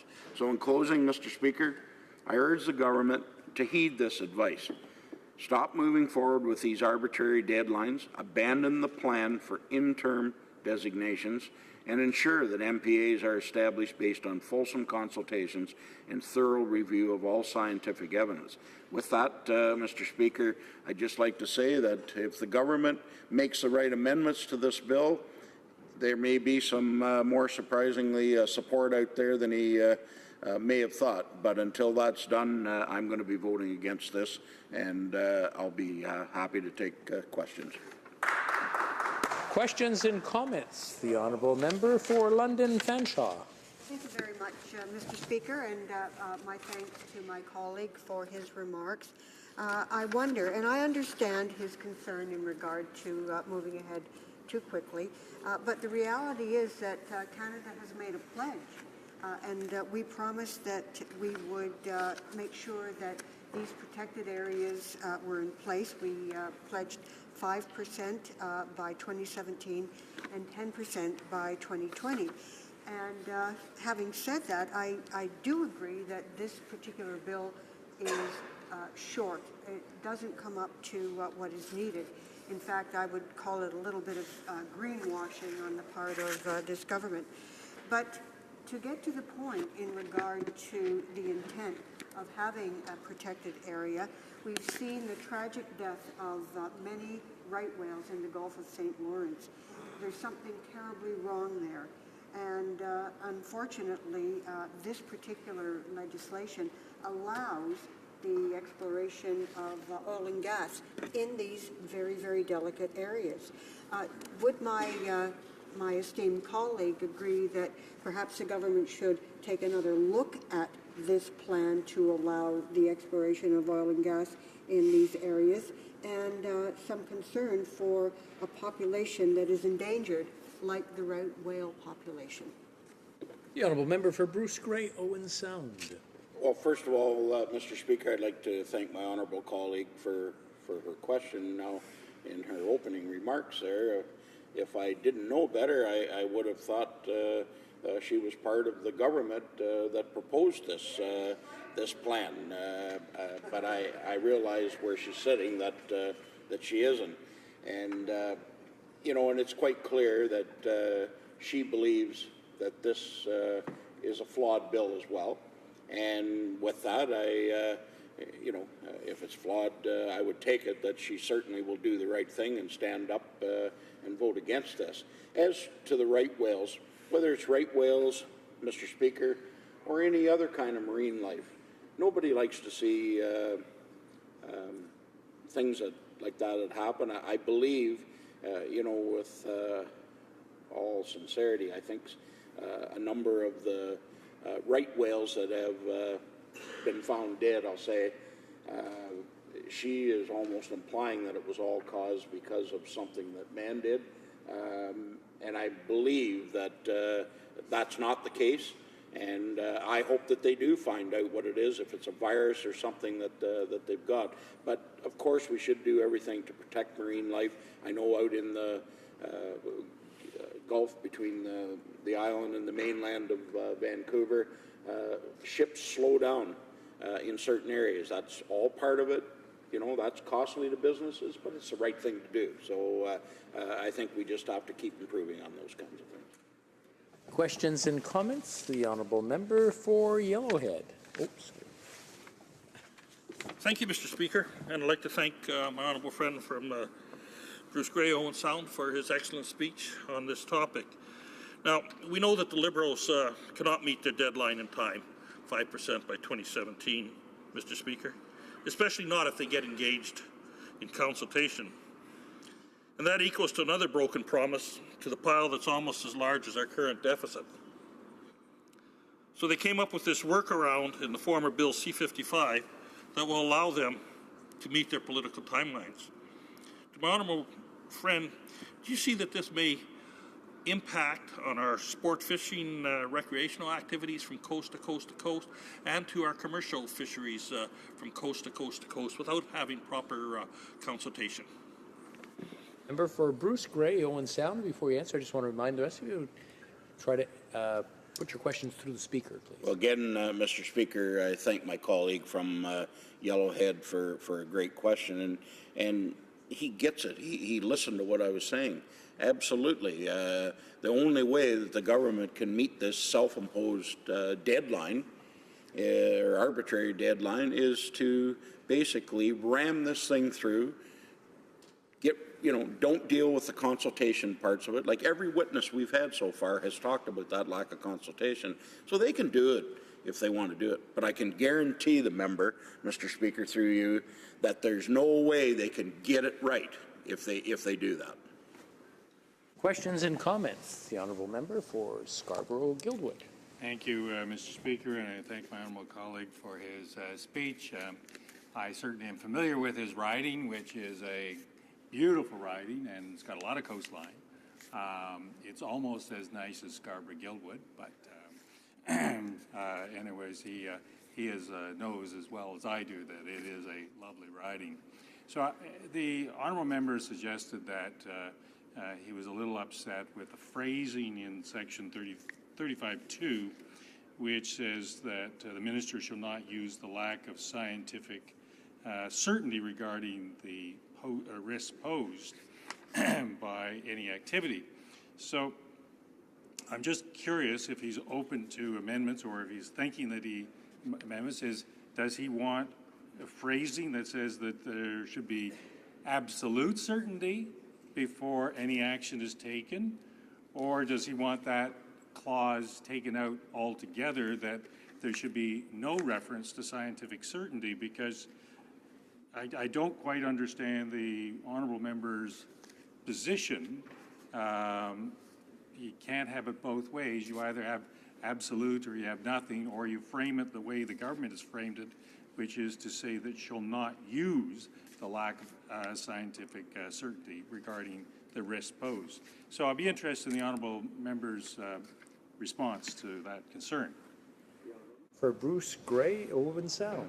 Well, thank you, Mr. Speaker, and thanks to my colleague from Scarborough-Guildwood for his question. And I'll tell you, Bruce Gray Owen Sound is so beautiful that his sister left Scarborough-Guildwood to come up and live with us. So she's, I think she doesn't regret it one bit, but she actually lived in the township where I was mayor before I came to this place. But on a serious note, I think the member knows where I'm coming from on this, is that when you enact something with a lack of scientific evidence, it's pretty self-explanatory. You're not actually doing something based on science when there's a lack thereof. So that's all that we're trying to point out. I pointed it out, and I believe a number of other members. So let's just do it based on science and not with a lack thereof. And I think that the government will have a chance to get a much better bill and probably have more broader support than first thought. Questions and comments? We have time for a very brief question. The honourable member for North Okanagan, Shuswap. Thank you, Mr. Speaker, and I thank the member, honourable colleague from Bruce Gray Owen Sound. He's new to the Fisheries Committee, but he's done a great job of getting up to speed on this file. We've been studying the MPAs now for a number of months. The testimony we heard, actually just today, I might remind him that we heard from one member, Dan Edwards of the Executive Director, Area A Crab Association in BC. One of his quotes was, MPAs are oversold as a conservation process. And he talked about rockfish conservation areas that have been in place in BC, how they're not considered as MPAs, and yet they've been doing an incredible job of restoring those rockfish areas off the west coast of BC. So if you could elaborate a little bit more about some of that testimony we heard today about the consultation and the consideration of other opportunities for conservation. Member for Bruce Gray, Owen Sound. Well, thank you, Mr. Speaker, and through you, working with my honourable colleague here from British Columbia on the Fisheries Committee is an honour and a pleasure. And I'm trying to get up, as he said, to the speed that he's already at, having been there. But we have. I meant to mention in my comments that one of our witnesses said today about MPAs being oversold. And I want to point out that while that witness clearly said that, it's obvious this member, whose family and for generations have depended on the oceans for livelihood, they want the water quality, the fishing, aquatic life. They want it to be healthy as well. And all that he's saying by that oversold, if you were there, is saying, like, just to create an MPA for the sake of creating an MPA is not the way to do it. You do it, you consult with everybody involved, all the communities, Native communities and otherwise, and do it. And hopefully the government sees its way to do the right thing on this. Thank you, Mr. Speaker. Resuming debate, the Honourable Parliamentary Secretary to the Government House Leader. Thank you, Mr. Speaker. And, I listened to the member and a number of the Conservatives that have actually spoken today, and I must admit I'm a little bit surprised. I would have anticipated that they would be a little bit more sympathetic to the legislation. I don't quite understand why they would oppose something that advances, something that all Canadians are concerned about. Our oceans, in a very real and tangible way, affects all of us in the entire country, from sea to sea to sea.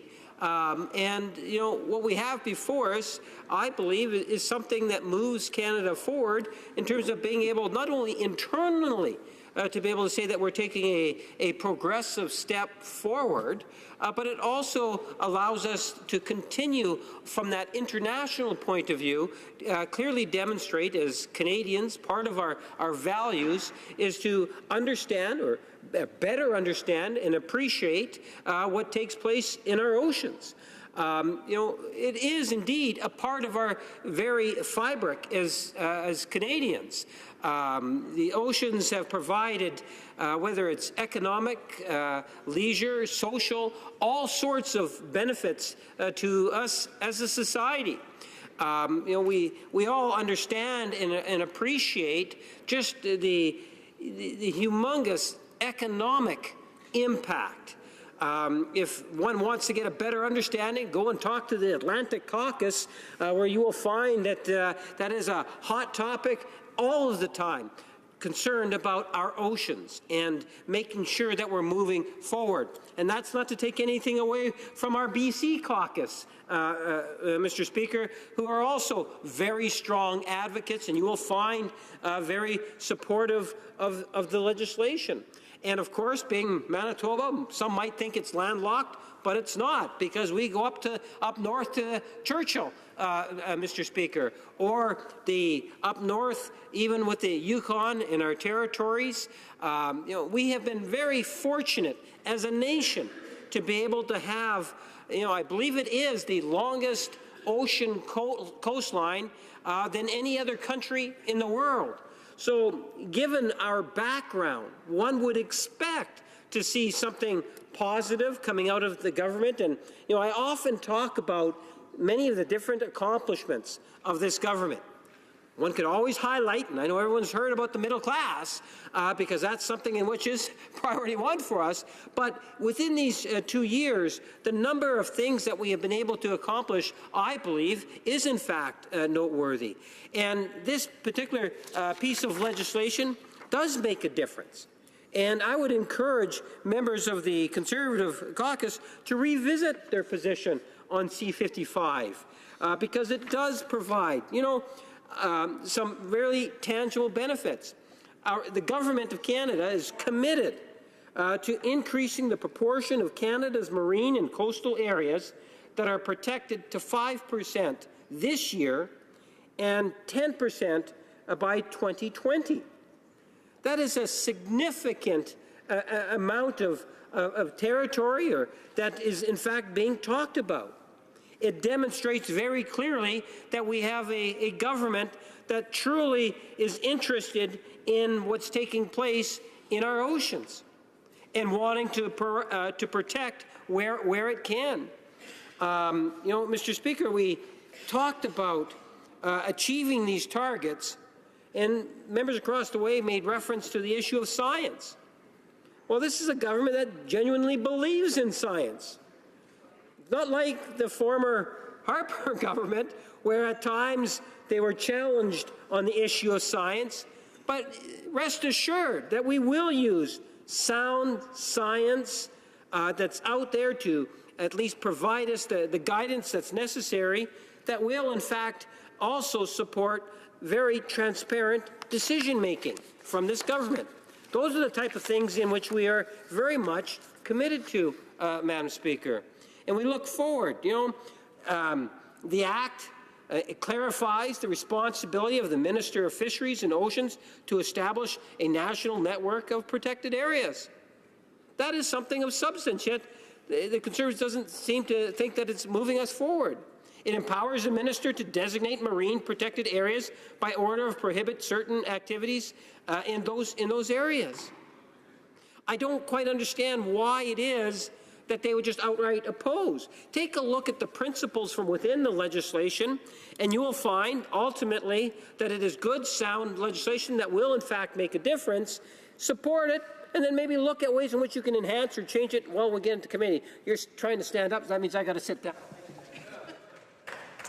I'm sorry to interrupt. The next time that this is before the House, the member will have 14 minutes and a half left to finish his speech. It being 5:30, the House will now proceed to the consideration of private members' business as listed on today's order paper. Orders of the day. Orders of the day. Ordre du jour. Private members' business. Consideration of motion M132, federally funded health research, in the name of Mr. Saini. Mr. Saini, seconded by Ms. Sidhu, moves Brampton South. Moves that the Standing Committee on Health be instructed to undertake a study on ways of increasing benefits to the public resulting from federally funded health research, with the goals of lowering drug costs and increasing access to medicines both in Canada and globally. And that the committee report its findings and recommendations to the House no later than 1 year from the time this motion is adopted. Débat. Debate. The Honourable Member for Kitchener Centre. Madam Speaker, I am both honoured and humbled to have the privilege of rising today to discuss my motion M132. This motion calls upon the Health Committee to undertake a study which would explore how Parliament can improve outcomes and increase the public benefit resulting from federally funded health research. Madam Speaker, before I begin, I would like to take a moment to thank my friend and colleague, the member for Bonavista Buren Trinity, for her strength, wisdom, and courage. Her story is a testament as to how far cancer research has come in Canada, but it also stands as an example of how much further we have to go. Mr. Speaker, I wish her and her entire family all the very best going forward. Madam Speaker, the government has been investing in future research leaders and has been supporting the scientists whose innovative work is vital for both furthering medical knowledge and for providing the necessary evidence to make sound policy decisions for the future of our health and society. As a matter of fact, Madam Speaker, earlier this week, the Prime Minister reaffirmed our government's commitment to science with his introduction of Dr. Mona Nemer, a medical researcher, as Canada's new Chief Science Advisor. Meanwhile, the Canadian Institute for Health Research, the CIHR, is both Canada's main funder of health research and one of the top funder organizations for health research in the world. This Canadian effort to seek health solutions and combat disease is something we should all be extremely proud of. However, as Canada invests in health research, we need to be informed and aware that there is room for improvement. We need to make sure that taxpayer dollars devoted to this research are being put to work in ways which achieve the greatest benefit and which will foster innovation while producing results. Canada is a world leader in health innovation, and it is imperative that we continue to lead by example. We must ensure that our research investments are effective and that the results of our research are sufficiently accessible. According to the Institute of Medicine, there is currently an average lag time of 17 years between the generation of evidence through randomized controlled trials and its subsequent implementation into the health system. Madam Speaker, I believe that we can do better. Canada cannot afford to leave any of its brain power on the sidelines, and the world cannot afford for our discoveries to be abandoned in patent offices or lost to the depths of forgotten academic journals in old libraries. In the largest scale of human history, it has not been long since top medical care was delivered in the form of leeches and bloodlettings. Modernity, particularly since the start of the 20th century, has brought rapid change, new ideas, better technology, and significantly improved research methods to the field of medicine. Standing here today, I am happy to live in a world in which the Global Polio Eradication Initiative has reduced polio by 99%, in which smallpox has been declared globally eradicated for more than 25 years, and in which in 2015, a record 979 million people benefited from large-scale treatment of at least one neglected tropical disease. Here at home, Canadian research has led to the development of insulin, the discovery of the hematopoietic stem cell, which forms the basis of bone marrow transplantation, and the discovery of T-cell receptors, a vital element of the immune system. These strides come from hard work, late nights, and a lot of experimentation. Madam Speaker, these breakthroughs have come from research. And it is the responsibility of governments like ours to support these researchers as best we can, as we foster the innovation which will find better treatments and more cures. Madam Speaker, there is no shortage of public health issues that need to be tackled. As a pharmacist by profession, the need for better treatments and continued research is a need with which I am well acquainted. Multiple sclerosis, Lyme disease, diabetes, stroke, cancer, heart conditions, mental illness, asthma, allergies, and osteoporosis. These are just a few of the many ailments Canadians face on a daily basis. As Canadians work in research and combat these illnesses, it is vital for us to have the most effective and efficient system to prioritize the results of federally funded health research. Madam Speaker, in a time of limited resources, we need to make sure that there is a strong, comprehensive strategy in place. It is imperative that we know how to use research dollars to a maximum advantage and guide researchers into areas of national and international priority. A clearer focus and a better articulation of our priorities will also make it easier for us to work with international counterparts to have a more meaningful impact on global health crisis. This holds true whether we are discussing efforts to combat neglected tropical diseases or examining our role in global collaborations to combat cancer. Canada is carrying out some tremendous work on the international stage with our new international development policy. We're helping to strengthen health systems to ensure that medicines and interventions reach the most vulnerable and the hardest to reach. We are building on our success in immunization, HIV/AIDS, malaria, and tuberculosis. And we are working closely with international organizations such as the Global Fund, Gavi, Nutrition International, and the World Health Organization. Meanwhile, Grand Challenges Canada is helping to fund innovators who bring successful innovation to scale, catalyze sustainability and impact. Our efforts to ensuring the health and well-being of citizens of all countries are essential to poverty eradication efforts and achieving sustainable development. These are laudable goals, Madam Speaker, but as we work towards them, we also need to work with our allies and partners to implement best practices to increase access to medicines and to make sure that we are creating the conditions that will allow us to achieve both our international objectives and ensure that we provide good value for our tax dollars. The future of Canadian health research is bright, Madam Speaker. In the last decade, Canadians have discovered a synthetic compound that binds to and inhibits a key enzyme the malaria parasite needs to reproduce and survive, decoded the genome of a metastatic breast cancer tumor, and began phase 2 and 3 of clinical trials for a preventative vaccine for HIV.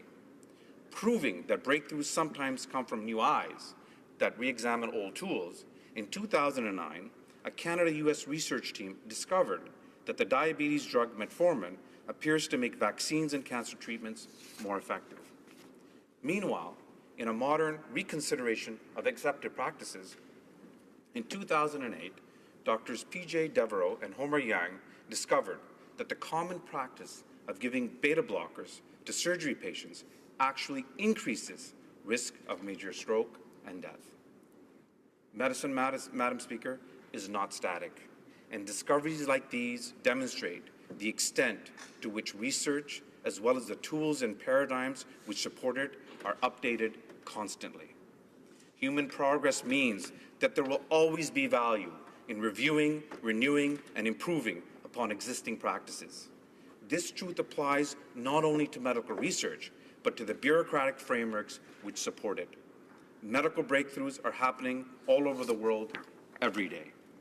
Earlier this month, a team at MIT announced a technological breakthrough that would revolutionize the way childhood vaccines are dispensed. They have invented a microparticle that can be filled with vaccines and is designed to break down and release the dose at specific times. This could free up precious time of doctors and nurses. Where this has the potential to truly be transformative, however, is in our international development efforts. Vaccination programs are incredibly effective and have made a tremendous impact on the ground. But access to booster shots and ensuring properly timed programs have always been barriers to the effective implementation of vaccination campaigns. This recent breakthrough has the potential to be especially useful in responding to acute outbreaks of diseases where several doses of a vaccine might be required over weeks and months before immunity is sufficiently built up. This technology has the potential to be put into practice much sooner than it might otherwise have been, thanks to MIT's commitment to the equitable dissemination of medical technologies and its active participation in patent pools. Research universities around the world, including MIT and some schools here in Canada, have been early adopters of the belief that health research is most effective when supported by policies designed with the primary goal of directly and positively impacting patient care and outcomes in a timely manner.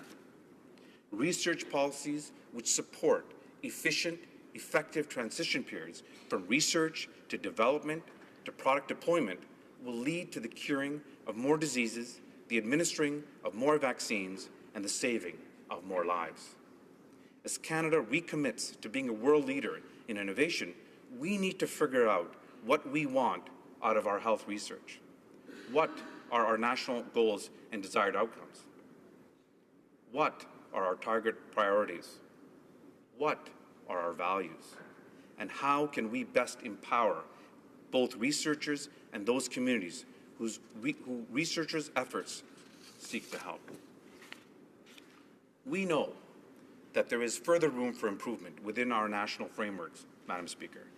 Only yesterday, a team from the O'Brien Institute for Public Health publicly called for the further integration of patient and public involvement in health research policy as a means to improved patient care.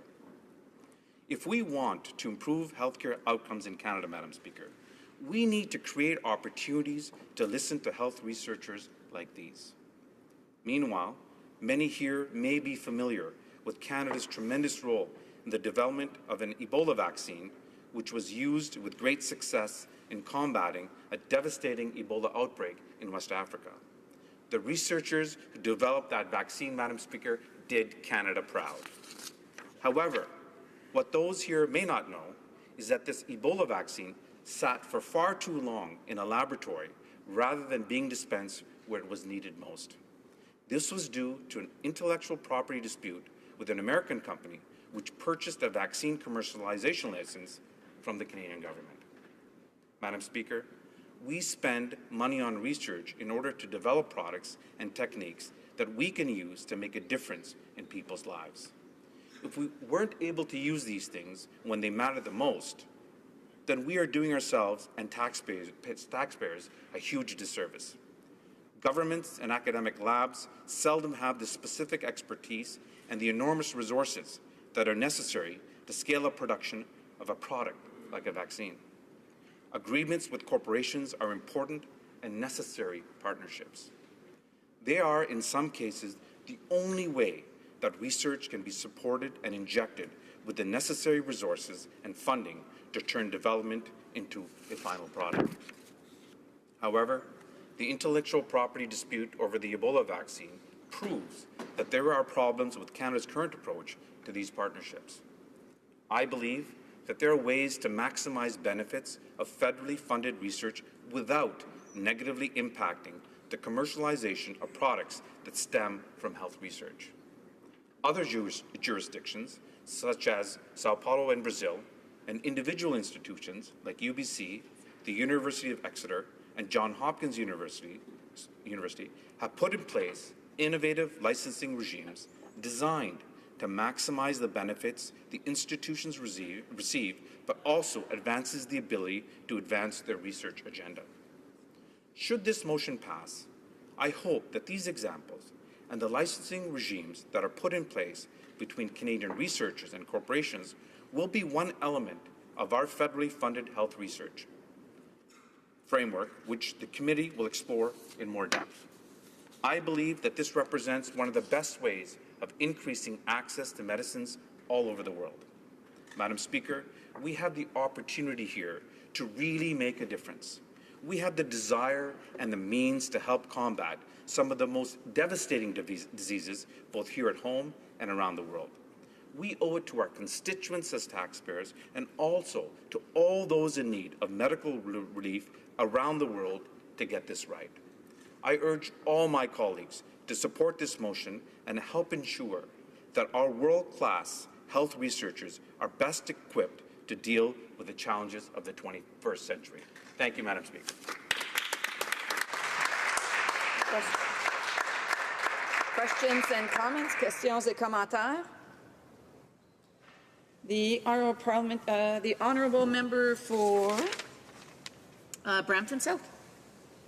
Speaker, I'm happy to rise today in regards to support M132 and to support Canadian health research. As a former health research coordinator, I was very interested to hear my honourable colleagues speak about the advancement through research in diabetes care.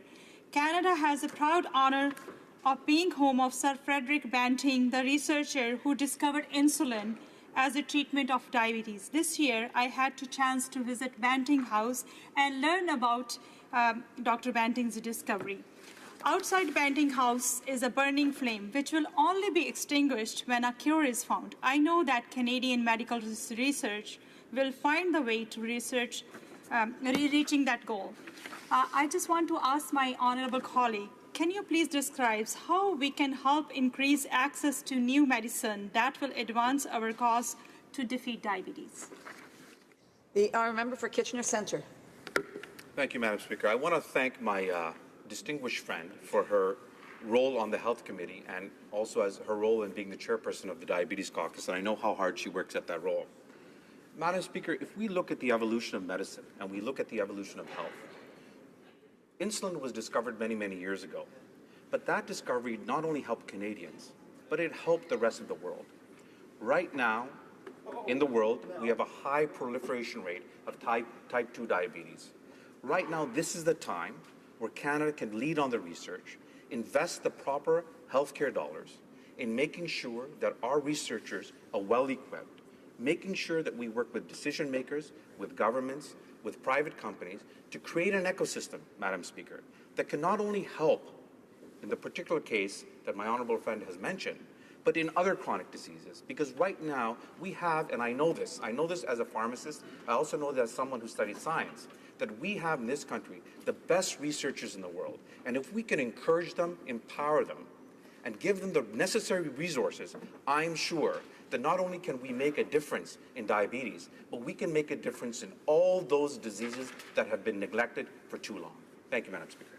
Questions and comments? Questions et commentaires? The honourable member for Edmonton Manning. Well, thank you, Madam Speaker. I commend the member opposite on his effort for medical research, especially when it comes to diabetes or some very common disease that we face every day. The question to the honourable member, is he aware of the efforts that has been done in my hometown in Edmonton through Edmonton Protocol and other efforts that University of Alberta being a leader in for a long time? So the question is he aware of those, and how Edmonton Protocol and such other researchers on the other side are going to work within this private member bill? The honourable member for Kitchener Centre. Thank you, Madam Speaker, and I thank my honourable friend for that great question. Western Canada has always been very progressive when it comes to healthcare. And especially they have started one program, which I believe has been very, very advantageous to health researchers, is that now they're including patients when they discover or try to figure out a protocol. And I think this is very important, Madam Speaker, because for far too long, the patient has been ignored. But now what researchers are doing, not only in the West, but throughout other parts of Canada, in other research centres, is making sure that when research is done, when a protocol is developed, that the patient is at the center of it. And this is something that the O'Brien Institute has recommended, that from now on, any research done should include not only the researcher, not only decision makers, but also patients. Thank you, Madam Speaker. And for a very brief question, the Honourable Parliamentary Secretary to the Minister of Infrastructure and Communities. Thank you, Madam Speaker. I welcome the honourable member's statement and his initiative. We often fight over I come from Montreal, so we often fight over which is the high-tech capital of Canada. And so I would like to give the opportunity to the honourable member to clear the record and speak about some of the amazing initiatives in his riding on the motion in question. Thank you very much. The honourable member for Kitchener Centre has like 40 seconds. Thank you, Madam Speaker, and I thank my honourable friend. I'll just say that it's a tie right now, that Montreal and Kitchener Centre are about equal right now. But the unique thing about my riding, Madam Speaker, is that we have created an ecosystem where we have the Family for Centre Medicine, the Centre for Family Medicine, which is a part of the family medicine protocol from McMaster University, and we also have a pharmacy school in the riding. So even in Kitchener, we have now developed an ecosystem where we're including patients, researchers, and municipal politicians to make sure that we can further health research in Canada. Thank you, Madam Speaker. Resuming debate, reprise de débat, the honourable member for Calgary Midnapore. Thank you, Madam Speaker. I appreciate the opportunity to further discuss Motion 132 put forward by the member from Kitchener Centre, Ontario. If passed, M132 would result in the Standing Committee on Health undertaking a study on ways of increasing benefits from federally funded health research with the goals of lowering drug costs and increasing access to medicines, both in Canada and globally. Researching the various ways to lower costs of drugs for Canadians, as well as researching the level of access to medications by different societal groups, could drastically improve the well-being of all Canadians. I agree with the intent of this motion and thank the member for bringing it forward. As the official opposition Deputy Shadow Minister for Health, I think it would be an extremely valuable study for the members on the Health Committee to undertake. We should be examining how federally funded health research can assist to lower costs for prescription medications. In fact, as a Conservative, I think we should always be considering how to get the most value from taxpayer dollars. I was very fortunate to work for a short time at Merck & Company Pharmaceuticals, and I have a great appreciation for the drug development process. Drug companies are working hard to provide Canadians with the necessary medications to keep them healthy, and I recognize the high cost of discovering new and effective pharmaceutical products. However, Canada's costs for prescription medications are currently the second highest in the world, and drugs have been the fastest growing expenditure in Canadian healthcare, surpassing even the cost of hiring doctors. When you or a loved one becomes sick, the last thing you want is to be thinking about the cost of your medications. Approximately 1 in 4 Canadians who do not have drug insurance will not take these medications prescribed to them by a doctor solely due to cost. And that number, Madam Speaker, is just too high. individuals who do not fully comply with the directions set out by doctors could be putting their health in serious jeopardy and thereby potentially costing our healthcare system even more over the long term. High costs of medications forces those who have difficulty affording medication to split pills, skip medication, and maybe even go into debt. Some may even die as a result of the high cost of prescription medication, making it unaffordable. The rising price for prescribed drugs is due in part to the more frequent use of pharmaceuticals in general and the use of newer and more expensive medications. Currently, Health Canada regulates the prices of patented drugs to ensure that they remain moderate. One of the key problems, however, is that these regulations have not been substantively changed in the last 20 years and therefore have not been able to accommodate the significant changes in the pharmaceutical market. Because these current price regulations are only applied to patented medications, the price of generic medications in Canada can be as much as 90% higher than in other countries. We need to stop Canadians from potentially putting unnecessary money into prescription medications and high drug dispensing fees when there are potentially cheaper options. Doctors also only receive much of their information on new drugs from the pharmaceutical companies themselves. This leads to a situation where companies may promote just their products, which are not necessarily going to be the best or the cheapest option for patients. I want to just briefly point out as well that having falsely high prices for medications can ultimately have adverse effects on the private sector. Because these medications can be crucial for survival, patients will do what they can to afford them, especially when family members are at risk. When Canadians spend more than they should have to on pharmaceuticals, that money is gone and they are unable to invest in other areas of the economy. If drug costs continue to rise, the private sector may not have the necessary resources to cope. Seniors in my home province of Alberta are very fortunate that the cost of their prescription medication is covered by the provincial government. However, seniors in other regions of Canada are not so lucky. We need to understand the impacts the growing costs of drugs can have on aging Canadians, as they will be the demographic that stands the most to gain from this research. I think we all know the high costs of prescription medications are also putting immense stress on governments in Canada at all levels. One of the areas we can make a real difference as legislators would be to figure out how to lower the cost of drugs. The more of our healthcare dollars which can be directed to strengthen patient care and services, the better. We should be investigating the ability to lower costs so we can improve the well-being of all Canadians.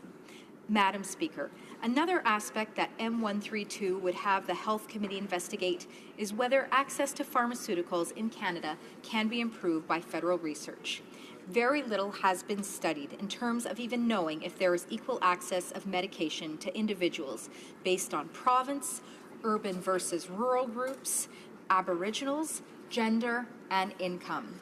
By knowing this, we can work towards more equitable access to medicine. Although the provinces take the lead in terms of actually administering health care, federal funding may be able to provide insight into inefficiencies or inequalities across Canada.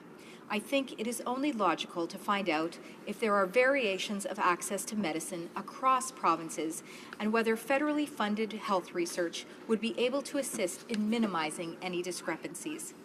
Have-not provinces, as well as the territories in the far north, may be especially vulnerable to reduced access, and research would be needed to address that.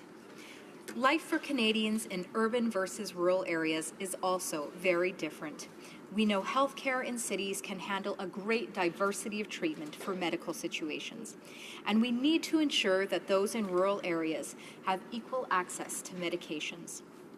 We also need to do what we can to ensure that individuals in rural areas don't have to travel great distances to get simple medications because that may not be possible for individuals without any kind of restrictions on their mobility.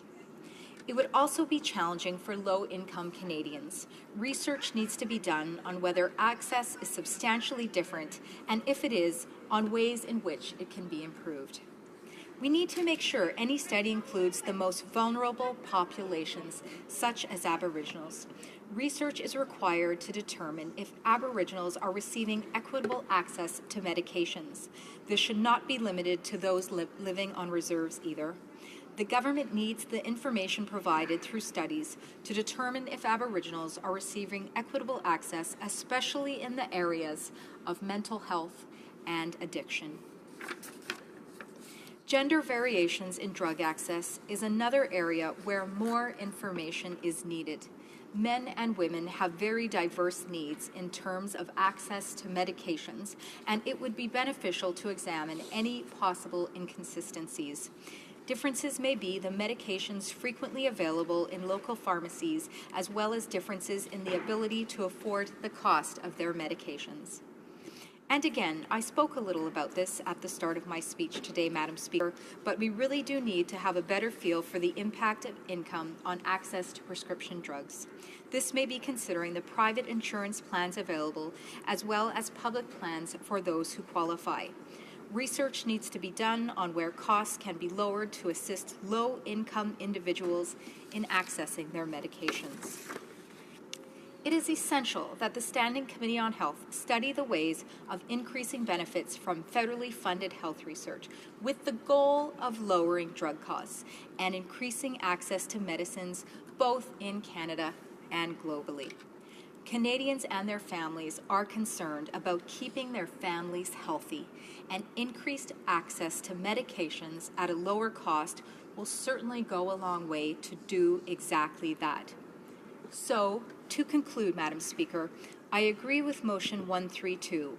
We should be investigating the ability to lower costs so we can improve the well-being of all Canadians, and I urge all members of Parliament to support this bill. Thank you. Resuming debate, reprise de débat, the honourable member for Hamilton Centre. What happened with the Q's and A's, Madam Speaker? Members' business, so the Q's and A's is only for the first speaker. Right. Thank you. Appreciated that. Because anyway, thanks. Listen, I want to thank my my colleague from Kitchener Centre for this motion. Clearly, his knowledge and his passion for health came through, and in his professional capacity as a pharmacist, he's certainly well suited to bring a motion of this sort to us. One thing I just want to mention, almost parenthetically, Speaker, if I may, and that is that I've been here a while now, and I've had a few of my colleagues from the different committees, and this is kind of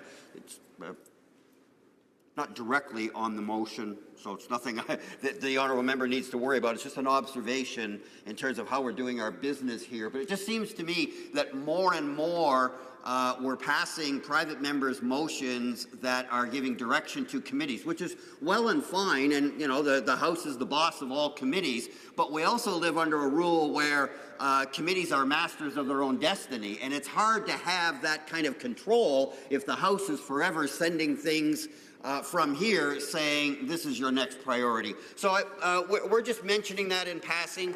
There's no easy solution to that one, but it's something that we may want to keep an eye on as we continue to go forward. With regard to the motion itself, again, a lot of support from me anyway, especially when we're talking about the health research and funding that and coordinating that. And I thought the examples that the member gave were very instructive and very helpful, and I appreciated that.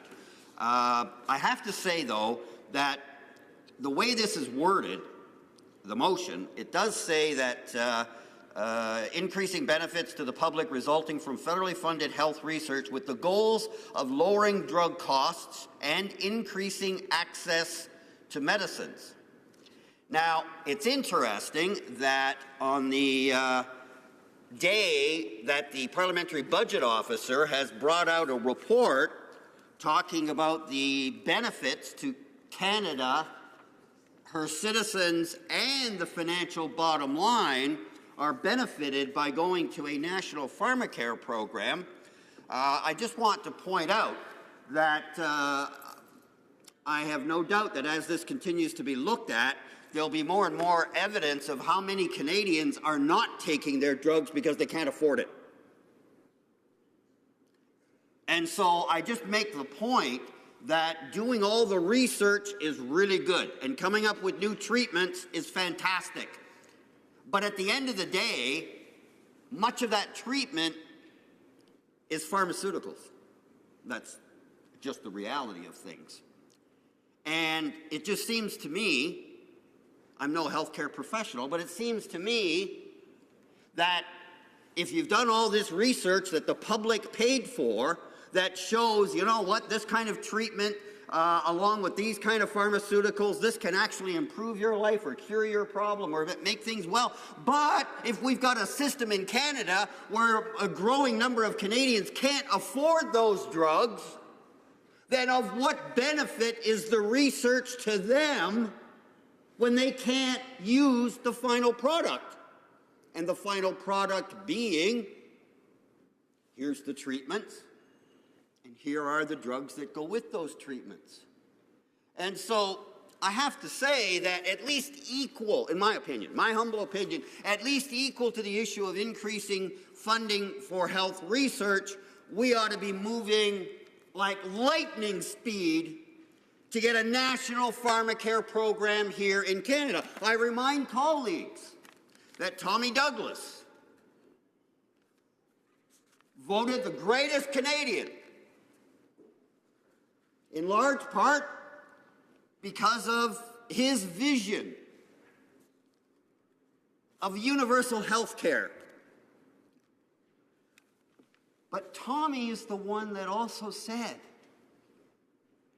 that the business of universal health care is not complete until we deal with pharmacare and ultimately dental care. That was the vision. And so for our greatest citizen to have made such a profound difference in our quality of life through our universal healthcare system, to have said, keep in mind, my fellow Canadians, that's only part of the job. And then we link that with this fantastic report that was just, I think it was just tabled today, from the Office of the Parliamentary Budget Officer. And just to give this its place, this is from the report of the Parliamentary Budget Office. The mandate of the Parliamentary Budget Officer, PBO, is to provide independent analysis to Parliament on the state of the nation's finances, the government's estimates and trends in the Canadian economy, and upon request from a committee or parliamentarian, to estimate the final cost of any proposal for matters over which Parliament has jurisdiction. End quote. We go to the executive summary. And again, to set this up, in September 2016, the House of Commons Standing Committee on Health asked the Parliamentary Budget Officer to provide a cost estimate of implementing a national pharmacare program. This paper estimates the cost to the federal government of implementing this particular framework for pharmacare. It incorporates PBO's assumptions of the potential savings resulting from a stronger position for drug price negotiations, consumption or behavioral responses of providing coverage, and potential changes in the drug market composition. My mistake.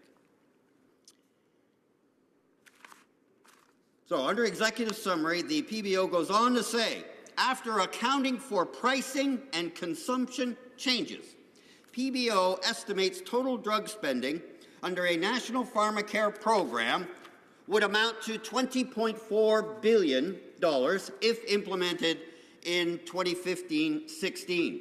This represents a savings of roughly $4.2 billion.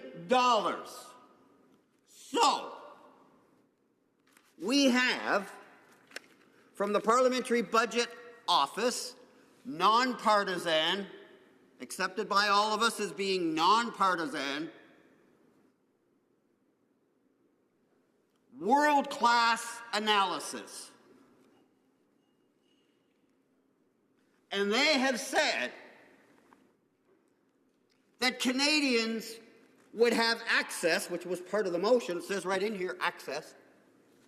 They would have access to the drugs and pharmaceuticals that they need for their health. Everybody, all the time. Nobody's sitting down at the kitchen table anymore deciding that they're going to have to cut the pills in half because that's the only way they can also afford food. That's gone. You need drugs, they are provided. The same way we approach health care. You need hospital services, you go to the hospital, you get the services. Nobody asks for a credit card, nobody checks your bank account. You're a Canadian, you need this health service, that's why the hospital's there. Under Tommy Douglas's vision and the PBO report, every Canadian could have access to the drugs and pharmaceuticals that they need, and we save over $4 billion. Now that's a motion I could get behind, to bring in that national pharmacare. There is no longer a good argument of any sort to not do this. So as much as I support what the honourable member is doing, and as I mentioned on the federal funding, but if we don't have access to the drugs that are needed, that research goes to waste for that person who can't and doesn't take the drugs that they need to. So thanks for the motion. I, for one, will be voting for it. But National Pharmacare Program, that's the answer to a lot of the issues the member's raising, and it's the priority for Canadians' health care. Thank you, Madam Speaker. Resuming debate, the honourable member for Central Nova. Thank you, Madam Speaker. First, before I begin, I'd like to thank my colleague, the honourable member for Kitchener Centre, and my friend for introducing motion M132, requesting a parliamentary committee to study the use of federally funded research to lower drug costs and increasing access to medicines in Canada and around the world, I believe. In regards to this motion, I'm very pleased to speak about how the Government of Canada's investments have contributed to create new medicines and other innovations that have the potential to improve the lives of Canadians. As you may know, the Government of Canada is supporting health research, primarily through the Canadian Institutes of Health Research, or CIHR as we mostly know it by. Each year, CIHR invests approximately $1 billion to support over 13,000 researchers across our Canada and trainees working in all areas of health from across the country. Using a rigorous peer review system, CIHR is committed to investing and supporting the very best Canadian health research. CIHR plays a leading role in supporting new scientific knowledge and enabling its translation into improved health and more effective health services and products as well. CIHR supports ideas across the spectrum of research and captures ideas with the greatest potential to advance health research, health care, health systems, and health outcomes. Specifically, this institute's project grant program supports projects with a specific purpose and a defined endpoint. Project grants also encourage the inclusion of partners where appropriate to help facilitate bringing discoveries to the Canadian public. Madam Speaker, commercialization projects funded by CIHR are designed to advance discoveries towards technologies that will attract new investment, create new science-based business, organizations and initiatives, and ultimately improve the health outcomes for Canadians. Through CIHR, the Government of Canada is committed to facilitating the advancement of health research in our country and bringing academic research to a stage that becomes accessible to the Canadian public. For example, the Government of Canada, through these institutes, supports the research of Dr. Cheryl Arrowsmith at the University of Toronto, who's helping to develop new drug targets. Starting in 2003-2004, Dr. Arrowsmith received $2.8 million through the Canada Research Chair Program. Now, this is a federal program that invests approximately $265 million each year to attract and retain some of the world's most accomplished and promising minds. As part of her research program, Dr. Arrowsmith studies special proteins that regulate which genes in the body are active during a cell's growth, which can cause certain diseases. The action of these proteins is reversible, making them excellent potential drug targets. However, in order for drug development to occur, it's necessary to identify ways to alter the action of these proteins. This is exactly where Dr. Arrowsmith's lab is a world leader. Her research involves special imaging techniques to determine the precise 3D structures of these proteins. With this information, pharmaceutical industry researchers are then able to develop drug-like chemical probes which will bind the protein to slow or accelerate its actions. Through their collaborations, Dr. Arrowsmith's lab has helped create potential new treatments for certain forms of cancer. In my home riding, CIHR has funded Professors Elizabeth McGibbon, Elsa Arbuthnot, and Agnes Caliste, making it the very first time in Canada that researchers are going to be able to scope out the state of Canadian knowledge about inequities in access to health services for Indigenous and African Canadians living in rural areas. Mr. Speaker, a parliamentary committee study related to using federally funded research, Madam Speaker rather, federally funded research to improve access to medicines would help us understand the ways in which we can take research like this from bench to bedside at a lower cost to Canadians. Oftentimes, new discoveries are too expensive for Canadians to afford, and when they go to market and are available for purchase. For example, research conducted by Canada Research Chair Dr. Nabil Saidaf and his team from l'Université de Montréal led to the development of a powerful but expensive new drug to treat high cholesterol. From 2003 to 2010, Dr. Saidaf received $1.4 million from CIHR through the Canada Research Chair Program. During this time, his team discovered a new enzyme that plays a key role in regulating receptors of low-density lipoprotein, or LDLs, commonly known as bad cholesterol. I'm going back to my human kinetics degree. This was an important discovery in the fight against cardiovascular disease because the particular enzyme inactivates the receptors, or on the liver cell surface, that transport bad cholesterol for breakdown. Without these receptors, more bad cholesterol remains in the blood, which could lead to an increased risk of developing heart disease or having a heart attack. Thanks to this important work, a new drug was created that reduces the activity of this enzyme, which helps the liver clean out bad cholesterol from the bloodstream. This new drug reduces bad cholesterol levels by 60% for those who have high cholesterol. Now, what's especially important about this discovery is that everyone responds well to this new drug, even people who do not usually tolerate the common drugs that are used to treat high cholesterol.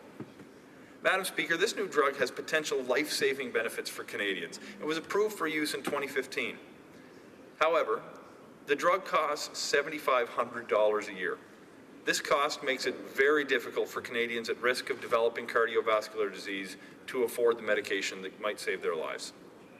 This is why Motion 132 is such an important tool. It will help us examine the delicate balance between the economic gain of new discoveries and advancing federally funded innovations and making them more accessible to Canadians and improving their health. In this regard, it's very important to note that advancement is made possible through widespread and barrier-free access to cutting-edge research and knowledge.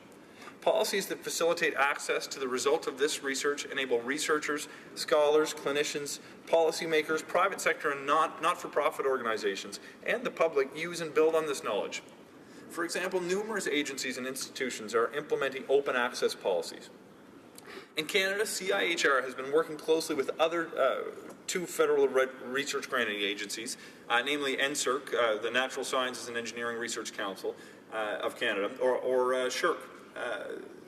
For instance, the three federal agencies don't retain or claim any ownership of intellectual property. No copyright or investments developed resulting from the research supported by its agency funds either. This gives academic institutions the opportunity to commercialize research results to make them more readily available to the public. Moreover, the three agencies do have a number of policies in place to ensure that the knowledge gained from federally funded research is made accessible. For example, in February 2015, CIHR, along with NSERC and SSHRC, released the tri-agency open access policy on publications under which, quote, grant recipients are required to ensure that any peer-reviewed journal publication arising from agency-supported research is freely available online within 12 months of publication, end quote. The objective of this important policy is to improve access to the results of federally funded research and to increase dissemination and exchange of research results. In addition, in June last year, 2016, the 3 federal research granting agencies released the Tri-Agency Statement on Principles on Digital Data Management as an important step towards strengthening research data management in Canada and maintaining our country's research excellence. When properly managed and responsibly shared, digital research data enables researchers to ask new questions, pursue novel research programs, and test alternative hypotheses. It has the potential to advance science and support innovative solutions in Canada. The agencies believe that research data collected with the use of public funds belong to the fullest extent possible in the public domain and available for reuse by others. Therefore, the statement outlines the agency's overarching expectations for research data management and the roles of researchers, research institutions, research communities, and research funders in supporting data management. Madam Speaker, I've highlighted a few examples of innovations funded by the Government of Canada that can improve the lives of Canadians living in our communities. I've also emphasized that these discoveries are often commercialized for profit and it may be financially inaccessible to many Canadians. While policies are in place to ensure open access to innovations funded by the federal government, it is still important to study new ways in which research investments can deliver returns for Canadians. As I previously mentioned, it's essential to strike a balance between the economic gains of new discoveries and the accessibility of federally funded research. A parliamentary study to improve access to medicines through federally funded programs would help shed light on how new health research discoveries can be affordable and make a difference in the lives of Canadians. That's why I'm so pleased that the Government of Canada will be supporting Motion 132. Thank you very much. Resuming debate, reprise de débat, the honourable member for Calgary-Shepherd. Thank you, Madam Speaker. I'd like to thank the member for Kitchener Centre for tabling this motion 132, so we're able to actually have this debate on this issue. And he's a member actually I had the honor of serving with on the Foreign Affairs Committee. I know we had conversations on the sides on different times, mostly foreign affairs related, but you know, he did bring up many times his past as a pharmacist. So I have a Yiddish proverb. Unfortunately, it talks about physicians, not about pharmacists. Time is the best physician, and I'll start with that one, but actually I have a second one that applies much better. Time is actually not the best physician. It's actually a Yiddish proverb that is wrong, because it speaks to just if you wait with your ailment or your disease or your illness, eventually it'll get better. Mostly this proverb is used to talk about, you know, if you trip over something and you stub a toe, you know, just take care of it, it'll pass. You don't need any medication. You don't need to go see a doctor or a physician. I think one that applies much better to this situation is that health comes before making a livelihood. And without our health, and we've seen it in this House before, we just saw a member today speak about her health.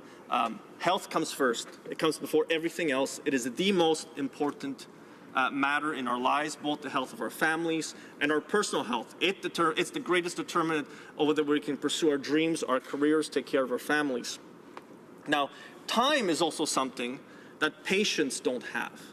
And when we talk about healthcare, we're not talking about buildings, we're not really talking about research, we're talking about patients. People with an illness, people with a disease, with an ailment that they need healed or treated, or some type of therapy that is needed in order for them to either have a better quality of life or to extend their lives. Now, the motion speaks about increasing benefits to the public from federally funded research, and it's absolutely a laudable goal. As you know, as a conservative, I'd like to think that you get value for money, bang for your buck. You always try to maximize the return on investment. So absolutely, I support the motion. The principle, the wording of it, I think having a report back within a year with some types of solutions for Canadians especially is valuable. I remember my time serving on the Southern Alberta board of the Kidney Foundation of Canada. Value for money is what the Kidney Foundation is all about. 60% of the dollars raised go towards private sector research. And in there, it's always about what is the best thing for the patient. What do patients want? What could be achieved with the dollars we've raised for patients? And that's really what I feel, or what federal government research should be about. It shouldn't be about building a research empire or clusters or super clusters or, you know, new university adjunct professors to be hired. It's really about what can this do for patients? That's what it should be all about. You know, the goal of lowering drug costs, increasing access to medicines are all for patients, for their families, for better quality of life, to extend their lives that they have. Now, in that, I think, and what I'd like to focus most of my comments on are about rare diseases. The orphan drug framework that was supposed to have been introduced and actually in action about 2 years ago, we're still waiting to see it. And I bring up rare diseases because it's one of the fastest growing fields in medical research because there are so many new rare diseases. Other diseases that used to be considered one disease have been split into 2 or 3 or 4 as our knowledge has improved. And I also say this as the father of kids and a wife with a rare disease. In my case, my family has Alport syndrome. Now, I don't have it, but my kids, all 3 of them do. Alport syndrome has 40,000 patients globally. That is a pretty, 40,000 out of 6.5, 7 billion people, that's not very many. So, and it's something I've mentioned in the House before. There is no known cure for it, and eventually it leads to a terminal failure of the kidneys. Now, there are 6 other families in Calgary who have exactly the same condition as my kids and my wife have, but there are hundreds, 1 in 12. Now they say maybe as high as 1 in 10 Canadians have some type of rare disease, and it varies between terminally lethal to something that might be more benign to something in between. There are therapies sometimes available to improve your quality of life, and other times there is simply nothing because there's not enough knowledge. And a lot of public research is being directed towards discovering, you know, a better therapy or you know, that first stepping stone towards creating an opportunity for a drug that might relieve some of the conditions, that might improve the condition of the patient. Clinical trials, as I've come to learn over the past 2 years, learning about how the health system works, clinical trials take a long time, and actually the length is getting longer from every physician I've spoken to who's in the field. Part of public sector, even private sector medical research being delayed by longer clinical trials. Phase 1, 2, and 3. Phase 1, often called first-in-man studies, where healthy volunteers are used to determine what's the maximum dosage that you can give of a potential new drug, new therapy. Very, very expensive initial phase. Phase 2, small number of patients over an extended period of time are used to see whether there's health improvements or whether there are safety issues. Phase 3, it's a larger group of patients with a control group, and then whether there's some type of worth for clinical practice. And again, it is getting longer and longer and longer as we're trying to develop therapies, as we're trying to develop new drugs, or have a secondary use for a current drug that could find some new use treating a condition that maybe we didn't think about before. So all of those opportunities the private sector is pursuing, but there's very, very high costs. And what the government brings with public funding typically is the opportunity to provide large amount of financing for a very, very specific goal, to focus people on a very specific goal. Curing cancer typically has been one. Curing diabetes has been another, because it can pool resources. And as what we have as all members of Parliament have this power, the power to convene. Government has the power to convene resources, convene people, and focus on a specific issue. So we should be getting bang for our buck. In the case of Alport syndrome, there's a private sector company, Reata Pharmaceuticals, which is developing a second-generation drug, I'll say, with bardoxolone methyl, which they're now testing to see whether it could provide some type of relief for sufferers of Alport syndrome. And again, there are many other rare diseases which could use public sector financing, private sector financing. And I think one of the things I want to distinguish is when we talk about national goals, what are our national goals? We want to be world leaders. We want to have a supercluster of health research. National goals should be synonymous with patient goals, not with meeting some percentage, not with coming up as the first ranking in an international ranking of G7 countries, OECD, European Union. I couldn't care any less whether we are at the bottom. But if we're meeting goals of patients in Canada, if we're actually developing real therapies and new drugs and new opportunities for people to get better or to extend their lives, that's what we should be doing. And if we have to wind up at the bottom of the listing, then so be it. So when we talk about national goals, we should be talking about patient goals. The term should actually be inverted. Now, all this research, again, all this research has to be for patients. If it's not for patients, then it's not meeting its goal. And I have, gone through the websites of CIHR and a lot of public sector bodies, and they do a lot of good research. A lot of that research is basic research, trying to understand basic functioning of the human body, basic functioning of different drugs that are being developed, the secondary uses for drugs. Sometimes what is missing is that patient focus. Have they actually gone to the patient community of that particular condition, that particular illness, to ask them, like, would this be something that you would want us to pursue? Is this something that would be helpful to you? How could we reach out to you and better understand what families are going through with any particular illness? And that gets very difficult with rare diseases. I recognize that. Some rare diseases in Canada can have as little as 60 sufferers of one. So that's one of the reasons that the company that developed Solaris is facing so much opposition and so much anger, both from patients and from provincial governments. I'm attempting to negotiate an agreement with them, which has failed so far, because there's a very particular drug that treats a very particular autoimmune disease. Now, advancing the frontiers of knowledge is fine, but we got to do it for people, kids, families. And I feel as if this motion is reaching that goal. We're trying to reach for the goal, trying to find an opportunity. Madam Speaker, I think you're showing me that my time is coming to a close, so I will be supporting this motion. I think the intent is in the right place, but let's do one thing. Let's invert. Let's never talk about national goals anymore. Let's talk about patient goals. Good. Actually, the member had about 47 seconds left, so if he wishes to take it the next time, no. La période prévue pour l'étude. The time provided for the consideration of private members' business is now expired. The order is dropped to the bottom of the order of precedence on the order paper.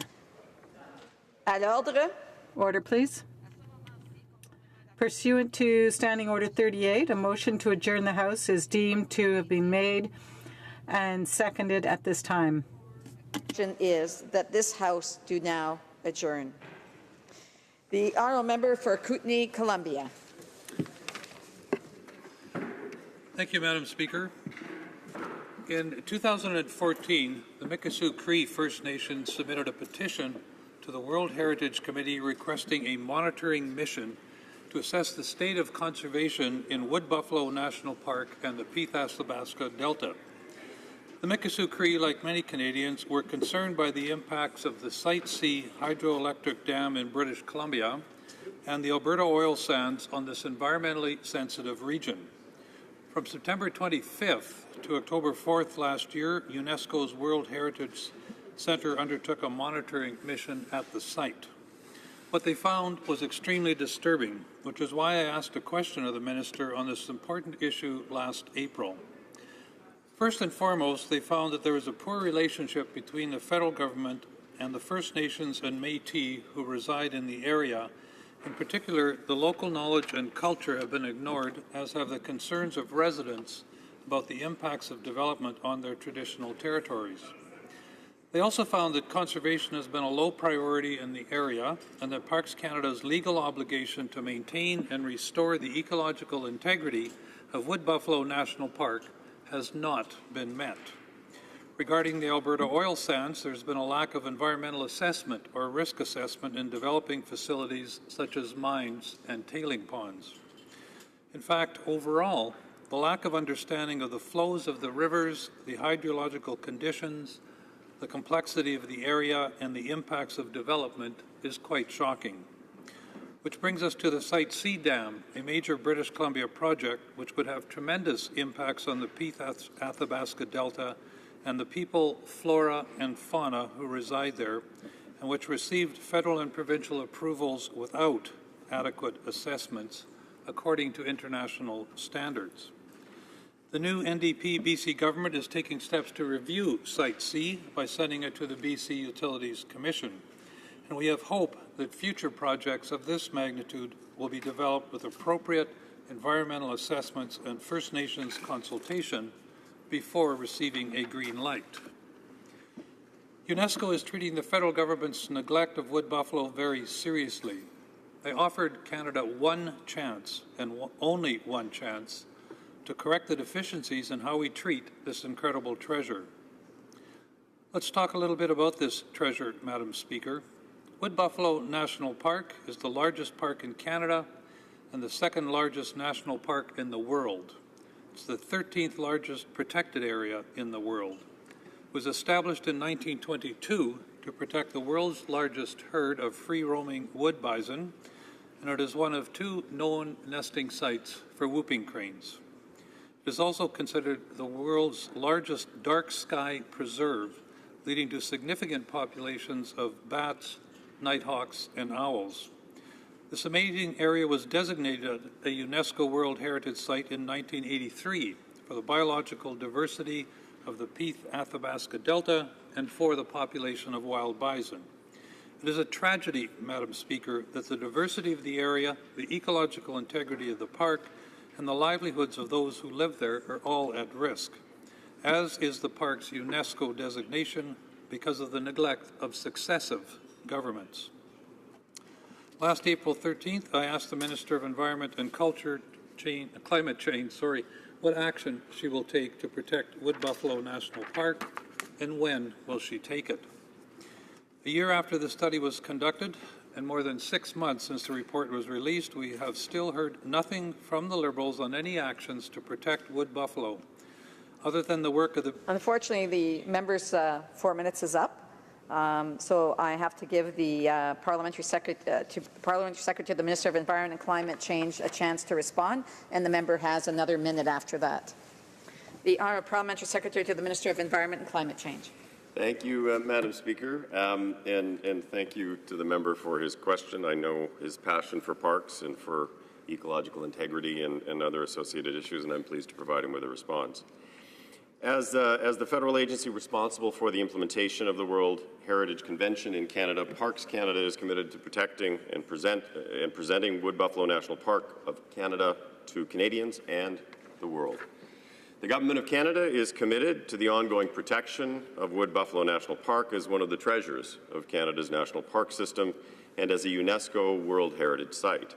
The agency is working closely with 11 Indigenous communities with an interest in the management of Wood Buffalo National Park through its Cooperative Management Committee and also directly with these Indigenous groups. Parks Canada also collaborates with other federal departments, with the Government of Alberta, British Columbia, and the Northwest Territories on conservation issues related to Wood Buffalo National Park. The Government of Canada welcomed and continues to welcome the UNESCO Mission Report, as well as the World Heritage Committee's recent decision this past July requesting that Canada develop an action plan for the site. The government will duly consider the recommendations of the World Heritage Committee in its ongoing efforts to improve its practices and to remain a global leader in conservation. The Government of Canada is committed to working with federal, provincial and territorial counterparts, with Indigenous partners and with other stakeholders to develop and implement an action plan that addresses the mission report's recommendations. A true response to this report requires collaboration, and that means time, at all levels of government between federal, provincial and territorial governments, with our Indigenous partners and with industry and other stakeholders. By taking a unified and very collaborative approach, we will ensure that Wood Buffalo National Park remains a treasured place with outstanding universal value for generations to come. The Honourable Member for Kootenay, Columbia. Thank you, Madam Speaker. So on July 5th of 2017, so just a few months ago, UNESCO's World Heritage Committee issued a decision giving Canada until the end of 2018, and that's only 15 months away, Madam Speaker, to demonstrate that it has taken major new steps to protect the park, and all 17 recommendations of that report must be met.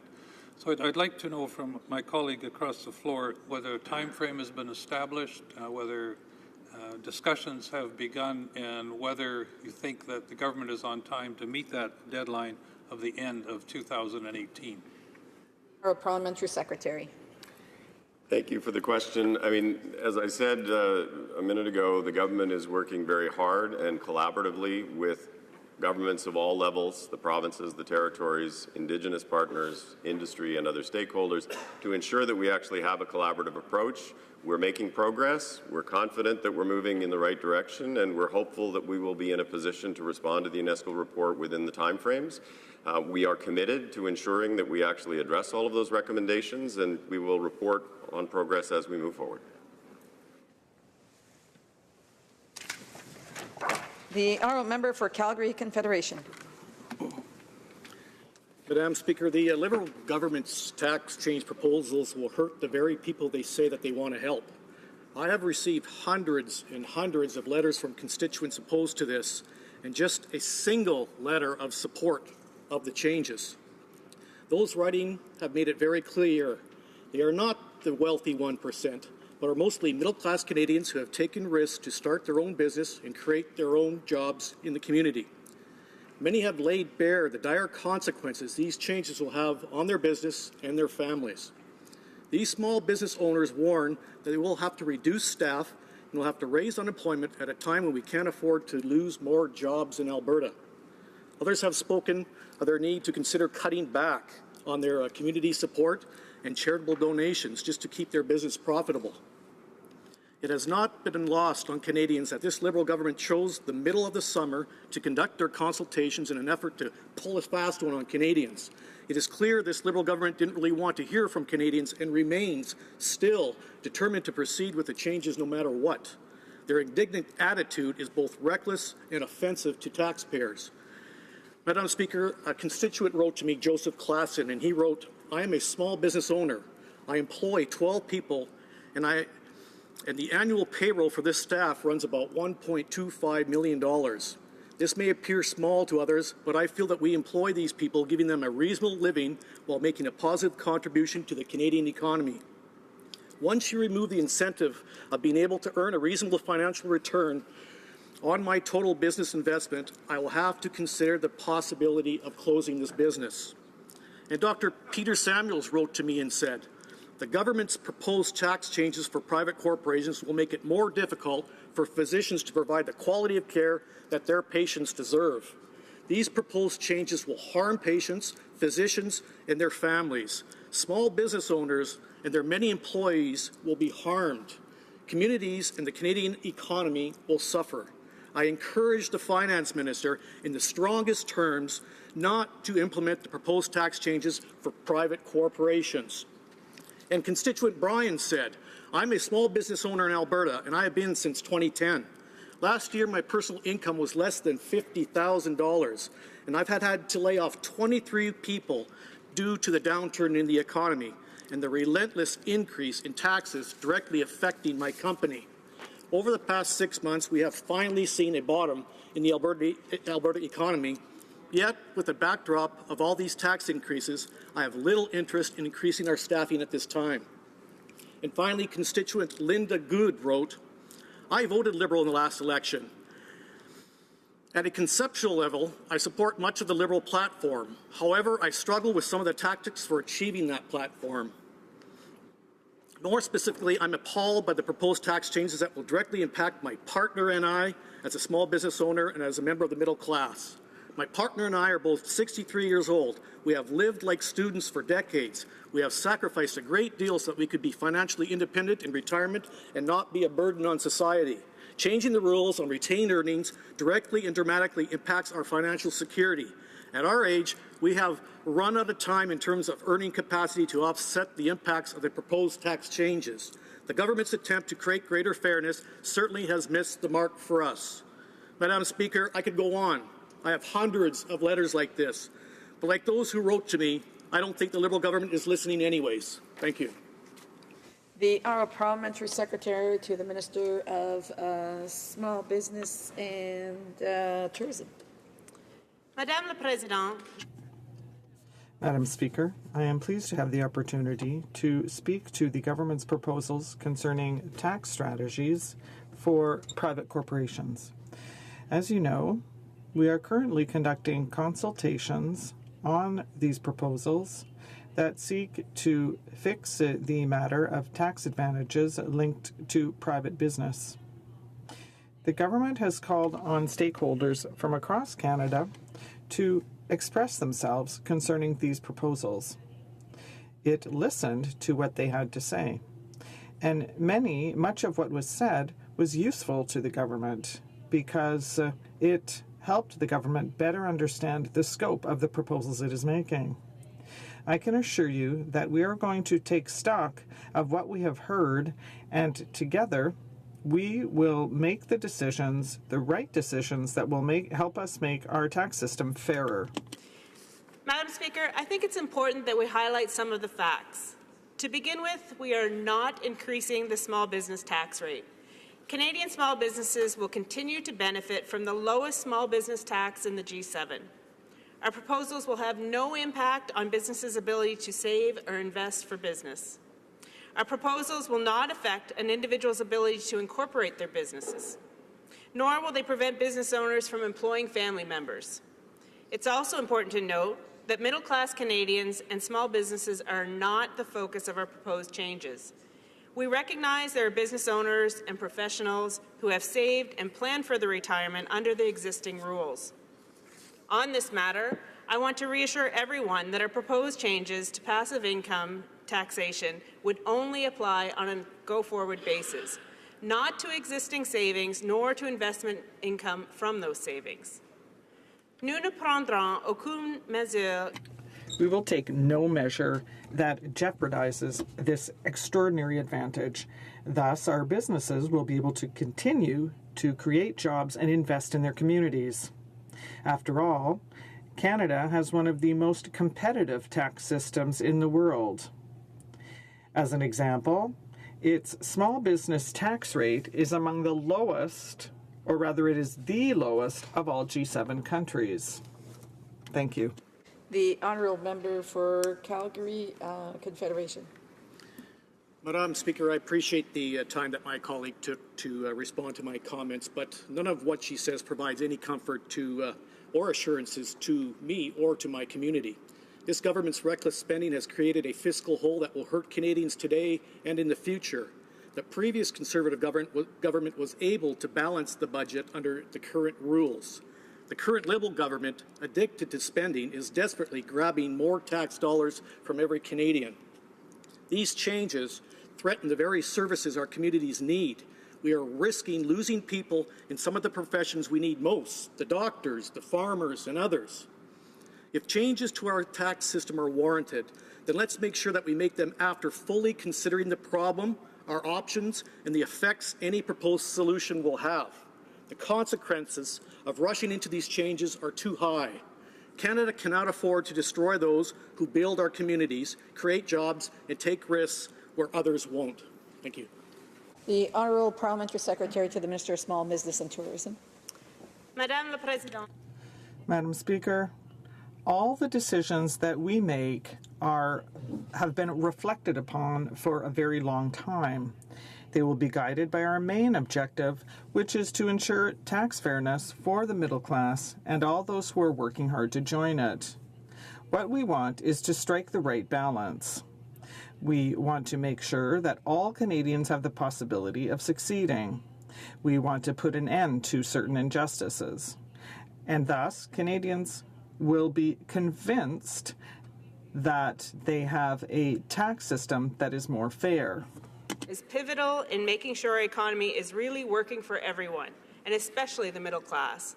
And I'm confident that we are going to get this right. The honourable member for Calgary Nose Hill is not present to raise the matter for which adjournment notice has been given. Accordingly, the notice is deemed withdrawn. The motion to adjourn the House is now deemed to have been adopted. Accordingly, this House stands adjourned until tomorrow at 10 o'clock pursuant to Standing Order 24-1.